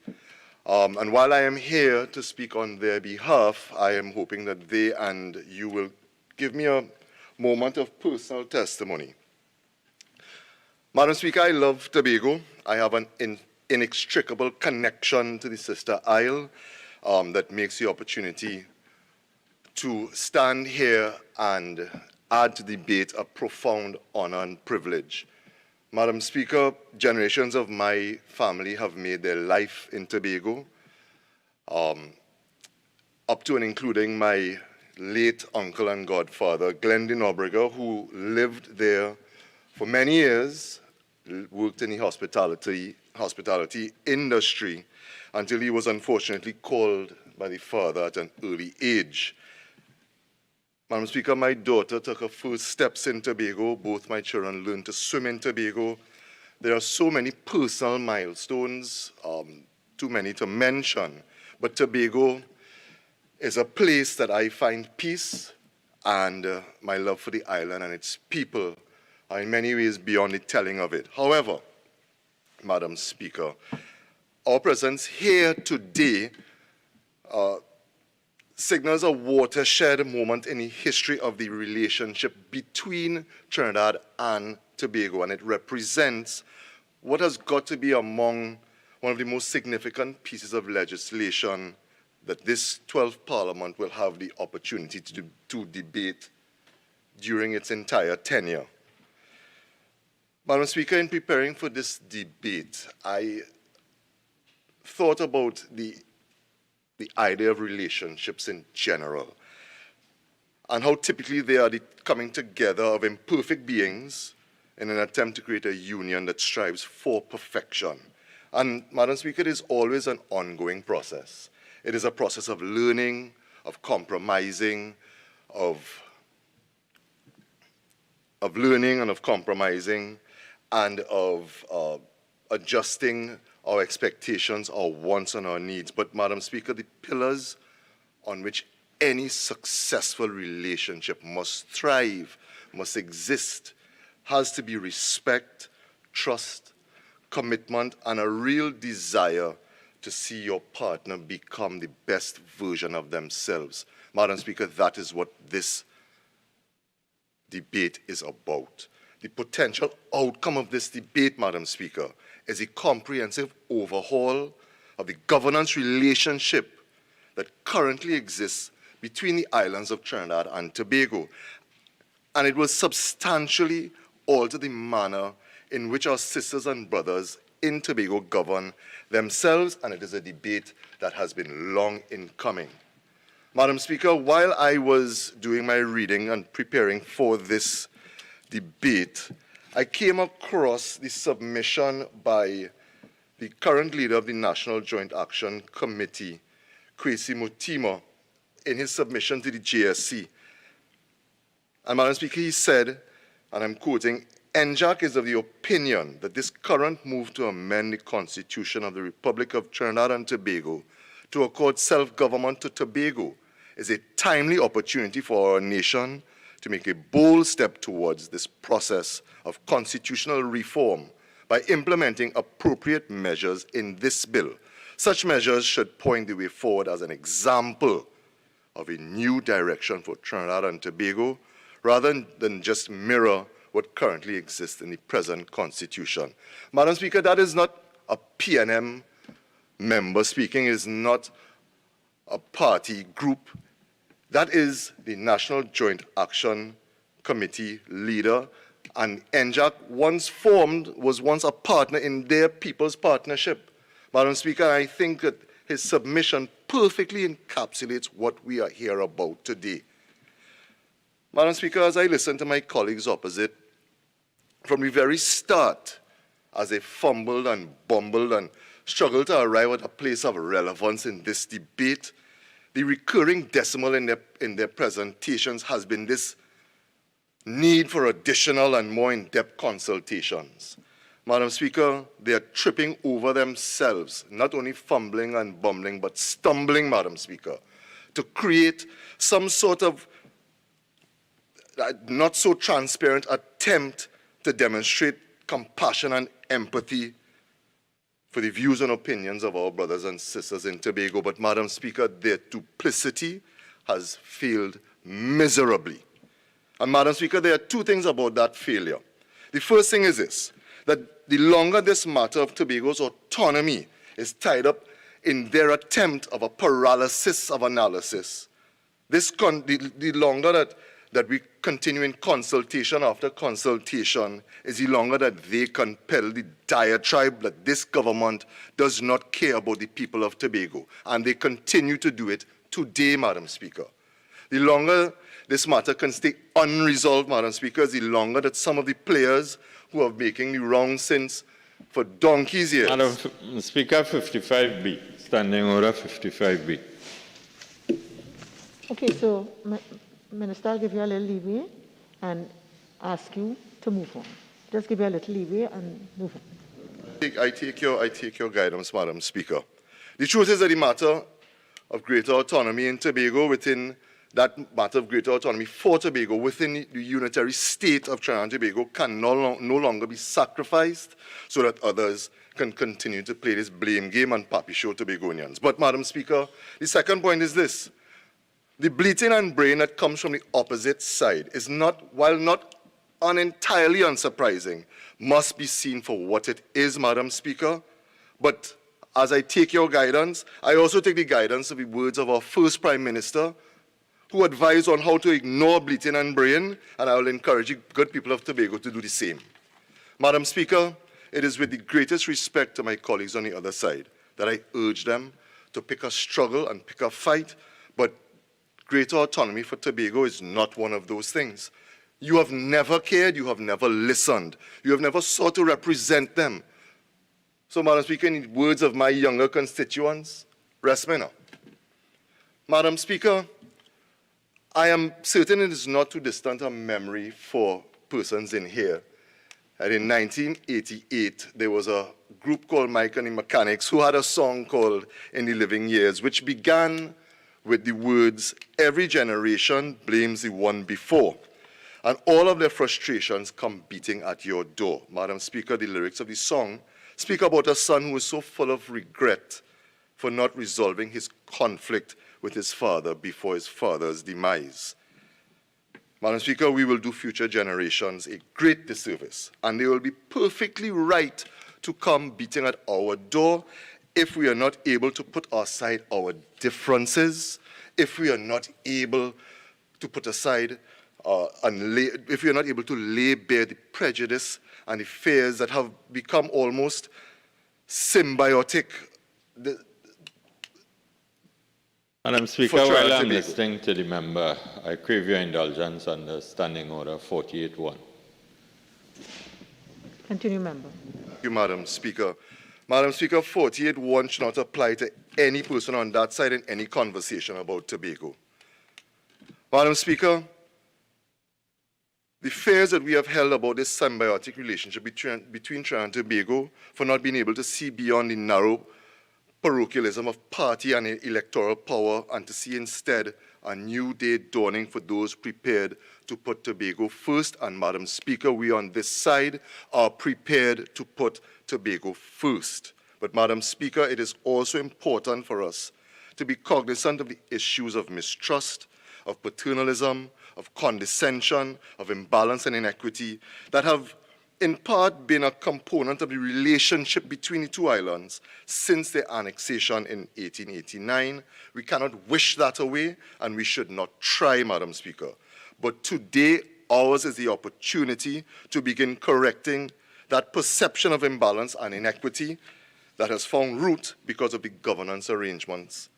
And Madam Speaker, a former Prime Minister, Patrick Manning, once famously said, what Tobago wants, Tobago will get. And during the course of this debate, we on this side have continuously demonstrated that we have listened intently to the voices of those who are most likely to be affected by the provisions of this bill. We have distilled the concerns that are contained in reams and reams of paper submissions.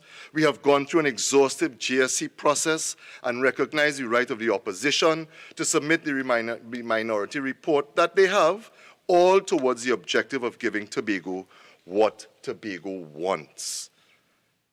And though the provisions contained in that GSC report, we are seeking in part to return to the days prior to 1889 when Tobago governed itself, and that was the time when Tobago was able to pass and enact laws that were in the best interest of Tobago. That was the time when taxes paid in Tobago remained in and were spent on what was determined to be the best for Tobago by Tobago. Madam Speaker, there are three principal provisions that have been up for debate. Tobago's ability to pass and enact its own laws, its ability to earn and spend its own money, and its equal status within the twin island republic of Trinidad and Tobago. Madam Speaker, notwithstanding everything that has come from that side, to quote the mighty Sparrow, that's all, that is all, that is all. Madam Speaker, under the existing THA Act 40 of 1996, the legitimately elected assemblymen of the Tobago House of Assembly, voted into power by the people of Tobago in a free and democratic process every 4 years, have absolutely no say in the creation, deliberation, and passage of laws that impact on the daily lives of their constituents. The bill that was sent to the JSC, which report is before us today, reestablishes the legislative power of the assemblymen of the THA, ascribing unto them the power and authority to make and enact laws and that they believe are in the best interest of their constituents. The precise words, Madam Speaker, are to make laws for the peace, order, and good governance of Tobago. Madam Speaker, that is the epitome of democracy, that is of the people, for the people, and by the people. Madam Speaker, this is a significant milestone for the governance of Tobago. Madam Speaker, if you allow me to quote the current leader of the People's National Movement in Tobago, the Honourable Tracy Davidson Celestin, who on Friday in a report carried in the Newsday newspaper said, and this is what I quote, Madam Speaker, "This is something we have argued for perhaps 40 years or more, and now we have the opportunity in this arrangement in this Tobago Island bill, and it is something that we should not take for granted. All we can do whenever we meet in the House as members of the Assembly is to talk about respective policies that we will want to implement within the respective divisions." Madam Speaker, if anybody should know, it would be Mrs. Davidson Celestin, who, but for a brief hiatus as an ambassador, has been a member of that Assembly since 2005. But, Madam Speaker, the gravitas of the amendment does not stop there. Mrs. Davidson Celestin hastened to add, "We have," and I'm quoting, Madam Speaker, "we have direct access to the President in terms of when those laws are made. We can now have them proclaimed directly by the President without having to go to Cabinet or Parliament." Madam Speaker, we could debate this from now until Jesus comes in glory. But at some point we will have to make a decision, and now is that point in time. Future generations are going to be unforgiving if we do not seize it and delay out of fear, out of cowardice, political grandstanding, or self-serving agendas. Madam Speaker, moving on to the second item, that of financial independence. Madam Speaker, everybody here must understand at a personal level that one of the signs of maturity and independence is the ability to earn and spend your own money. At a personal level, we need to understand that. We must understand that. There's this significant provision in the report, and the accompanying bill is the granting of Tobago its ability to collect and be remitted taxes belonging to Tobago. Madam Speaker, the proposal, having come from local government, is not entirely dissimilar to what is proposed under local government reform.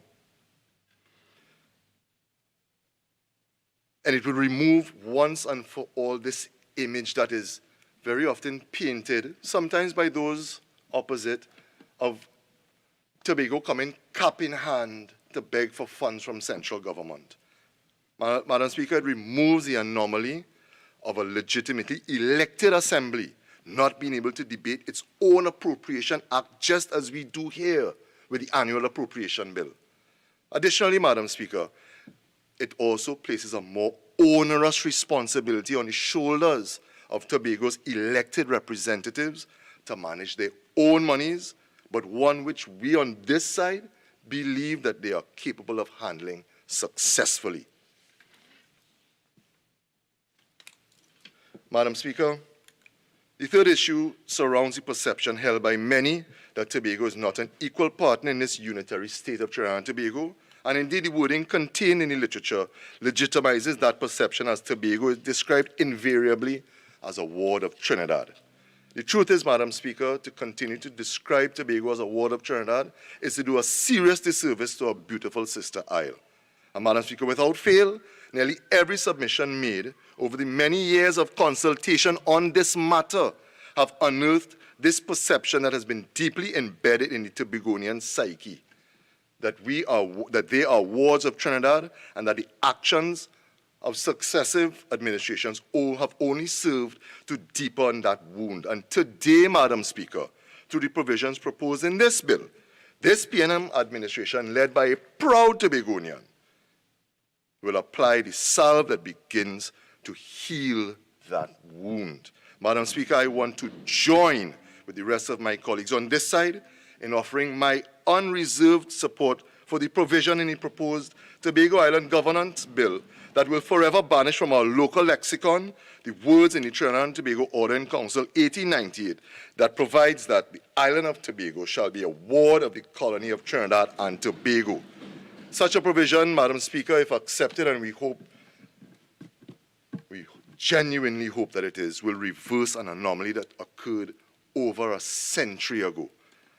Madam Speaker, in closing, it is my considered view that notwithstanding the minority report of the opposition, the deliberations of the GSC report must be accepted. I join with my colleagues before in congratulating the chairman of that committee, in congratulating the member for Ruka Maloney, in congratulating the Minister of Planning and Development, that trifecta of excellence resting in one person, Madam Speaker. And the draft bill before this House should be approved, Madam Speaker. I thank you.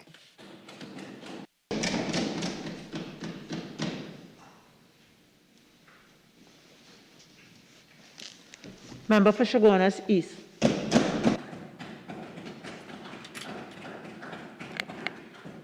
Thank you, Madam Speaker, for the opportunity to contribute to this debate. Madam Speaker, as I begin, I want to deal a little bit with some matters raised by the last speaker. And Madam Speaker, in listening to the speaker before me, I sat there and I wondered, the way the member appeared was as though the UNC has no love for Tobago. The UNC does not support Tobago. But I had to listen to the member and ask, who does not love Tobago? Madam Speaker, everywhere each one of us in this house go in the world, we describe ourselves as proud citizens of Trinidad and Tobago. So do not come to portray us as haters of Tobago. Madam Speaker, as we contribute as members of the opposition here today, we are saying simply to the government, do not run from the voice of the people of Tobago. And it's simple as that. Madam Speaker, I have listened from yesterday into today, and members on the other side, in each one of their contribution, they would portray the UNC as though we do not support any legislation that they bring. Madam Speaker, to the speaker who spoke before, on many occasions, we on this side have put aside our differences to support legislation in the interest of the people of Trinidad and Tobago. And we will continue to make that clear, and the citizens are aware of this, Madam Speaker. Madam Speaker, when we look at Tobago and what's happening, and you hear the members on the other side speak as though the People's Partnership government, the government before them, never did anything for Tobago. Madam Speaker, I can tell you as a young person who visited Tobago on many occasions, if you speak to young people in Tobago, I have done so, and I can tell you that these people have said to me that the best time for Tobago was when the People's Partnership government was in office. So be careful. Listen to the voice of Tobago, not only what you hear and sing in your ear, Madam Speaker.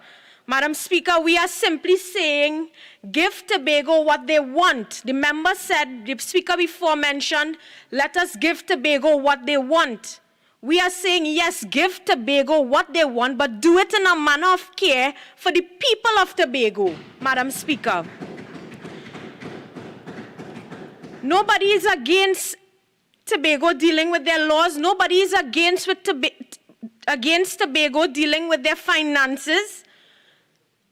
But take their step forward and take this step forward by including their voice. And it's simple as that.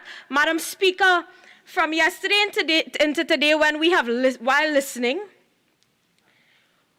many citizens outside who are listening to us as well have come to the conclusion that whilst the government would like to appear as though they are passionate about the citizens of Tobago and they are working in the interests of the people of Tobago, the citizens of this country are aware that the unprecedented recent times that has gone in the history books of Trinidad and Tobago is forcing this government to act as though they care about Tobago now.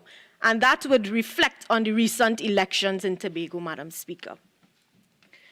Madam Speaker, I listened to Lopino Bonnet this morning, and I had to laugh because the member spoke of confidence, placing confidence in the Tobago West and East MPs.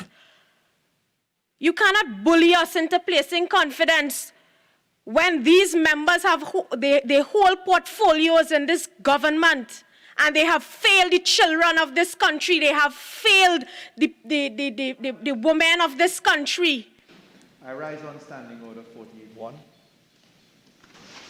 Objection upheld. Madam Speaker, but some persons will not use but I understand. Madam Speaker, going forward, in listening to the contributions, you would have heard that there were placement of feedback documents in the airport, in restaurants, etc. Madam Speaker, we have to ask what feedback mechanism was really used when borders were closed. Restaurants have been closed for lengthy periods during the last year. Bars have been closed for lengthy periods during the last year. So what feedback mechanism was really used? If you look at Tobago in terms of online feedback, how many people in Tobago have access to this online mechanism of feedback, Madam Speaker? So when we speak digitization, this government is preaching digitization and feedback. We really have to ask this question. So do not come to school the UNC on how we treat Tobagonians when it was your Prime Minister who threatened the people of Tobago that they will never be forgiven. When you speak about threat to democracy, that is threat to democracy, Madam Speaker. Madam Speaker, in this short contribution, I would just like to state that the behavior, the attitude, the responses, the contribution by members on the other side have simply portrayed panic and desperation. And do not come to tell us that we do not want to accept legislation yet again, when you should really be admitting that you need to do a better job in your preparation before coming to this House. Madam Speaker, whilst I've heard on many occasions as well that we on this side are not good for the people of Tobago and do not listen to us, and Tobago, you will be in danger. In closing, Madam Speaker, I say the only bad thing for the people of Tobago is the PNM. I thank you.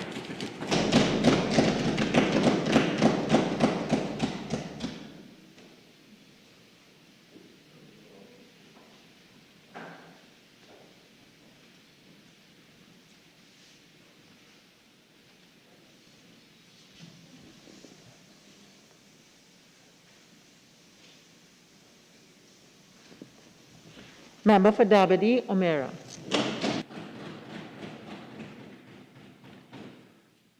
Thank you. Thank you, Madam Speaker.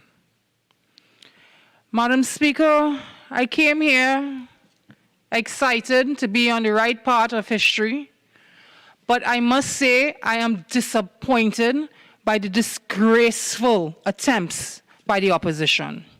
It is disgraceful, Madam Speaker, that they clearly did not read the report on the two bills offered.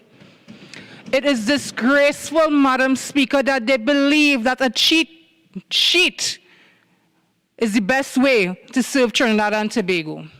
Madam Speaker, I've heard a lot about consultation, so much so that you yourself, Madam Speaker, asked not to hear that word anymore. But, Madam Speaker, in any consultation, there must be good faith. Any doubt or uncertainty shall be resolved with good faith. Madam Speaker, as the member for Tobago West said yesterday, nothing. They offered nothing, they came with nothing, and they're leaving with nothing because they want Tobago to have nothing. Madam Speaker, unlike so many members on the other side, I took my time and I read the report. Madam Speaker, I went through clause by clause and I saw where amendments were made. Amendments were made, Madam Speaker, because the committee listened to the people of Tobago who contributed, Madam Speaker. Madam Speaker, the people of Tobago cannot simply be the persons who identify as anti-PNM. There are other voices, Madam Speaker, and they spoke. Clause 5, 11 comments made with regard to the boundaries, and it was adjusted, Madam Speaker. Clause 7, 1 comment made by the Law Association of Trinidad and Tobago, which spoke of the High Court's jurisdiction, and that was also inserted, Madam Speaker. Clause 8 and 5, comments were made, all were considered, speaking in particular to the powers of Tobago to make laws, and that was dealt with by the Attorney General, Madam Speaker. Madam Speaker, clause after clause after clause, but you know what I did not see, Madam Speaker? I did not see the contribution of the opposition members of the Joint Select Committee. You know why, Madam Speaker? Again, I go back to that word, nothing. Madam Speaker, in the Tobago Island Government Bill, you will see the same. Clause 5, 3 comments were made in reference to the boundaries and was considered by the Joint Select Committee, which has proposed 11 nautical miles, Madam Speaker. Mr. Speaker, have been traversed by members already. Okay, so I think the objection you're raising is under section Standing Order 55(1)(b). Yeah. All right, and please proceed, member. Madam Speaker, you see, I'm able to quote because I took the time to read, Madam Speaker. And in taking the time to read, Madam Speaker, I also managed not to massacre the English language, Madam Speaker. Because you can refer to gunning 1, 2, 3, and 4, but if you do not contribute, Madam Speaker, why you must now try to fool the people of Tobago and pretend that you have a say. Madam Speaker, I spoke to my colleagues in Tobago, and my colleagues assured me that I am on the right side of history. I listen, Madam Speaker, because the opposition tends to bring in the dead in the House of Parliament. They love to speak about persons who cannot speak for themselves. They spoke about A.N.R. Robinson, a man who was shaped and formed in the People's National Movement, a man who gave us the greatest justice ever when he rejected UNC in its manifestation and appointed Patrick Manning as the Prime Minister of Trinidad and Tobago, based on morality, Madam Speaker. Madam Speaker, Tobago is important to the People's National Movement because it is a partnership. It is a marriage. Madam Speaker, we will not tolerate the UNC coming as an outside man with nothing to offer, but say whispering sweet nothings. But even in nothings, Madam Speaker, it does not exist. Madam Speaker, 2 islands, 1 nation, and that is what they are forgetting. Tobago is not a playground, Madam Speaker. Tobago is our equal and our partner, and this is what we are trying to do. Madam Speaker, I read the minority report. They spoke about the process was unfair. Madam Speaker, again, the political hypocrisy. How was it unfair? When in 2013, the member for Superior led the then UNC government and their cohorts with the leader of TOP, Ashwa Jack, to hijack and disregard the proposal of the John Prince Committee, which was approved by the Tobago House of Assembly in 2011. The minority report, Madam Speaker, also suggested that the consultations failed to reach a significant number of people. Madam Speaker, we have heard it 4 years, 20 venues, 100 man-hours, 120 stakeholder submissions, and over 6,000 Tobagonian and Trinidadian participants, Madam Speaker. I challenge anyone on the other side to name any bill that has had this form and level of deep consultation. Madam Speaker, they even stated that it did not take the stakeholders seriously. The Joint Select Committee, Madam Speaker, made a number of significant adjustments to the draft bills based on both oral and written submissions. Madam Speaker, they spoke of Mr. Orville London, the Chief Secretary at the time. Madam Speaker, but did they tell you it was the same Orville London that the member for Superior refused to meet for over a year, despite him begging and pleading with her to put the people of Tobago first? So, Madam Speaker, the UNC cannot come here today and talk about not listening. I am speaking to the people of Tobago. Put pressure on the United National Congress to do what is right by you. The same way they supported the anti-gang, they can support this bill. They can put the people of Tobago first. They can put not just themselves, because, Madam Speaker, in their lust for power, they are using words, not deeds. They do not care about Tobago. They do not care about your children's children. They do not care about your future. And as for the gentleman in green, and we have been seeing green for the past 2 days, Madam Speaker, and I am not afraid to call his name, as a woman who has been constantly verbally abused and attacked by Watson Duke, I can tell you, Madam Speaker, Esau sold his birthright for a plate of food. Do not allow the PDP to do the same to the people of Tobago. Madam Speaker, the member for Couva South spoke about desperation. It is desperate to stamp on progress. It is desperate to impose your will on Tobago. Madam Speaker, when last did the UNC contest a seat overtly in Tobago? 2001. What have you contributed? Madam Speaker, Tobago deserves deeds, not words, and the People's National Movement will do the deed and do what is right by Tobago. Thank you very much.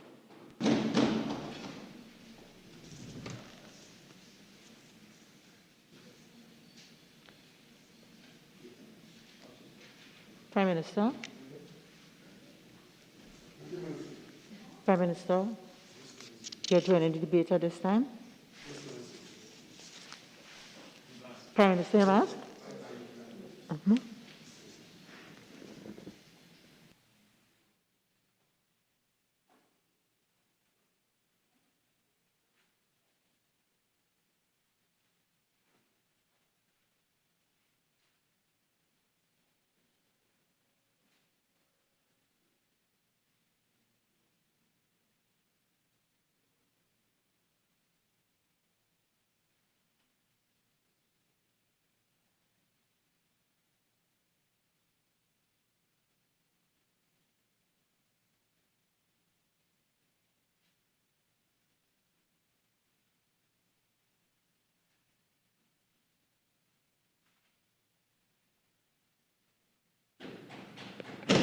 Prime Minister, am I correct in my understanding that you are exercising the right to reply under Standing Order 46-2?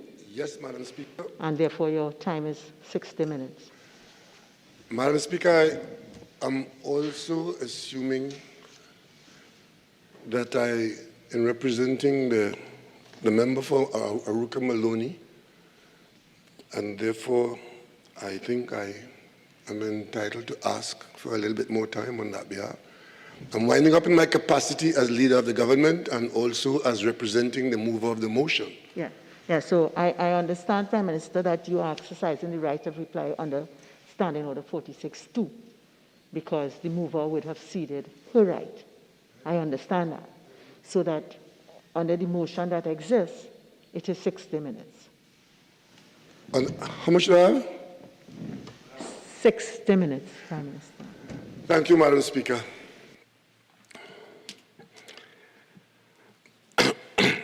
Madam Speaker,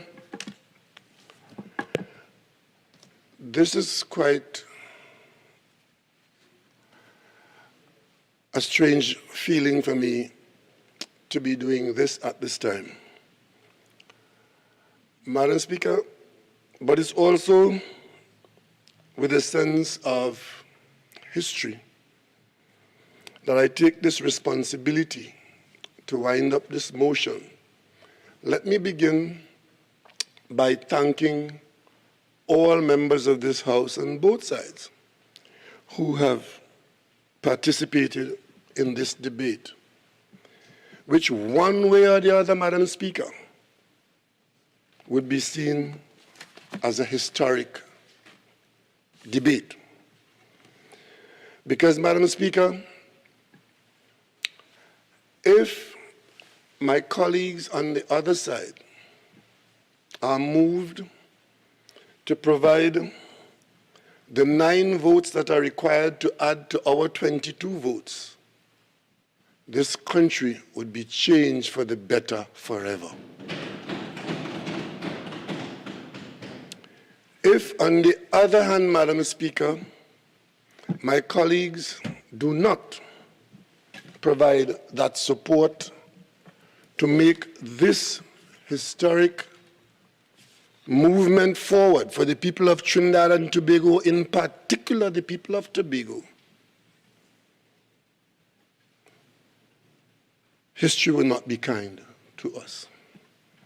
Madam Speaker, permit me a little leeway to anchor my presentation in history.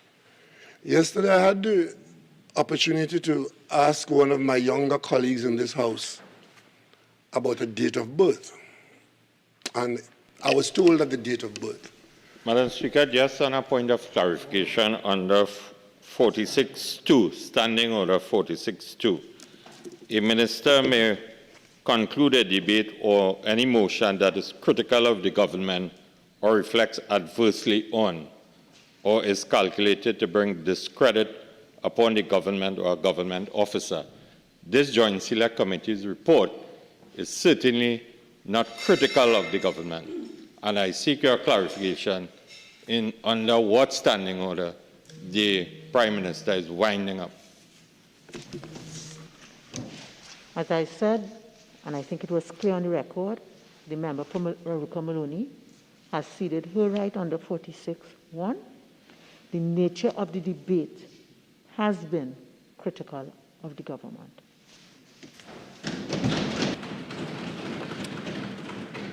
Thank you, Madam Speaker. And I'm sorry I lost my train of thought there, but I'll start over. And I trust that, Madam Speaker, I'll be given some injury time. As I was saying, Madam Speaker, I did ask one of my younger colleagues in this House, to whom I have a responsibility. I asked the member about a date of birth, and the member told me. And I simply did that because I wanted to be sure when I say that this matter before us today has been around this House and outside of this House before the particular member was born. And it's an eerie feeling, Madam Speaker, to be here treating with this motion in such a fundamental way and having the participation of a member who was born after this motion came alive in Trinidad and Tobago. Madam Speaker, no one could properly understand this debate, the content of these bills, the conduct of this motion, without having an understanding and a sense of the history of Trinidad and Tobago in the last 30 years or thereabouts, to fully understand it. And Madam Speaker,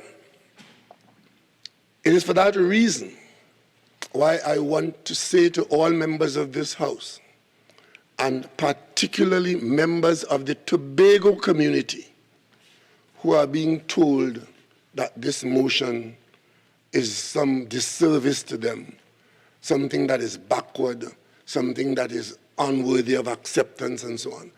That what we are doing here, Madam Speaker, is adding to a foundation that has been built, one that has been contentious, one that has seen happiness, one that has seen disappointment, and I dare say discord.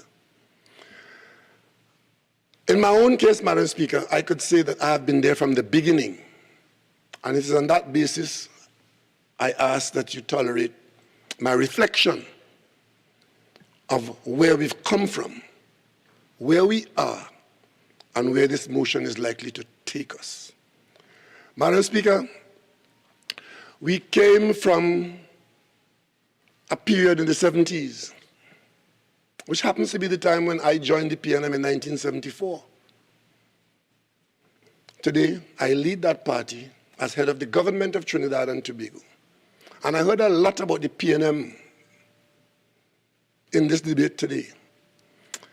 I heard a lot about the Prime Minister, and even my own name being called in all kinds of capacities, and therefore we can't exclude that from the debate. Madam Speaker, in 1971, there was a no-vote campaign in this country. And a member for Tobago East won that seat uncontested. Let's start there. Tobago East won by the PNM uncontested. 5 years later, Madam Speaker, that member lost that seat in 1976. Up to that point, Madam Speaker, Tobago was administered from Port of Spain. And how was that done?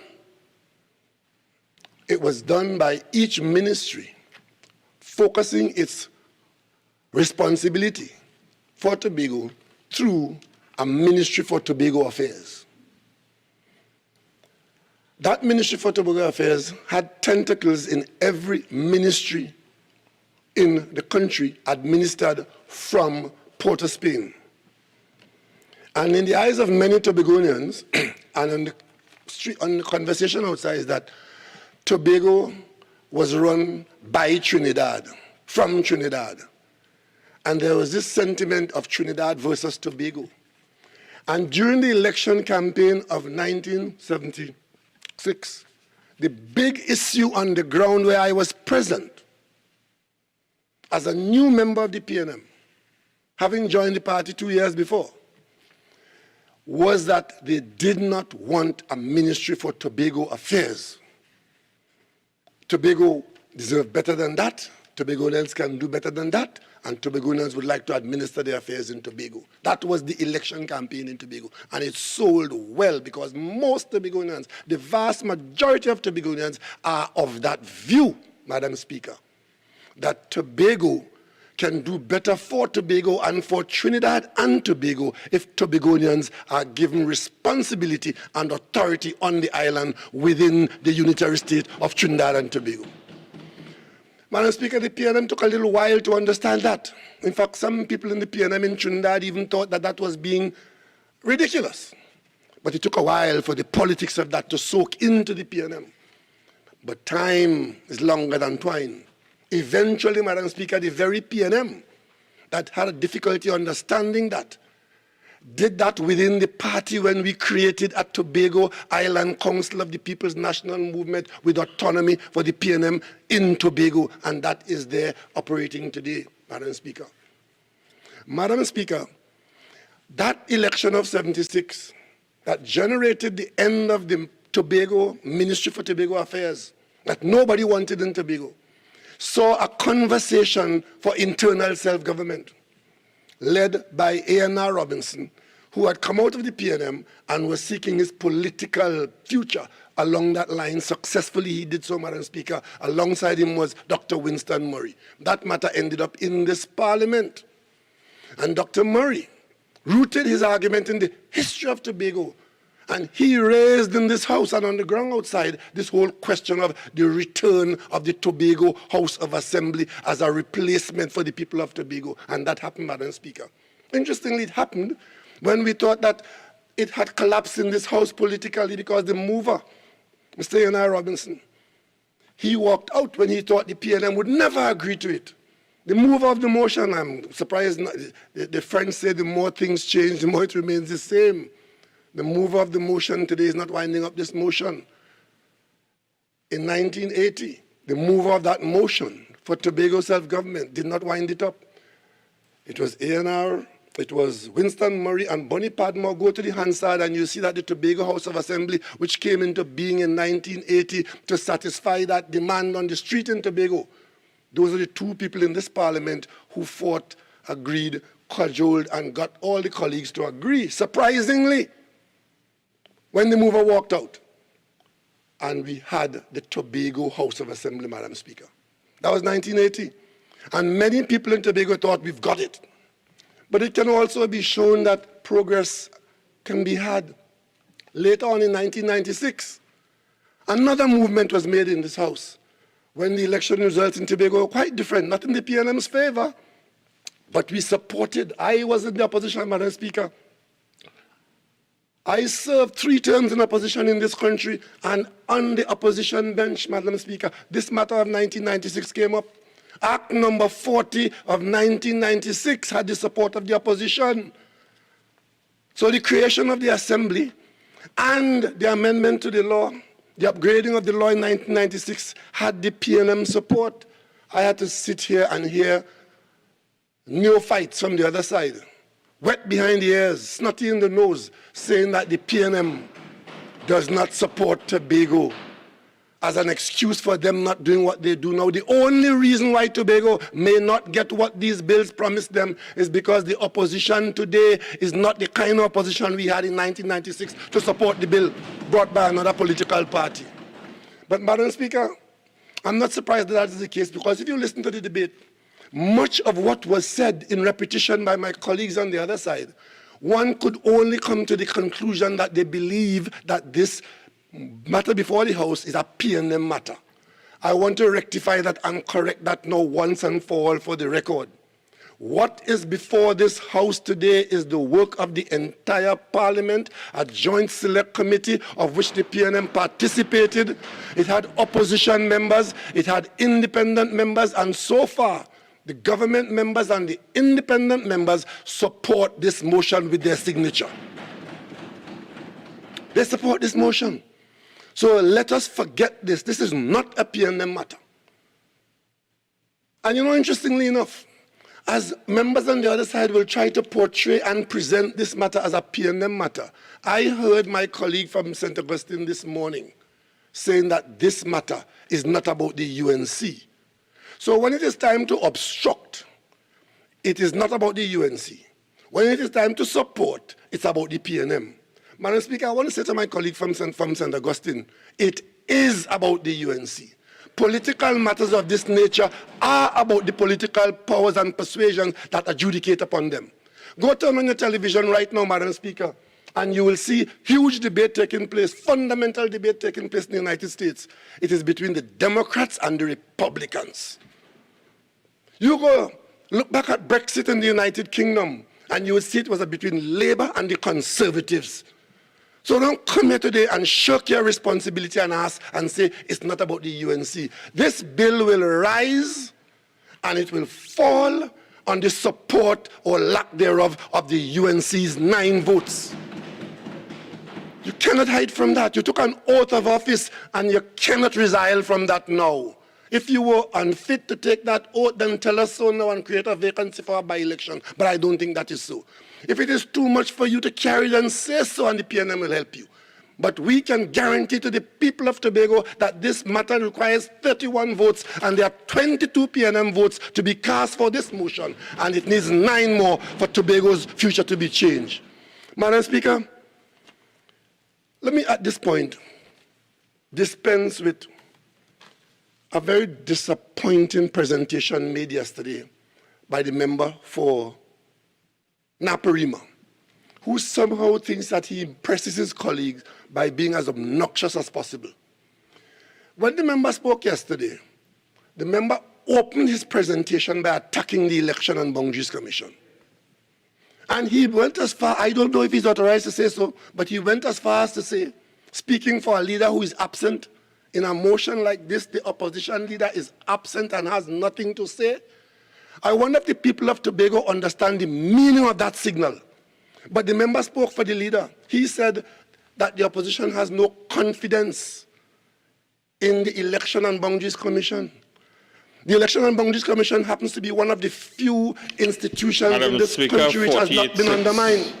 The member for Naparima at no point in time imputed anything on behalf of the Election and Boundaries Commission. Member, maybe you should check the Hansard. Prime Minister. Madam Speaker, I guess he will try to disturb me by getting up and saying that the member did not say, that did not ask where the 15 seats came from, and ascribed the 15 seats to the Prime Minister, and said that it was the Prime Minister who talked about 15 seats, and the Election and Boundaries Commission jumped to talk about 16 seats. And if you don't listen, at least you could read, and the good Hansard will tell you that. Yesterday, the member of Naparima ascribed to me in my capacity as a Tobagonian and Prime Minister of Trinidad and Tobago as saying that there should be 15 seats in the Assembly. Madam Speaker, I plead not guilty. Why? I plead full support for it. Madam Speaker, the first time I heard about 15 seats in Tobago House of Assembly, it was during the consultation that took place in Tobago in the 2014-2017 period. Later on, Madam Speaker, in 2015, I happened to have occupied the position of Prime Minister at a cabinet, and sometime later on, Madam Speaker, a document came from Tobago in legal form. And in that form coming from Tobago's consultation, one of the things they recommended in the new Tobago House of Assembly is 15 seats to be elected in the Tobago House of Assembly. So, Madam Speaker, that was said over and over, because one of the first things my colleagues did when they signaled that they would not be cooperating with this advancement of Tobago, they said that the committee, the own committee, where they had members on the committee, they said to the public in the most untruthful way that the committee had not consulted the EBC, as though that will somehow deem the work to be disqualified. Nothing was further from the truth, Madam Speaker. Members of that committee knew that the committee had in fact been in touch by way of invitation for participation by the EBC, and that the EBC did in fact speak to the committee. But the EBC didn't get involved in any deep concern. They saw what concerned them. The member for Naparima, Madam Speaker, yesterday accused the EBC of taking positions under the government's instructions and guidance. All the EBC said to the Parliament's committee, Madam Speaker, not to the PNM, to the Joint Select Committee of the Parliament, is that the parish system in Tobago has no basis in law. Those of us who grew up in Tobago would know. I could tell you, the Anglican Church in Mason Hall is St. Peter's Adelphi. But these are church descriptions.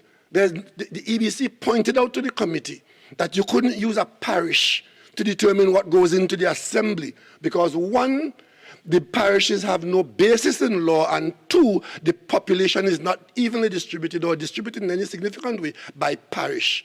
You come to Tobago, the western parishes are full of people. The eastern parish is full of forests and less people.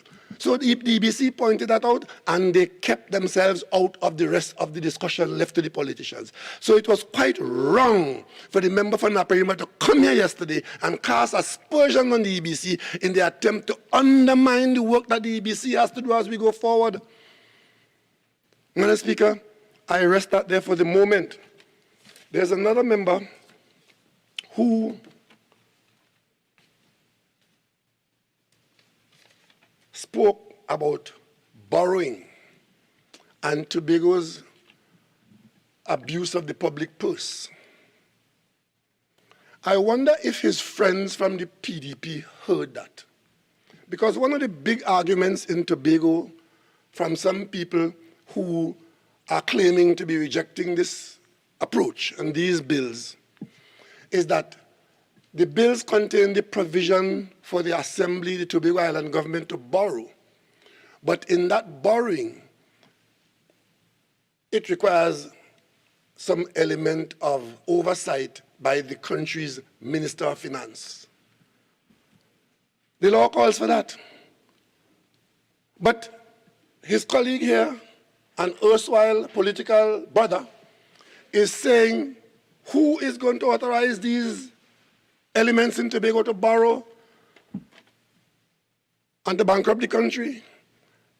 And he gave reasons why, because Tobago always abusing the public purse.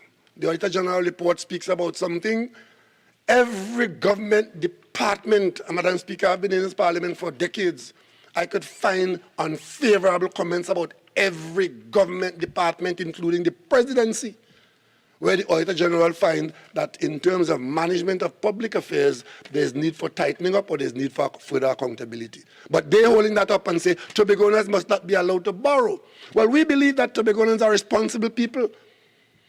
And if they didn't bankrupt Trinidad and Tobago when they were in government, Tobago will not bankrupt Trinidad and Tobago.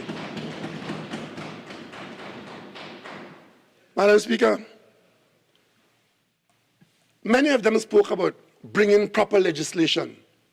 And once we bring proper legislation, they will support it.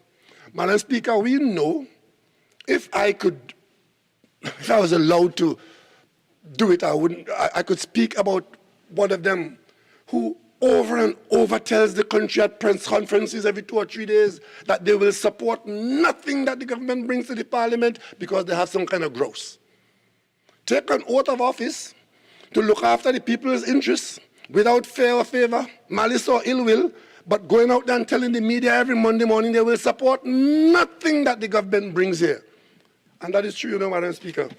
Because you see, let me just for the record very quickly indicate, let me just run down very quickly, Madam Speaker, that this indication of a lack of support, which I sincerely hope that they will change their mind on. This indication for a lack of support for these bills is not about the bill, it's not about Tobago, it's a continuation of the record. Madam Speaker, the following bills came to this House, and the position of the UNC as the country's opposition, where these bills are required to be put into law for the good order and the interest and the benefit of the people of Trinidad and Tobago, wouldn't support it. The Gambling and Gaming Act, the Tobago House of Assembly Amendment Act in front of us now, the Appropriation Bill 2021, the Finance Act 2020, the miscellaneous Madam provision. Speaker, on a point, Standing Order 48.1, what is the relevance of what the Prime Minister is trying to bring to the House here this afternoon? Overruled. Madam Speaker, just in case there's anybody who doesn't understand what I'm saying that the expressions in here of lack of support for this particular bill is not anything new and has anything to do with this bill. It is a continuation of the opposition's stated position that come high water or hell, they will not support anything the government builds. We are bringing this bill here as government because we are the government. I'm leading it because I'm the Prime Minister, but Tobago is waiting on all of us. Madam Speaker, I continue. The Miscellaneous Provision Administration of Justice Act 2020, Supreme Court of Judicature, Coroners Act, Sexual Offences Act, FATF, the Proceeds of Crime Act, the Anti-Terrorism Act, the Income Tax Act, the Central Bank Act, the Companies Act, the Non-Profit Organization Act, every one of them, Madam Speaker, they refuse to support. The Public Health Amendment Act is a pandemic, Madam Speaker. The opposition challenged these public regulations before the court to void the protection that we put in place in law as we are fighting COVID-19. Public Health, Public Procurement and Disposal of Property Act, Interception of Communication Act, the Evidence Act, the Anti-Gang Bill, the Bail Amendment Bill, the Non-Profit Organization Act, the Revenue Authority Bill, the Income Tax Amendment Act number 18 of 2018, the Whistleblower Protection Bill. Madam Speaker, I could go on and on and on. And Madam Speaker, that is the record of our opposition in Trinidad and Tobago at this time. So I make this point, that we are only going to add to that long list of strange behavior the Tobago Island Government Bill and the amendment to the Constitution Bill. And there are those who will want to accept it as if something wrong with the bill. Madam, if all of these things were about these acts, is not something wrong with all of these acts. It has to be something wrong with those who will support none of these acts. Madam Speaker, the only thing that's in front of us is the expectation by our friends in Tobago that this government and this opposition and the people of Trinidad will do right by the people of Tobago and give them this responsibility to run that part of the country that can contribute so much more to its people, to our economy, and to our national self-respect.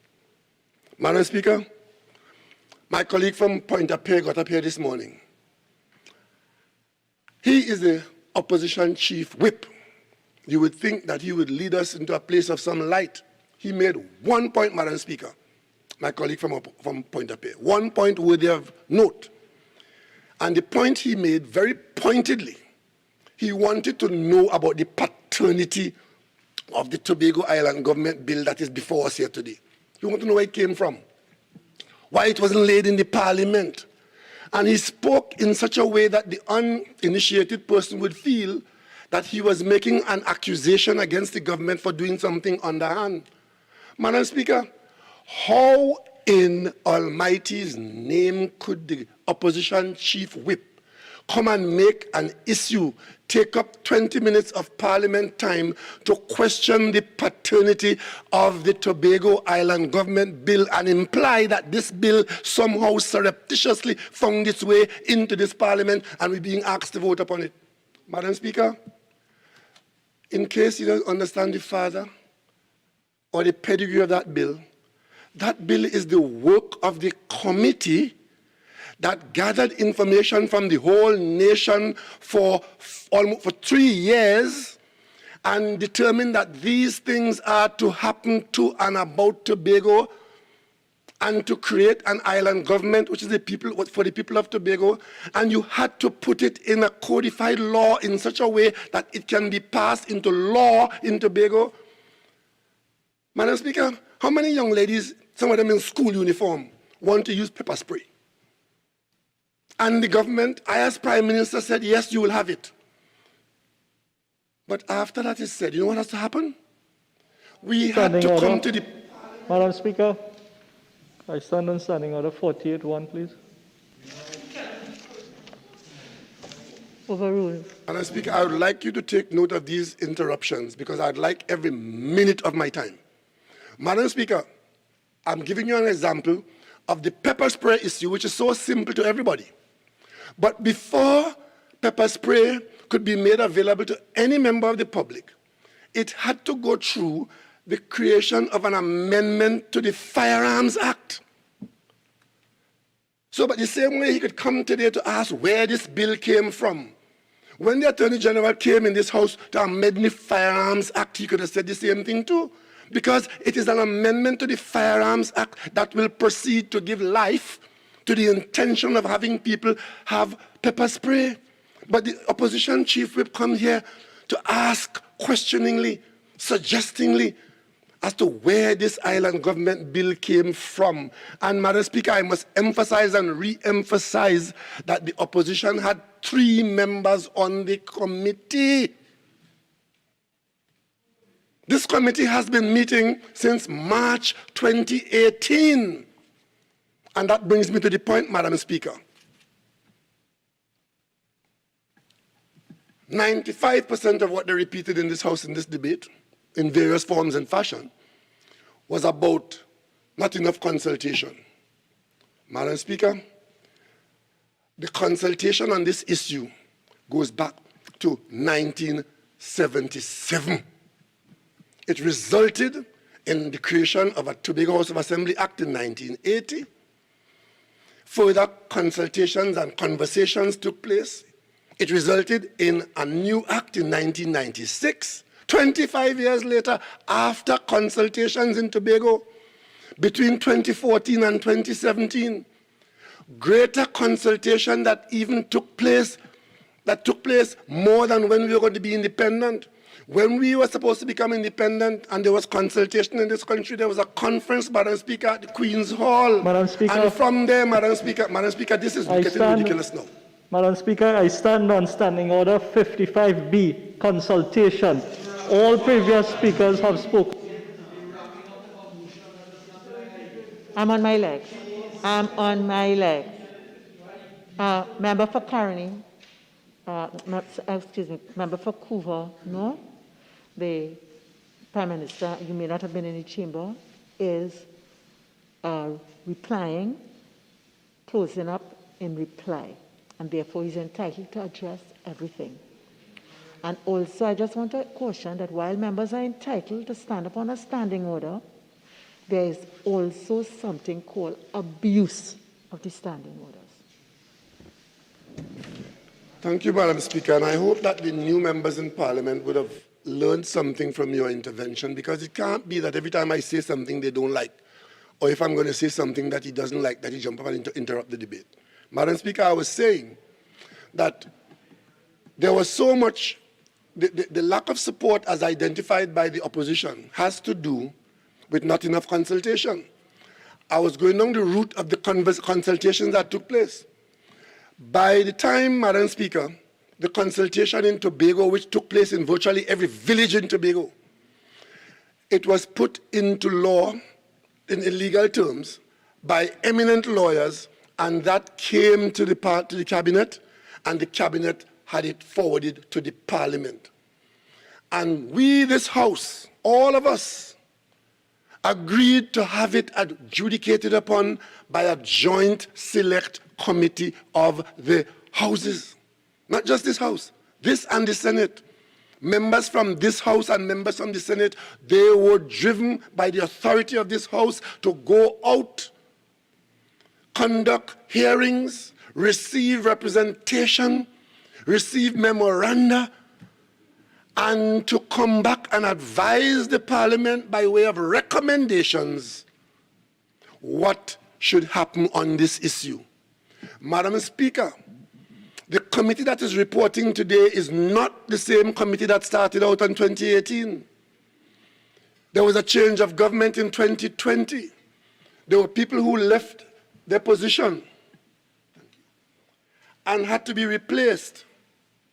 And Madam Speaker, the work of the committee from one committee to another was saved by the intervention of this House, so the committees can flow one into the other until, Madam Speaker, January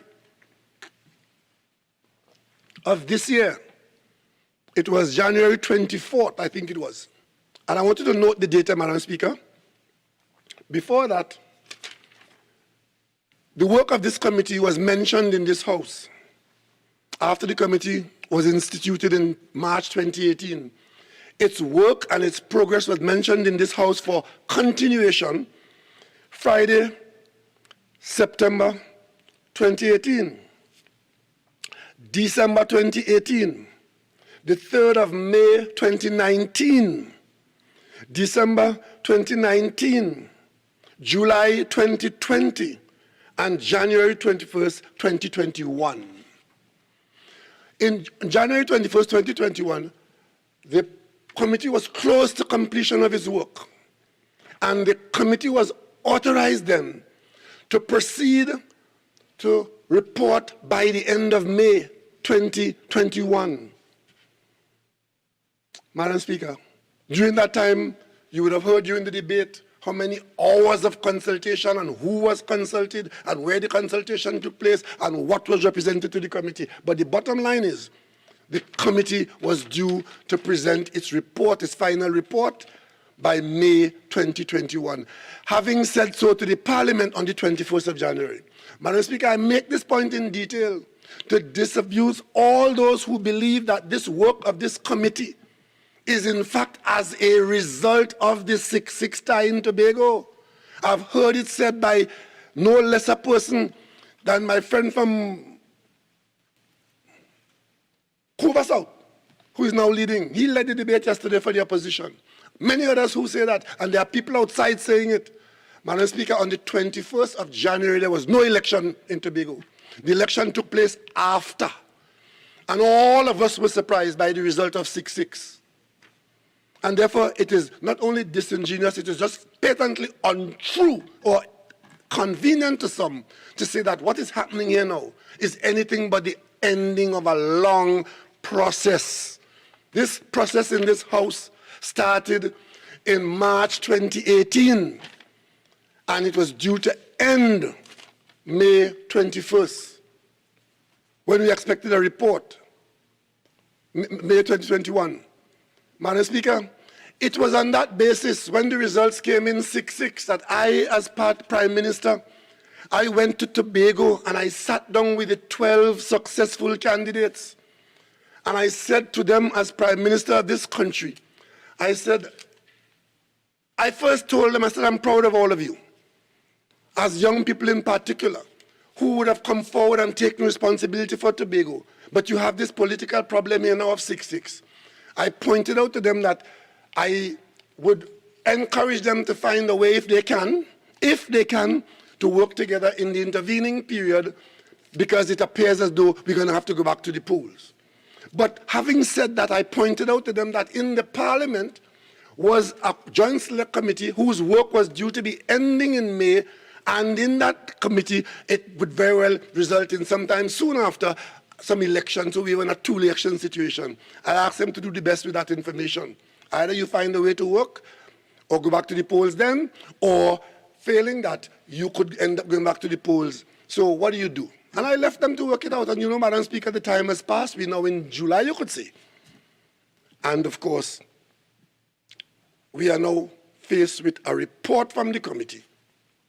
And whatever we do here, if we do anything at all, it will result in Tobago going to the polls. So it is not correct to say that this is as a result of the Prime Minister wanting to do something in the election for Tobago.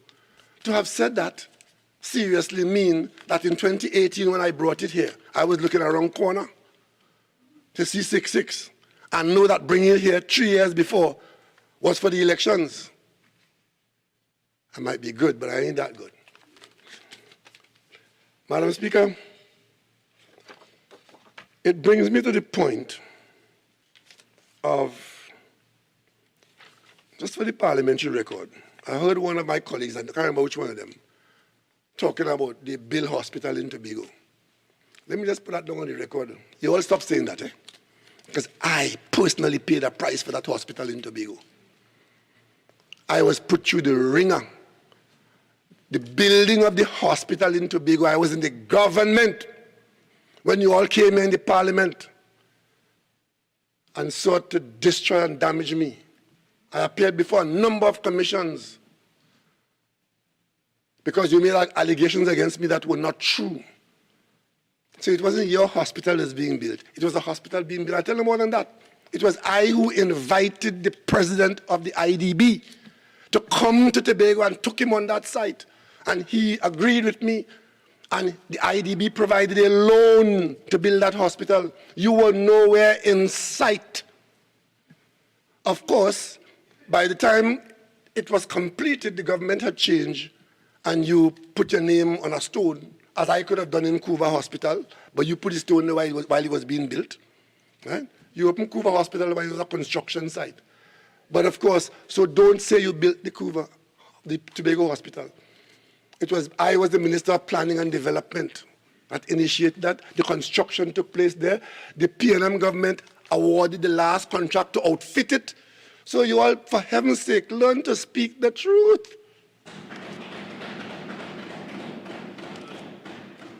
Madam Speaker,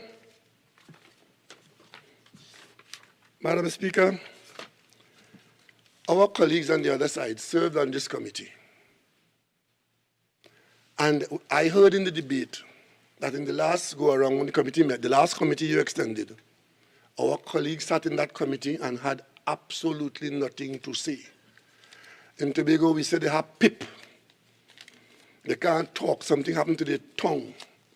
They just sat there and had nothing to say because they knew exactly what strategy they will pursue.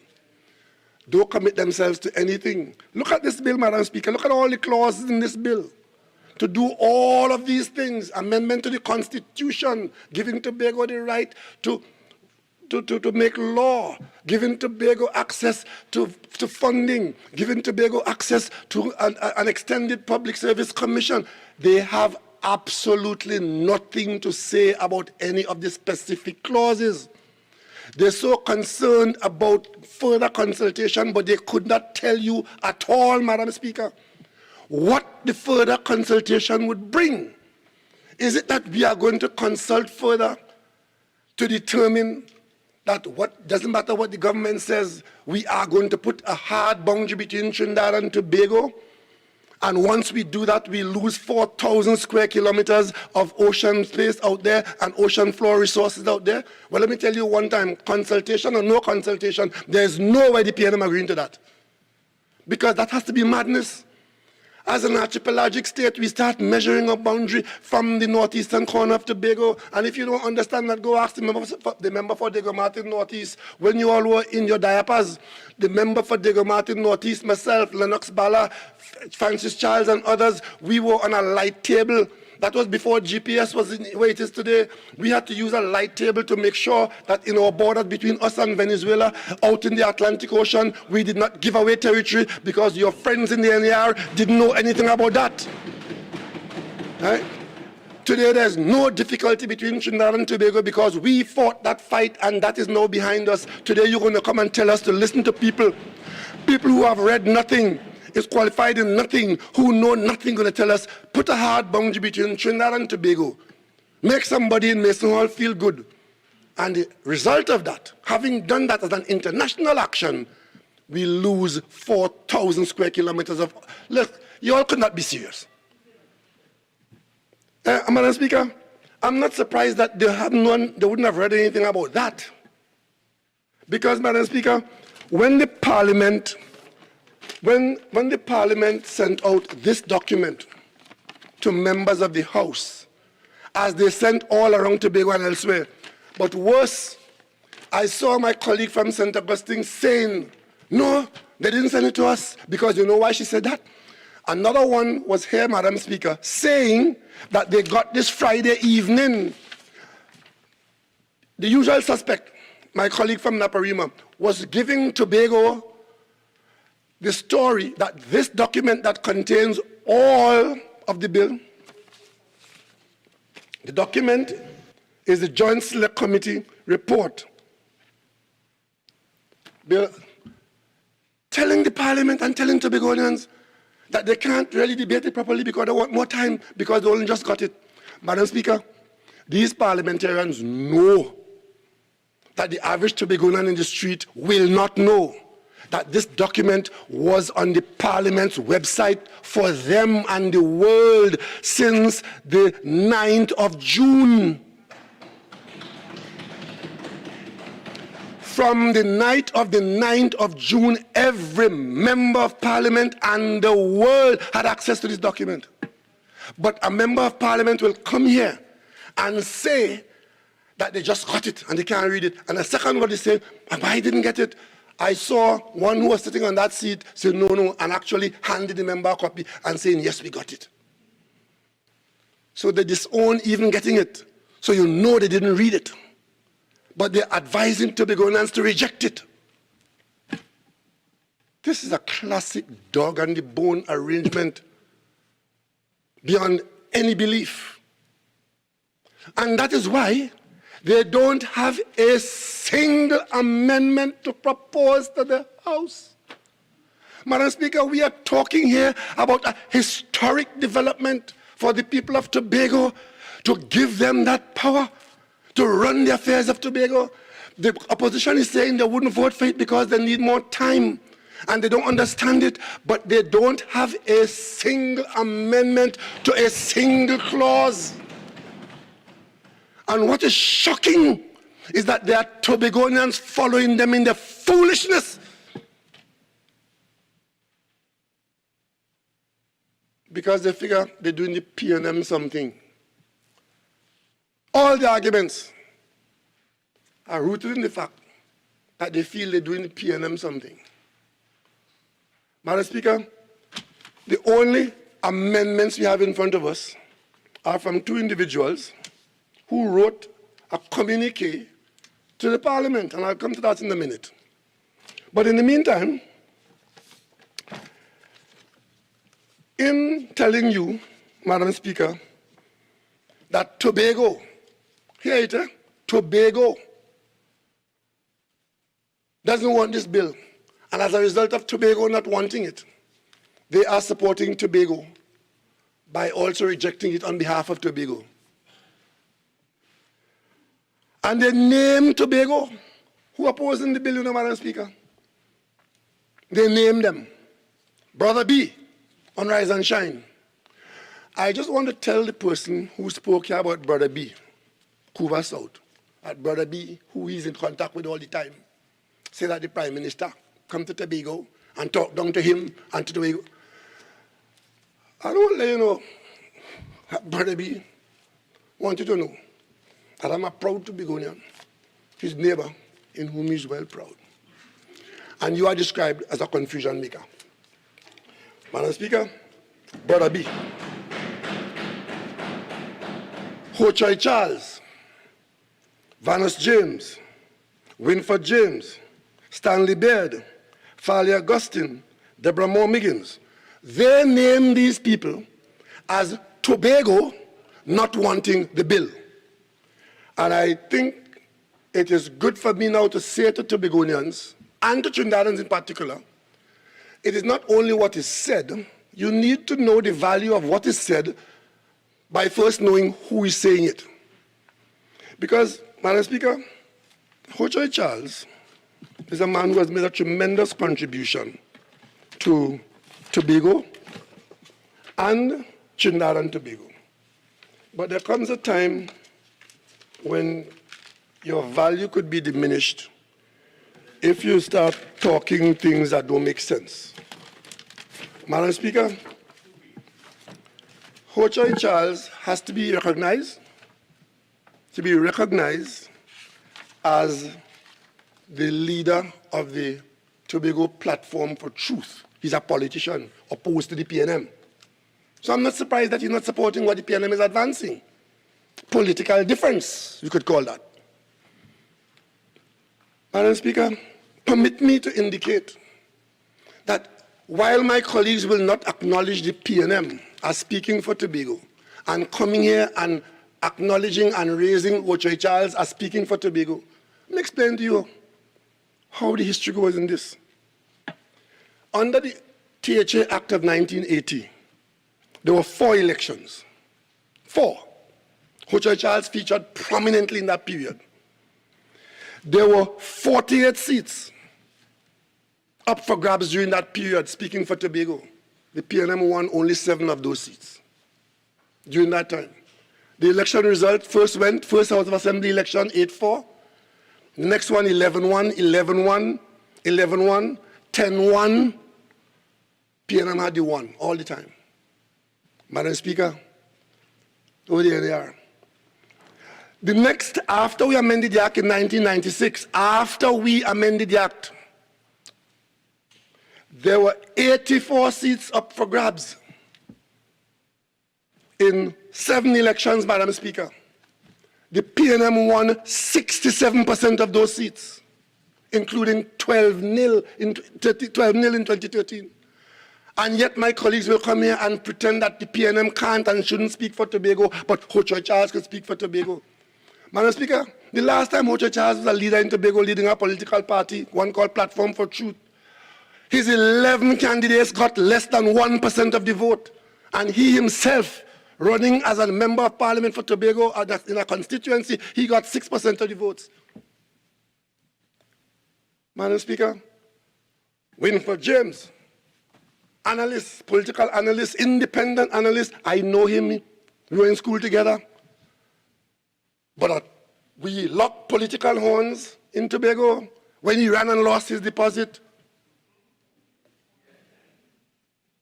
Well, I'm not sure if he lost his deposit because my friends don't really lose their deposits.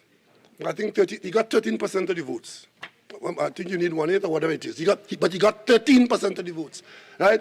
Today, you would never hear anybody who sees him as the go-to independent man acknowledge that he is in fact an opponent of the PNM in Tobago. Madam Speaker, his brother Vanus James was on the platform of the PDP in January. But our colleagues come here and saying, Tobago don't want it, Vanus don't want it, Wilford don't want it, Hochai don't want it. Deborah Moore Miggins, calling her name in the parliament as a Tobagoan who doesn't want it. And Chrislyn Moore. Chrislyn Moore was a UNC senator. So all these voices who are parading through their mouths in the parliament as Tobagoans who don't want it, yes, they are Tobagoans, and we're proud of all of them, but understand what they're worth. They are the political opponents of the PNM, and they think this is a PNM thing, so they're opposing it on that basis and that basis alone. Madam Speaker, who in their right mind in Tobago wants to reject a new arrangement where land management and deeding and titling in Tobago is done by the Tobago Island government? If you talk to them today, one of their biggest grouse is, we have to go to Trinidad for everything. What this bill is doing is bringing that major thing to Scarborough, so every piece of land in Tobago will fall on the authority of the Tobago Island government. Madam Speaker, who in their right mind in Tobago will say that the current law says that you are entitled to a minimum of 4.03% of the national budget, and this law says you will get 6.8%, and you say no to that, you prefer to take 4%? What madness is this? What madness is this, Madam Speaker? Who is encouraging you to say you want a boundary between Trinidad and Tobago? And if Tobago fishermen go beyond the boundary, what's going to happen to them? What nonsense. That's a demonstration of a total lack of understanding of your country. There is absolutely no boundary you could put between Trinidad and Tobago to prevent a Tobago fisherman or a Tobago fishing vessel from fishing in the Columbus Channel or throwing a net offshore in Lebre. Stop trying to mislead people. Madam Speaker, the section in the Constitution today as I speak to you which says that a minister is a minister for Trinidad and Tobago, this law will make that fundamental change and retire a minister, as far as Tobago is concerned, to all business except those areas that are returned as central government business like immigration, national security. I don't have the whole day. Let me get to a main point here. So, my friends, let me tell you what this is all about, in case you all don't know. We spent 2 days here. Let me tell you what this is all about. This is all about trying to pander to people in Tobago who believe that they are on the ascendancy for the control of Tobago. This lack of respect of the PNM in Tobago, and this Tobago, the PNM should have nothing to say and speak for Tobago. I passed you out already, you know. During the 11-1 days, my friends were advising me, but you're wasting your time with PNM dead in Tobago. But I was there the night, 12-0. I was there. Madam Speaker, let me read for you the manifesto of the PDP. And the reason why I'm doing that is because there's a communique sent to this parliament signed by a fellow who is called Farley Augustine, who my colleague from Hoover South called what? Call him some other thing other than what he was christened as. And Hochai Charles. They signed and sent a memorandum to this House on the morning of the debate. This document has been on the Parliament website since 9th of June. It has been before the Parliament since 2018. But we got this, and thankfully, it contains some specifics, unlike anything from my colleagues on the other side. But, Madam Speaker, Before I go to the content of the document, I just identify Farley in that document as signing it. And he signs there as political leader, because the document says, as political leaders living in and serving Tobago. So Farley Augustine identifies himself as a political leader. To the best of my knowledge, Watson Duke is the political leader of the PDP. But Farley sends this to mislead the House here, because you're out there parading as some leader of the PDP, while the real leader is hiding. And the reason why the real leader is hiding is because the real leader has the manifesto of the party. But Farley somehow believes that he is a better sell, so he writes the parliament as political leader and signs with Ochoy Charles. Madam Speaker, permit me to read for you what was the manifesto of the PDP at the Magdalena Hotel before the last election. And this is Farley. Because very soon we will cross into 2020, and Tobago has already gotten a vision 2020. And that vision is to get rid of the PNM as your representative in Trinidad. Firstly. And secondly, to fight for internal self-government like no one else before. And I want you to take note of that last phrase, like no one else before.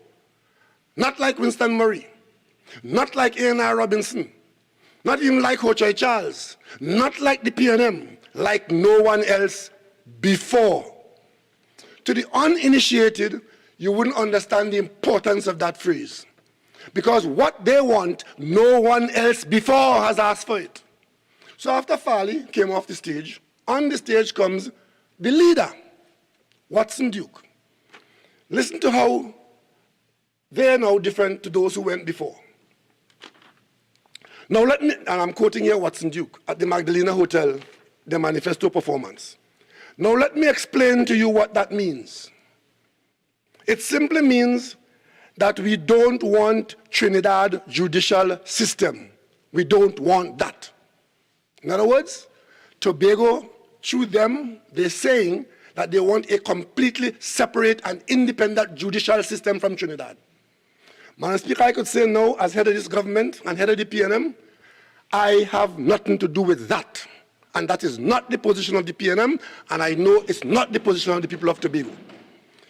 He goes on to say, we must have our own judicial system. Madam Speaker, who in Tobago is Watson Duke talking for with that? He goes on to say, we must have our own high court right here. Madam Speaker, what they're saying is that they want their own high court system where they appoint their own judges, independent and separate and apart from the judges in the high court in Trinidad and Tobago. He goes on to say, we don't want to share no immigration control with Trinidad and Tobago.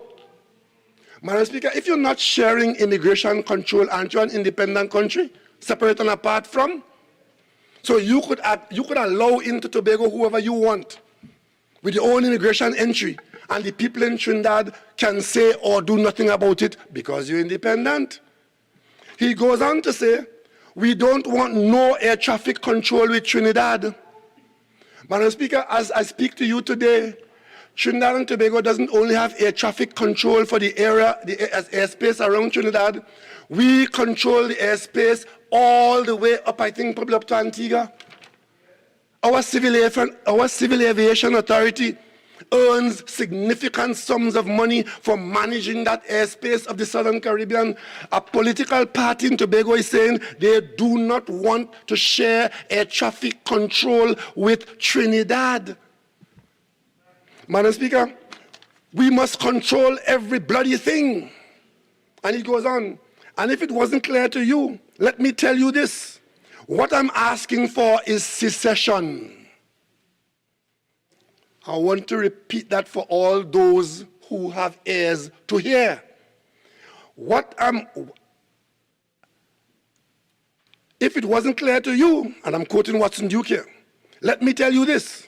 What I'm asking for is secession. We need to move away from Trinidad. that we want independence from Trinidad. That's right. We must have our own Prime Minister in Tobago. We don't want no Chief Secretary stupidness. Let them rock so with that, unquote. That is the leader of the PDP. And that is why he is absent in this battle, and Farley has to come and misrepresent himself to the parliament, pretending to be the leader, because they can't come and lead here with this. And of course, Madam Speaker, that is why the UNC wants no part of this very progressive piece of legislation, because they hope that it will fail. It will annoy some Tobagonians. The leadership that they mention here of those persons that they name in the parliament will be in Tobago, stirring up Tobagonians, creating hatred against the PNM, creating hatred against Trinidad, and enough Tobagonians will say they want independence, and Duke will lead them there, and the UNC will be right in front to give them the independence they need. Madam Speaker, that is exactly what is happening in Trinidad and Tobago today. And if Tobagonians don't see it, as somebody said here before, don't wait until night come to take bully faith to go and look for this, you know. Right? Farley is a very disrespectful young man who is pretending to the parliament, signing his name to the parliament, pretending to be leader, while Duke is waiting in the wings with this. Another one from my district in Mason Hall came on the TV and said, we don't want independence, we don't want secession. So you don't want his leader then? This is what his leader said. But while he's on Facebook telling people that they want secession, he's coming on the news and saying, we don't want secession. Well, I know that the vast majority of right-thinking Tobagonians want nothing to do with this. Answer. 60 minutes have now been spent. If I may. Sorry. Given the importance of this matter, and given the fact that I ceded my time in order for the Prime Minister to close and to make his presentation, I beg to move that the Prime Minister be given 60 more minutes to complete. Thank you, Madam Speaker. Immediately in... Could I get your clarification, Madam Speaker?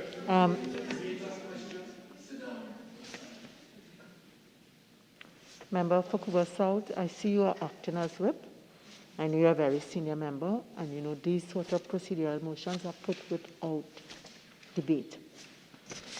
Honourable members, the question is that the Prime Minister be given an additional 60 minutes to complete his reply to the motion. Those in favour say aye. Aye. Any against? No. I think the ayes have it. Speaker, before the Prime Minister, with your leave, the motion has prevailed. But at no point in time there was an agreement as it relates to this particular process. When the motion was moved, Madam Speaker, there was an agreement on both sides. Could you have a seat? Could you have member for Vancouver South? During this debate, this is the second. There was no agreement as it relates to wind up, Madam Speaker. Member for Vancouver South, I would ask you to get up and apologize. If you don't want to apologize, you can exercise another option so that I wouldn't have to do what I have to do. Apologize for what, Madam Speaker? There was no agreement as it relates to this. There was no agreement as it relates to extensions, and the leader of government business is very aware of this. Member for Vancouver South, I have asked you to apologize for your outbursts. This is the second time during this debate that I'm on my legs. You have me in view and you continue. So either you apologize or you exercise your option so that I won't have to do it. Madam Speaker, can I make an intervention? I don't recognize you. I do not recognize you. And I don't want anybody assisting me. Speaker, I apologize, but I am... That's it. That's it. I'm prepared to take your apology. If you want to go on, as again I said, you have an option.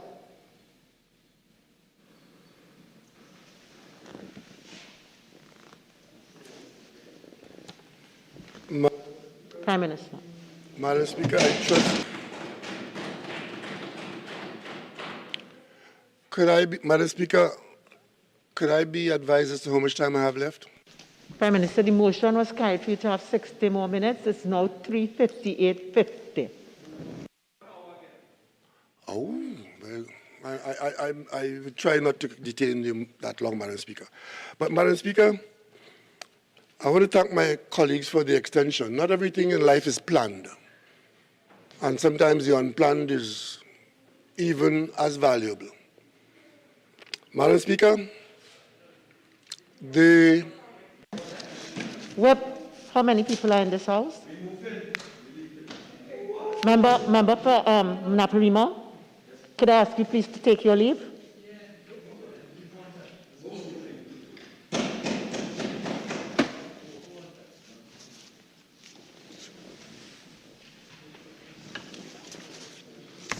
Prime Minister. Thank you very much, Madam Speaker. Madam Speaker,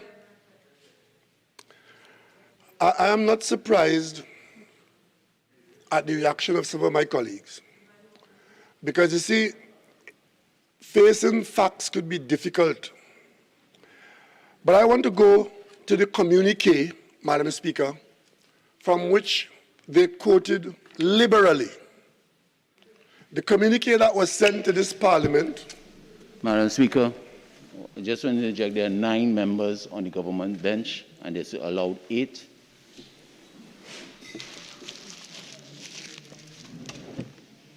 Leader of the House, please control your numbers. We know what the balance is.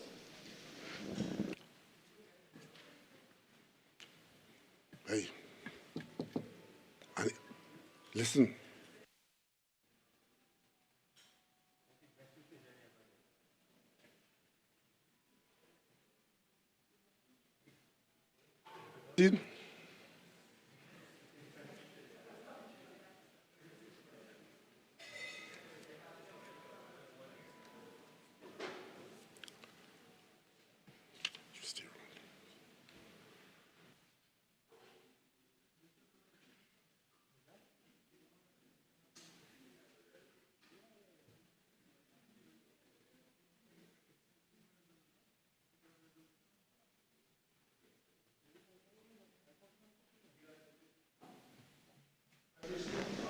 Mr. Deputy Speaker. Mr. Deputy Speaker, I was just saying that I want to spend a few minutes on the communique that was presented to the House by the 2 gentlemen who signed their names to it, because the communique was liberally used by my colleagues on the other side, who indicated that this represents some kind of summary of the objections to what the bill did not contain, and they identified those things. Mr. Deputy Speaker, it's happy to have that, because if there is anything here which requires attention in the way we treat with amendments, this government, and I dare say this House, is in a position to receive and to amend. Because this bill, these reports, coming from a joint select committee, which is in fact a working committee of the House, this final product will find itself, hopefully, before a committee of the whole House, and could then amend any of the clauses in this bill, in these bills. I see my colleagues going home early. I'm sorry I have offended them by quoting the PDP manifesto.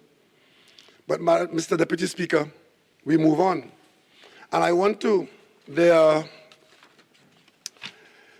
a number of items identified in the communique as things required by Tobago, which the bill failed to address. Let me go through them one by one. Number 1, it says that they want an election of a chief secretary by the people of Tobago. Now, this is saying that the post of Chief Secretary, separate and apart from it being determined after the election by members of the elected House, is saying that they want the Chief Secretary to be elected as a standalone position where you vote for Chief Secretary on election day.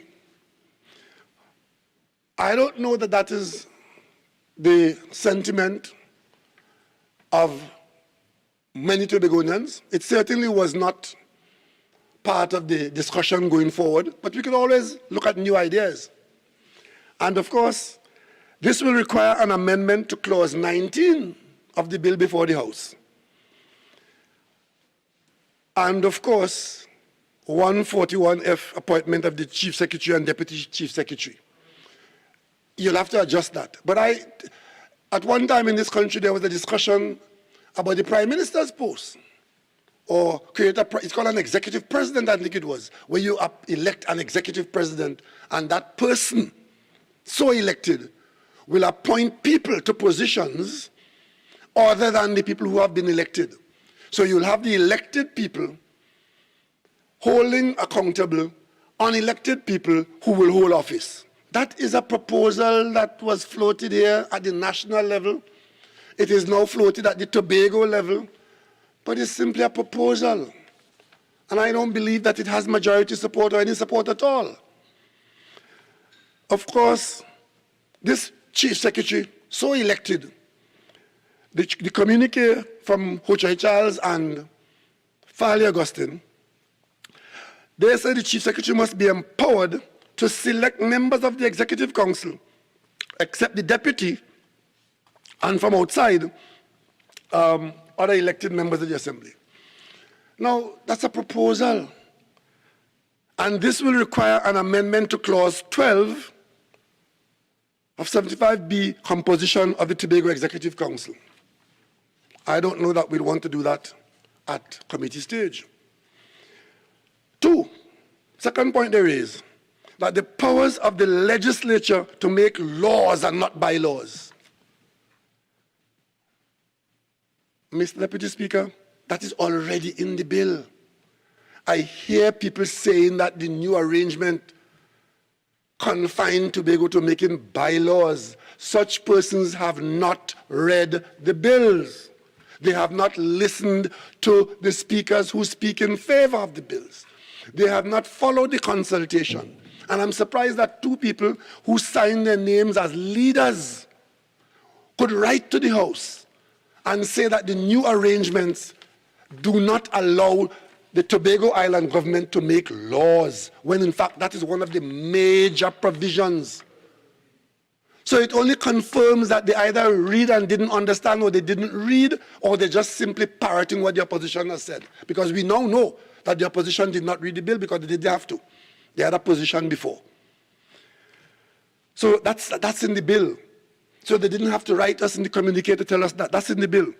Item 3, they want an executive council which would possess exclusive and administrative authority over the list of scheduled matters which the Tobago legislature has legislative powers over. Mr. Deputy Speaker, that is already in the bill. Clause 1275A. They want establishment of a Tobago Service Commission. I take it to mean that what they're saying, they want a completely separate service commission in Tobago to deal with a completely separate public service in Tobago. Because the bill has provision for Tobago's public servants, whoever they might be at the time, to fall under a Tobago arm, which we are now going to add to the Public Service Commission, and that will satisfy the need for identifying Tobago's needs. But to say you want a separate public service and a separate public service commission, let me speak for a minute to the young people in Tobago. It might be all well and good for Ho-Choi Charles and Farley to say this, because Ho-Choi has given Tobago much of his good life. He's not as young as he used to be. So maybe he has not focused on the future. But all those bright young people in Tobago, all those young, bright women and men who are training themselves and looking forward to a good career in Trinidad and Tobago, they are nationals of Trinidad and Tobago. Somebody is telling them to fight for and to convince the parliament to cauterize them in Tobago, and they will only have access to public service positions in Tobago. And from a sensible point of view, in a commission, you have to go and appoint a service commissioner now, whose only function will be to function on these Tobagonians who are confined to Tobago. I am speaking here for Tobago young people. Any Tobagonian from Charlottesville to Mason Hall, from Canaan to Blackrock, who see any position in the nation of Trinidad and Tobago that they want to aspire to, they must be allowed to aspire and attain. Madam Speaker, it is Tobago that produced attorney generals, prime minister, president, central bank governor, doctors, lawyers, whatever you want, and somebody going to come and tell you now that you will change the law to confine Tobago to Tobagonians and only to this space? We don't agree. We heard you, we read it, we just don't agree because we want to preserve for the young people of Tobago a bright future in Trinidad and Tobago. Madam Speaker, next point. Not less than 8% of the national budget. Madam Speaker, what is this magic figure of 8%? All I will say to this is that unions go out and they ask for 100%, they ask for 20%, they ask for what percent. But at the end of the day, you settle at something which both sides could live with. The people of Trinidad and the people of Tobago, we believe moving it, the committee recommends to this House that you move the minimum allocation from the national budget for the service of Tobago from 4.03% to 6.8%. Significant movement, Madam Speaker, and it can be justified as to why it is so. I think previous speakers have done that quite eloquently. But of course, what are we being told? That if we don't get 8%, nothing is good or to be salvaged from this bill? Is that what Tobagonians are being encouraged to say? And of course, the communique says they want an ability to access donor funds. That is already in the bill, clause 31. They want ability to impose taxes and grant concessions. That is already in clause 32, collection of taxes of the Tobago Island Government Bill 2020. That's already in the bill. Ability to raise loans on its own creditworthiness. Madam Speaker, that is already in the bill. That is what the member for Mayaro was dissing and chastising us for letting Tobago loose on borrowing. Revenue sharing mechanism, Madam Speaker, that is to be worked out, but it's there, clause 43 of the island government is there. Jurisdiction of the legislature and the executive must be set out through a clear definition of Tobago. Madam Speaker, a definition of Tobago is provided in clause 5 of the Constitution Amendment, Tobago Self-Government Bill 2020. I have heard one of the intellectual leaders say they want a definition of Tobago and a Bill of Rights. Let me just say that nothing here is being proposed. Nothing is to deny any Tobago child, boy or girl, man or woman, from anything that the nation of Trinidad and Tobago has to offer. And every one of us is protected under Tobago and the Trinidad and Tobago Constitution, and that is our Bill of Rights. Every one of us. We are not creating another separate population who have certain kind of rights in terms of Bill of Rights, and the others don't have it. We are all going to be subject to the writ of habeas corpus. And until it is changed, we all going to be subjected to the Privy Council as our final court of appeal. And we all are going to be subject to the government of Trinidad and Tobago, because the nation of Trinidad and Tobago will always have a government of Trinidad and Tobago. Madam, sorry.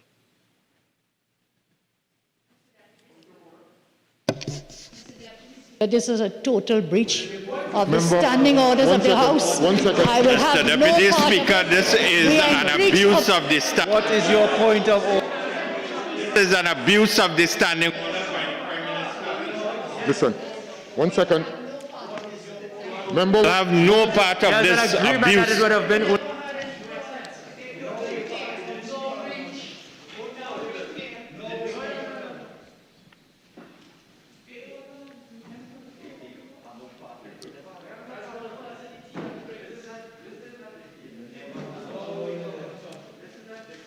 members, if you are leaving, just leave quietly, please.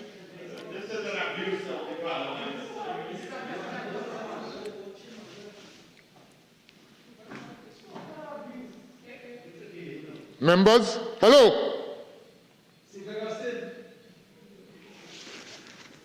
Mr. Speaker. Proceed, Mr. Prime Minister.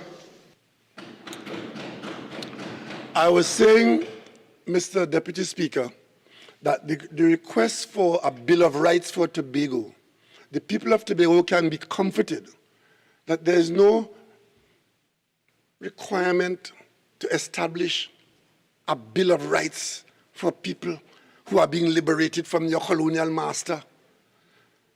You are already part of the nation of Trinidad and Tobago, and you will continue to be a part of the nation of Trinidad and Tobago, protected like every Trinidadian.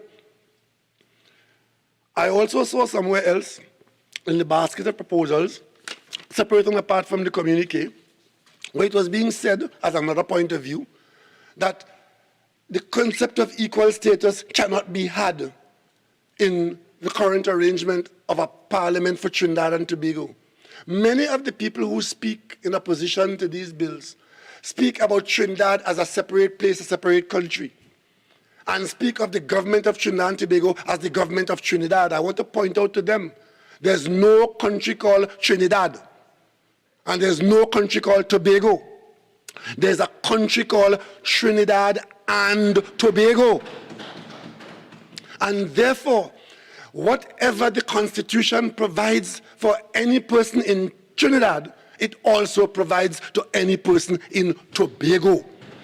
So all these kinds of gobbledygook about separate this and you won't separate that in the context of this matter, about Bill of Rights and so on, just be careful to understand that we are one nation under God, one nation. While we make separate provisions for the people of Tobago to have autonomy in Tobago, that is done within the context that they remain irrevocably part of the nation of Trinidad and Tobago. But of course, I've seen it said that the bill is deficient. And of course, that deficiency is identified that the bill does not have a clause for secession.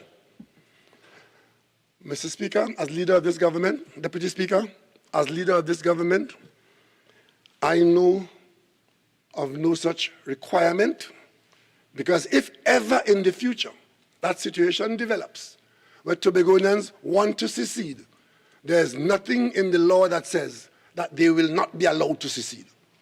So the corollary of not having something there to facilitate secession, the corollary to that is, if you ever want to secede, and of course, there are those who tell you the UN will assist you, the UN is always there, and the treaty we have signed as a nation is that people anywhere in the world who require self-determination must be so allowed to proceed. So there's no need for that. And of course, in terms of the structure of the government in Tobago, one of the main proposals that came from Tobago was that we should operate two parliaments, the House of Assembly and the People's House. I wouldn't be so unkind as to say that that suggestion came from people who want to get in through a door into a house that doesn't now exist. But from a common sense standpoint, from an efficiency standpoint, we, providing support for this bill, see really no need to have a second parliament in Tobago Because the assembly is really people. You'll elect people to go there. And who do they represent? They're representing people who voted for them to represent them. So this people's house concept might sound good, but it gives the impression that the elected assembly, elected by the people, is not for the people. It might sound theoretically good, intellectually, intelligent, and so on, but the point is, you really need that? We don't think so, and the committee didn't recommend it. And I'm not speaking as a member of the committee, Madam Speaker. I'm speaking here as a member of the House, this Parliament, that put a committee to work. And the committee worked with a lot of experts, a lot of Tobagonians, Trinidadians, foreigners, UNDP. They worked and looked at the world. And of course, Madam Speaker, they came up with recommendations to the House that we shouldn't do that. What we should do is to acknowledge that there could be benefit in having further involvement in the House. One, we expand the numbers in the House to 15, and you add to that 15, 10 elected people, of which the majority party, or whoever it is, could elect 5 councillors. The minority party will appoint 3 councillors, that is 8, and the president, in his or her independent capacity, will appoint 2 independent councillors in the Tobago House of Assembly, which very much mirrors the national parliament. And that gives 10 plus 16, that's 26, because you have the 15 elected, the presiding officer, and 10 others. And that would be the Tobago Island government, that would be the parliament in Tobago. Madam Speaker, if you look around the Commonwealth, you will see many examples of that. One thing you will not see, Mr. Deputy Speaker, my apologies for addressing you as Madam Mr. Deputy Speaker. Please excuse me there. What you will not see is any secretary or chief secretary heading any executive body in the Commonwealth. I'm not aware of that. If it exists, I have to be advised. But I think I've been around long enough, and I've seen probably all that the Commonwealth has to offer in terms of its structures. I've been to a number of parliamentary conferences around and training sessions and so on. I've never come across a secretary or a chief secretary. And therefore, the term premier is what is Commonwealth parliamentary. If you look through the Commonwealth, you will see chief ministers or premiers in similar situations where they are heads of governments below a national government or side of a national government. So if you go to a Commonwealth Parliamentary Conference, as I expect the Tobago Island government will go, and you say to somebody there, you are speaking or you are attending or you are here as the chief secretary, virtually nobody who doesn't know about Trinidad and Tobago would know what you're talking about. They will think you are carrying somebody's briefcase. They will know that you are, in fact, the honorable head of the government of Tobago. And that's why I'm saying to Tobago, the same way we move, right, from chairman in 1980 to chief secretary in 1996, I'm recommending to Tobago that the island government of Tobago be led by a title of premier. And I look forward to the day when Tobago will sit as one of the members of the Commonwealth governments when they meet, as they meet every year or many more times, and the people of Tobago will have a seat. Their government in Tobago will have a seat there. That's how the Commonwealth works. A contrary view is that there should be a Senate of 30 people, 15 elected, and this is 15 elected by the majority and 15 by the minority. And if there's a deadlock, as there will be, the president will make the casting vote.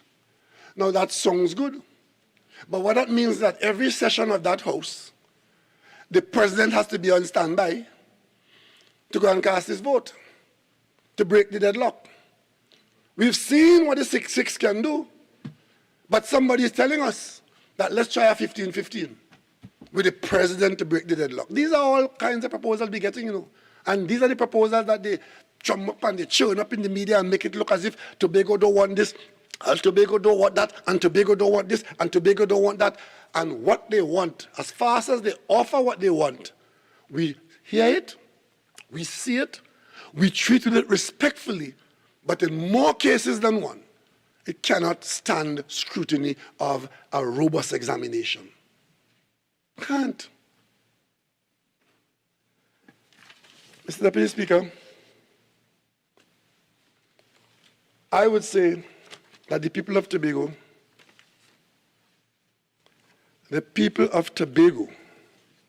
have an opportunity here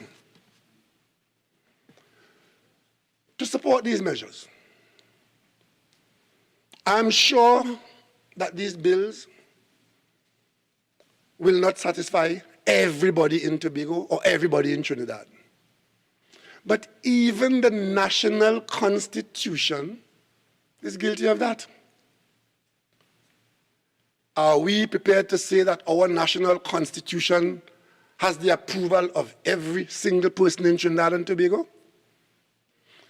I have a former colleague called Basdio Pandey, who was a prime minister in this country. And every time Basdio Pandey talks, when we are not talking about cricket or something else, he says the constitution needs to be adjourned. And every problem in this country, he says it's the constitution. We had mention of a service commission here. I personally will tell you that as a citizen of this country, those service commissions as part of our constitution, they are hindrances to good order and good management of this country. So if the national constitution has those kinds of sentiments coming for shortcomings that we have lived and still living with, why are we taking the position that if this bill, in the eyes of one or two people, have what they perceive as shortcomings, that we must throw the baby out with the bathwater and mash up the bathroom? It is simply because there are people who believe that if this thing succeeds, it will not work for them personally. I want to say to the UNC, they walk out today, but I trust that they will walk back in at some time. But I want to say to the UNC that they will come across better in the eyes of the public of Trinidad and Tobago if they do their duty and take a position of progress on these bills. It is not for me to provide leadership to the UNC. I do that for the PNM. But where the country is concerned, the country needs to be better served. Because I could tell you, I have lived the period of 1980 to 1996. That 15-year period of the Tobago House of Assembly. It brought progress to the people of Tobago. It brought greater self-respect. It brought some more political maturity. But of course, there was a long way to go from then. It is now 25 years we have been dealing with the Tobago House of Assembly Act as it was amended in 1996. We keep talking about greater accountability, better use of resources, diversification of the economy. This bill provides for Tobagonians in a Tobago government to establish in Tobago duty-free aspect of our economy that we can have in Tobago and compete with other areas in the Caribbean. Duty-free brings in foreign exchange. It makes you a destination of choice of persons in the cruise ship trade. It is largely a feature of the Northern Caribbean. There is no real duty-free port in the Southern Caribbean. Tobago could take that position. How many of you have been to St. Martin? How many of you have been to St. Thomas? If we do that in Tobago and market Tobago, that is diversification of the economy of Trinidad and Tobago. And who could decide that? But the government of Tobago, the island government in Tobago. Madam Speaker, these are, I heard it said here today by one of my colleagues as they were fishing for things to say, to object, that the bill doesn't create entrepreneurial skills for people and get them involved in business. Madam Speaker, the law doesn't do that. The law does not do that. The law makes opportunity for that to happen. And if Tobago is making its own law and governing Tobago in a particular way, they could create those opportunities for the many Tobagonians who have an inclination or an aptitude for these things, and you will see the growth and the progress of Tobago. And every step Tobago makes forward, it's a step that Trinidad and Tobago makes forward. This is not only about the people of Tobago. It might be said it is for the people of Tobago, but it is really for the people of Trinidad and Tobago. Madam Speaker, I, as a Tobagoan under my navel string buried in Mason Hall, you don't know how proud I felt when I saw the national Olympic team leaving Trinidad and Tobago, and a large contingent were Tobago young people who got themselves qualified to go to the Olympics as part of the national team of Trinidad and Tobago, and many of them got there, and some of them won medals. That is the kind of nation we want to build, Madam Speaker. So what is this rejection story and this perfection you're looking for? Whose life in this country is perfect? So because your life is not perfect, you'll go and cut your throat? Or go and hang yourself? Or do you look forward to make every day better than the day before? I say to the people of Tobago, stop allowing people who have their own axe to grind to tell you which wood to chop.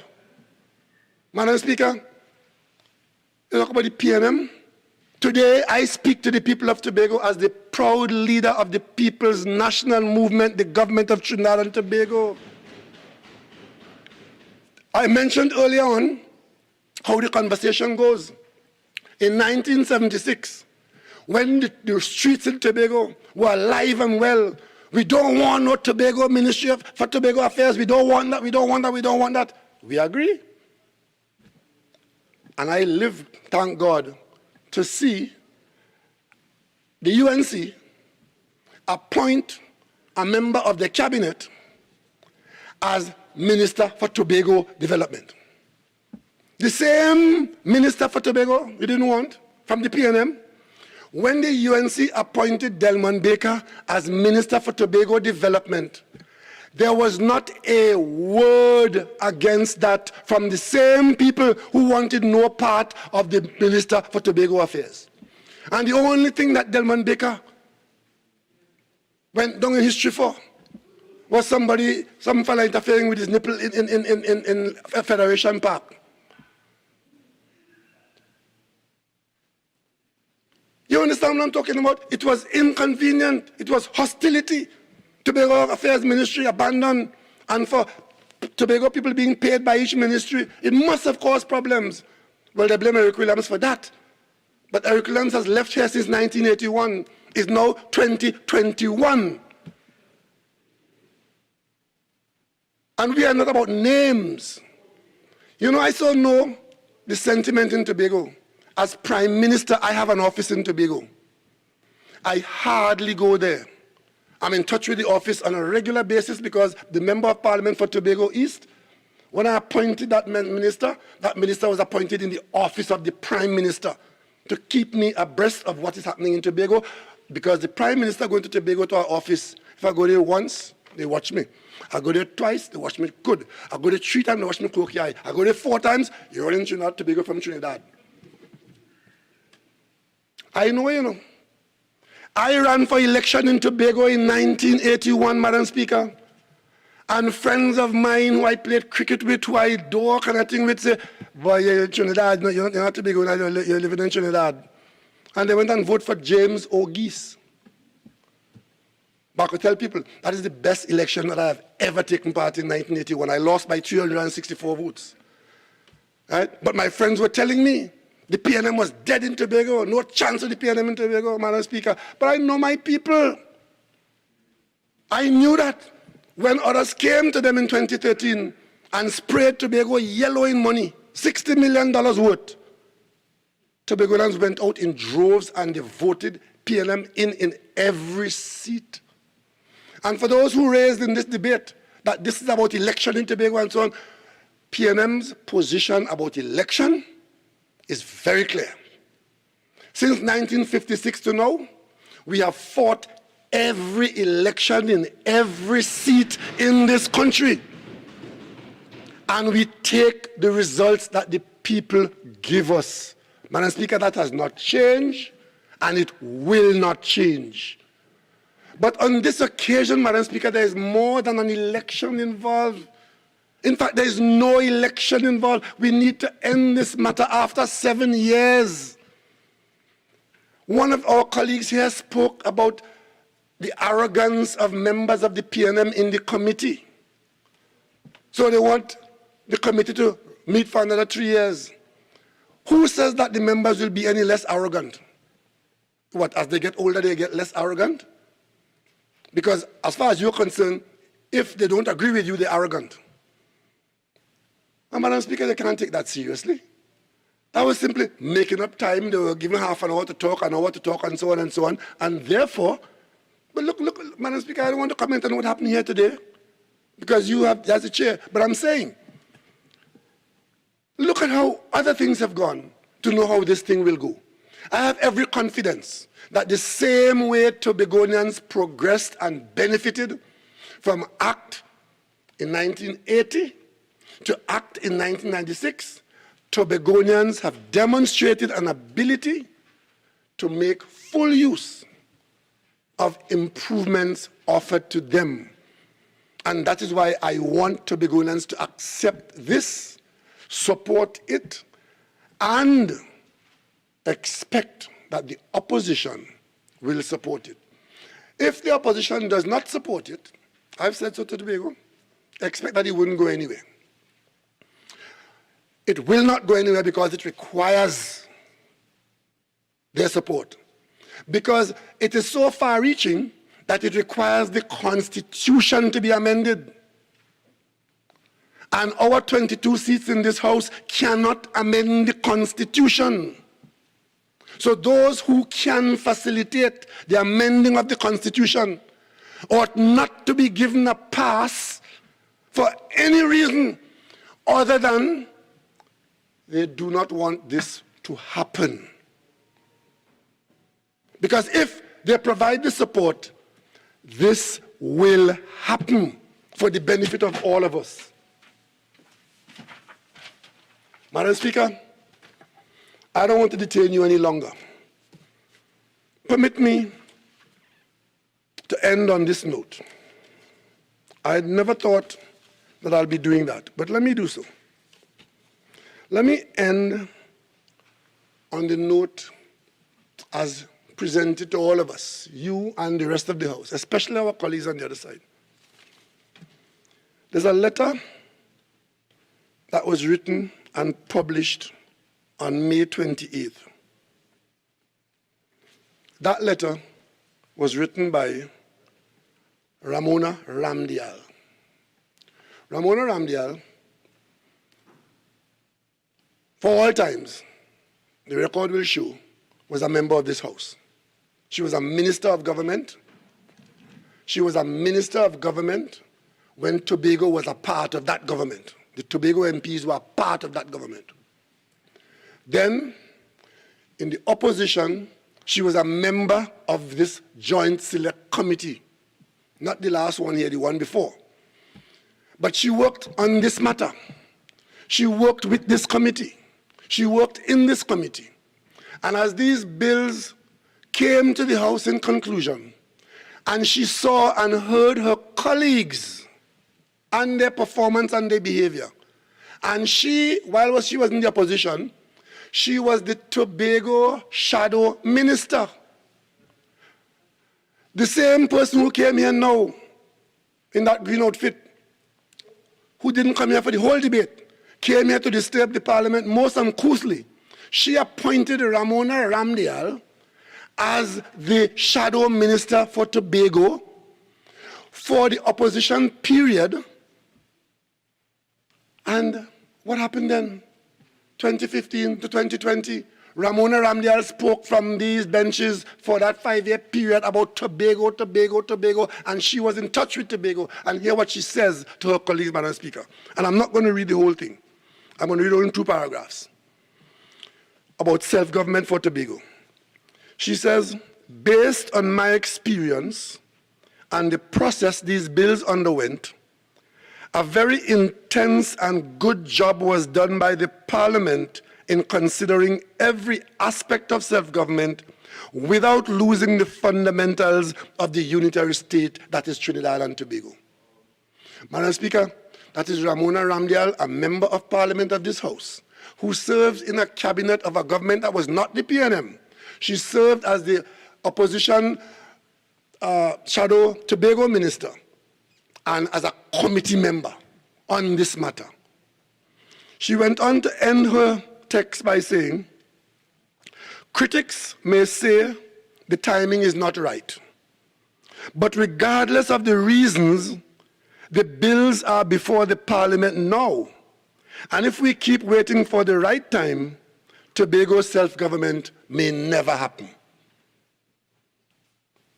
Too much work has gone into getting these bills right, with the issues involved spanning several administrations. It is in the interest of all Trinbagonians that these bills become law.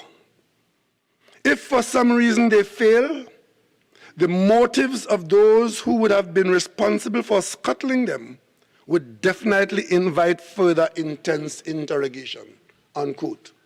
Madam Speaker, those are the words of a member of the group that just walked out of this House, a member of the party that is withholding its support. And Madam Speaker, no clearer words could have been spoken to the people of Tobago. Madam Speaker, I rest my case and I beg to move.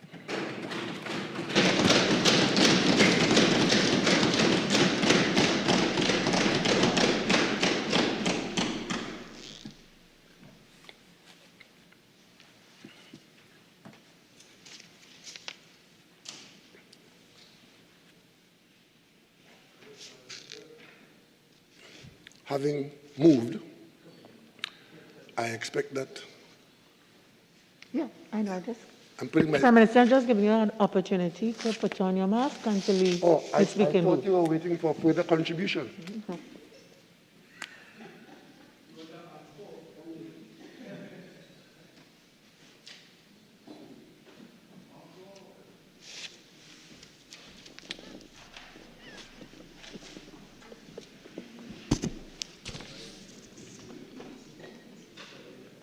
Honourable members, the question is that this House adopt the report of the Joint Select Committee appointed to consider and report on the Constitution Amendment Tobago Self-Government Bill 2020. All in favour say aye. Aye. Any against?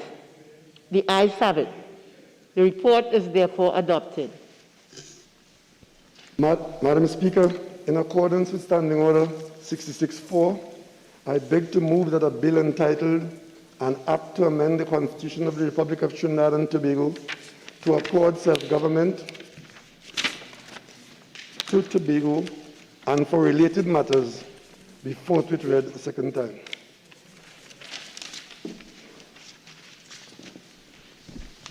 Honourable members, the question is that a bill entitled An Act to Amend the Constitution of the Republic of Trinidad and Tobago to accord self-government to Tobago and for related matters be now read a second time. All in favour say aye. Aye.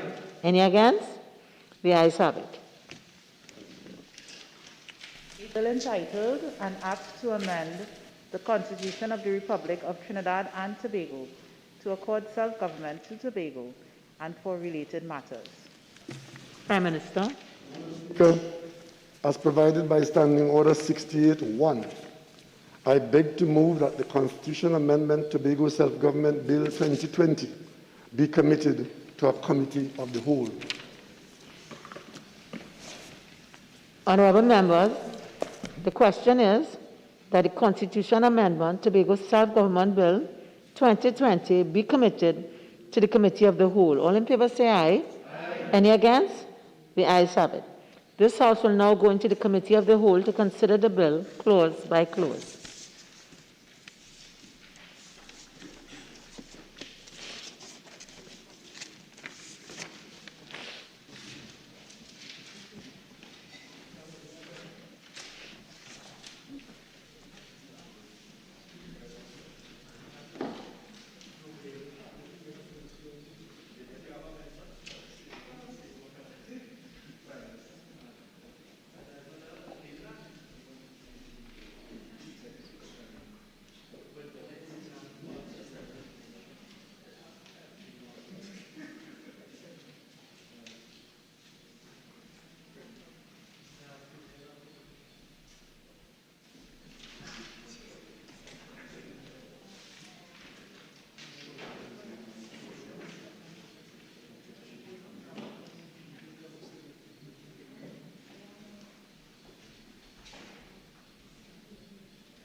Okay, Ma'am, so we can start. all right. So can we take the block and so like 1 to 4? Yes, and then- ma'am. Yes, sir.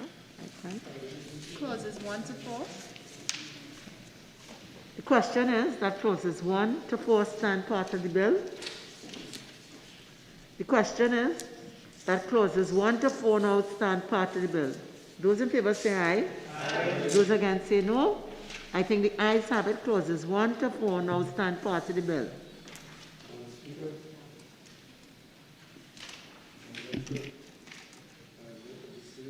Put your microphone on, Piano. I would like at this stage to report that significant progress and that we report that to the House and return at the wishes of the Leader of Government Business. So, honourable members, the question is that progress on the bill be now reported to the House. Those in favour say aye. Aye. Those against say no. I think the ayes have it. This committee meeting is now adjourned. The House will resume.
Prime Minister.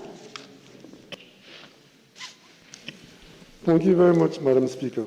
Madam Speaker, it's my pleasure to report that the House did meet in committee and we've made some progress without amendments. And I hereby seek your leave to resume in committee tomorrow at the appropriate time as moved by the Leader of Government Business. Honourable members, the question is that this House agree with the report on progress from the Committee of the Whole. All in favour say aye. Aye. Any against? The ayes have it. Leader of the House.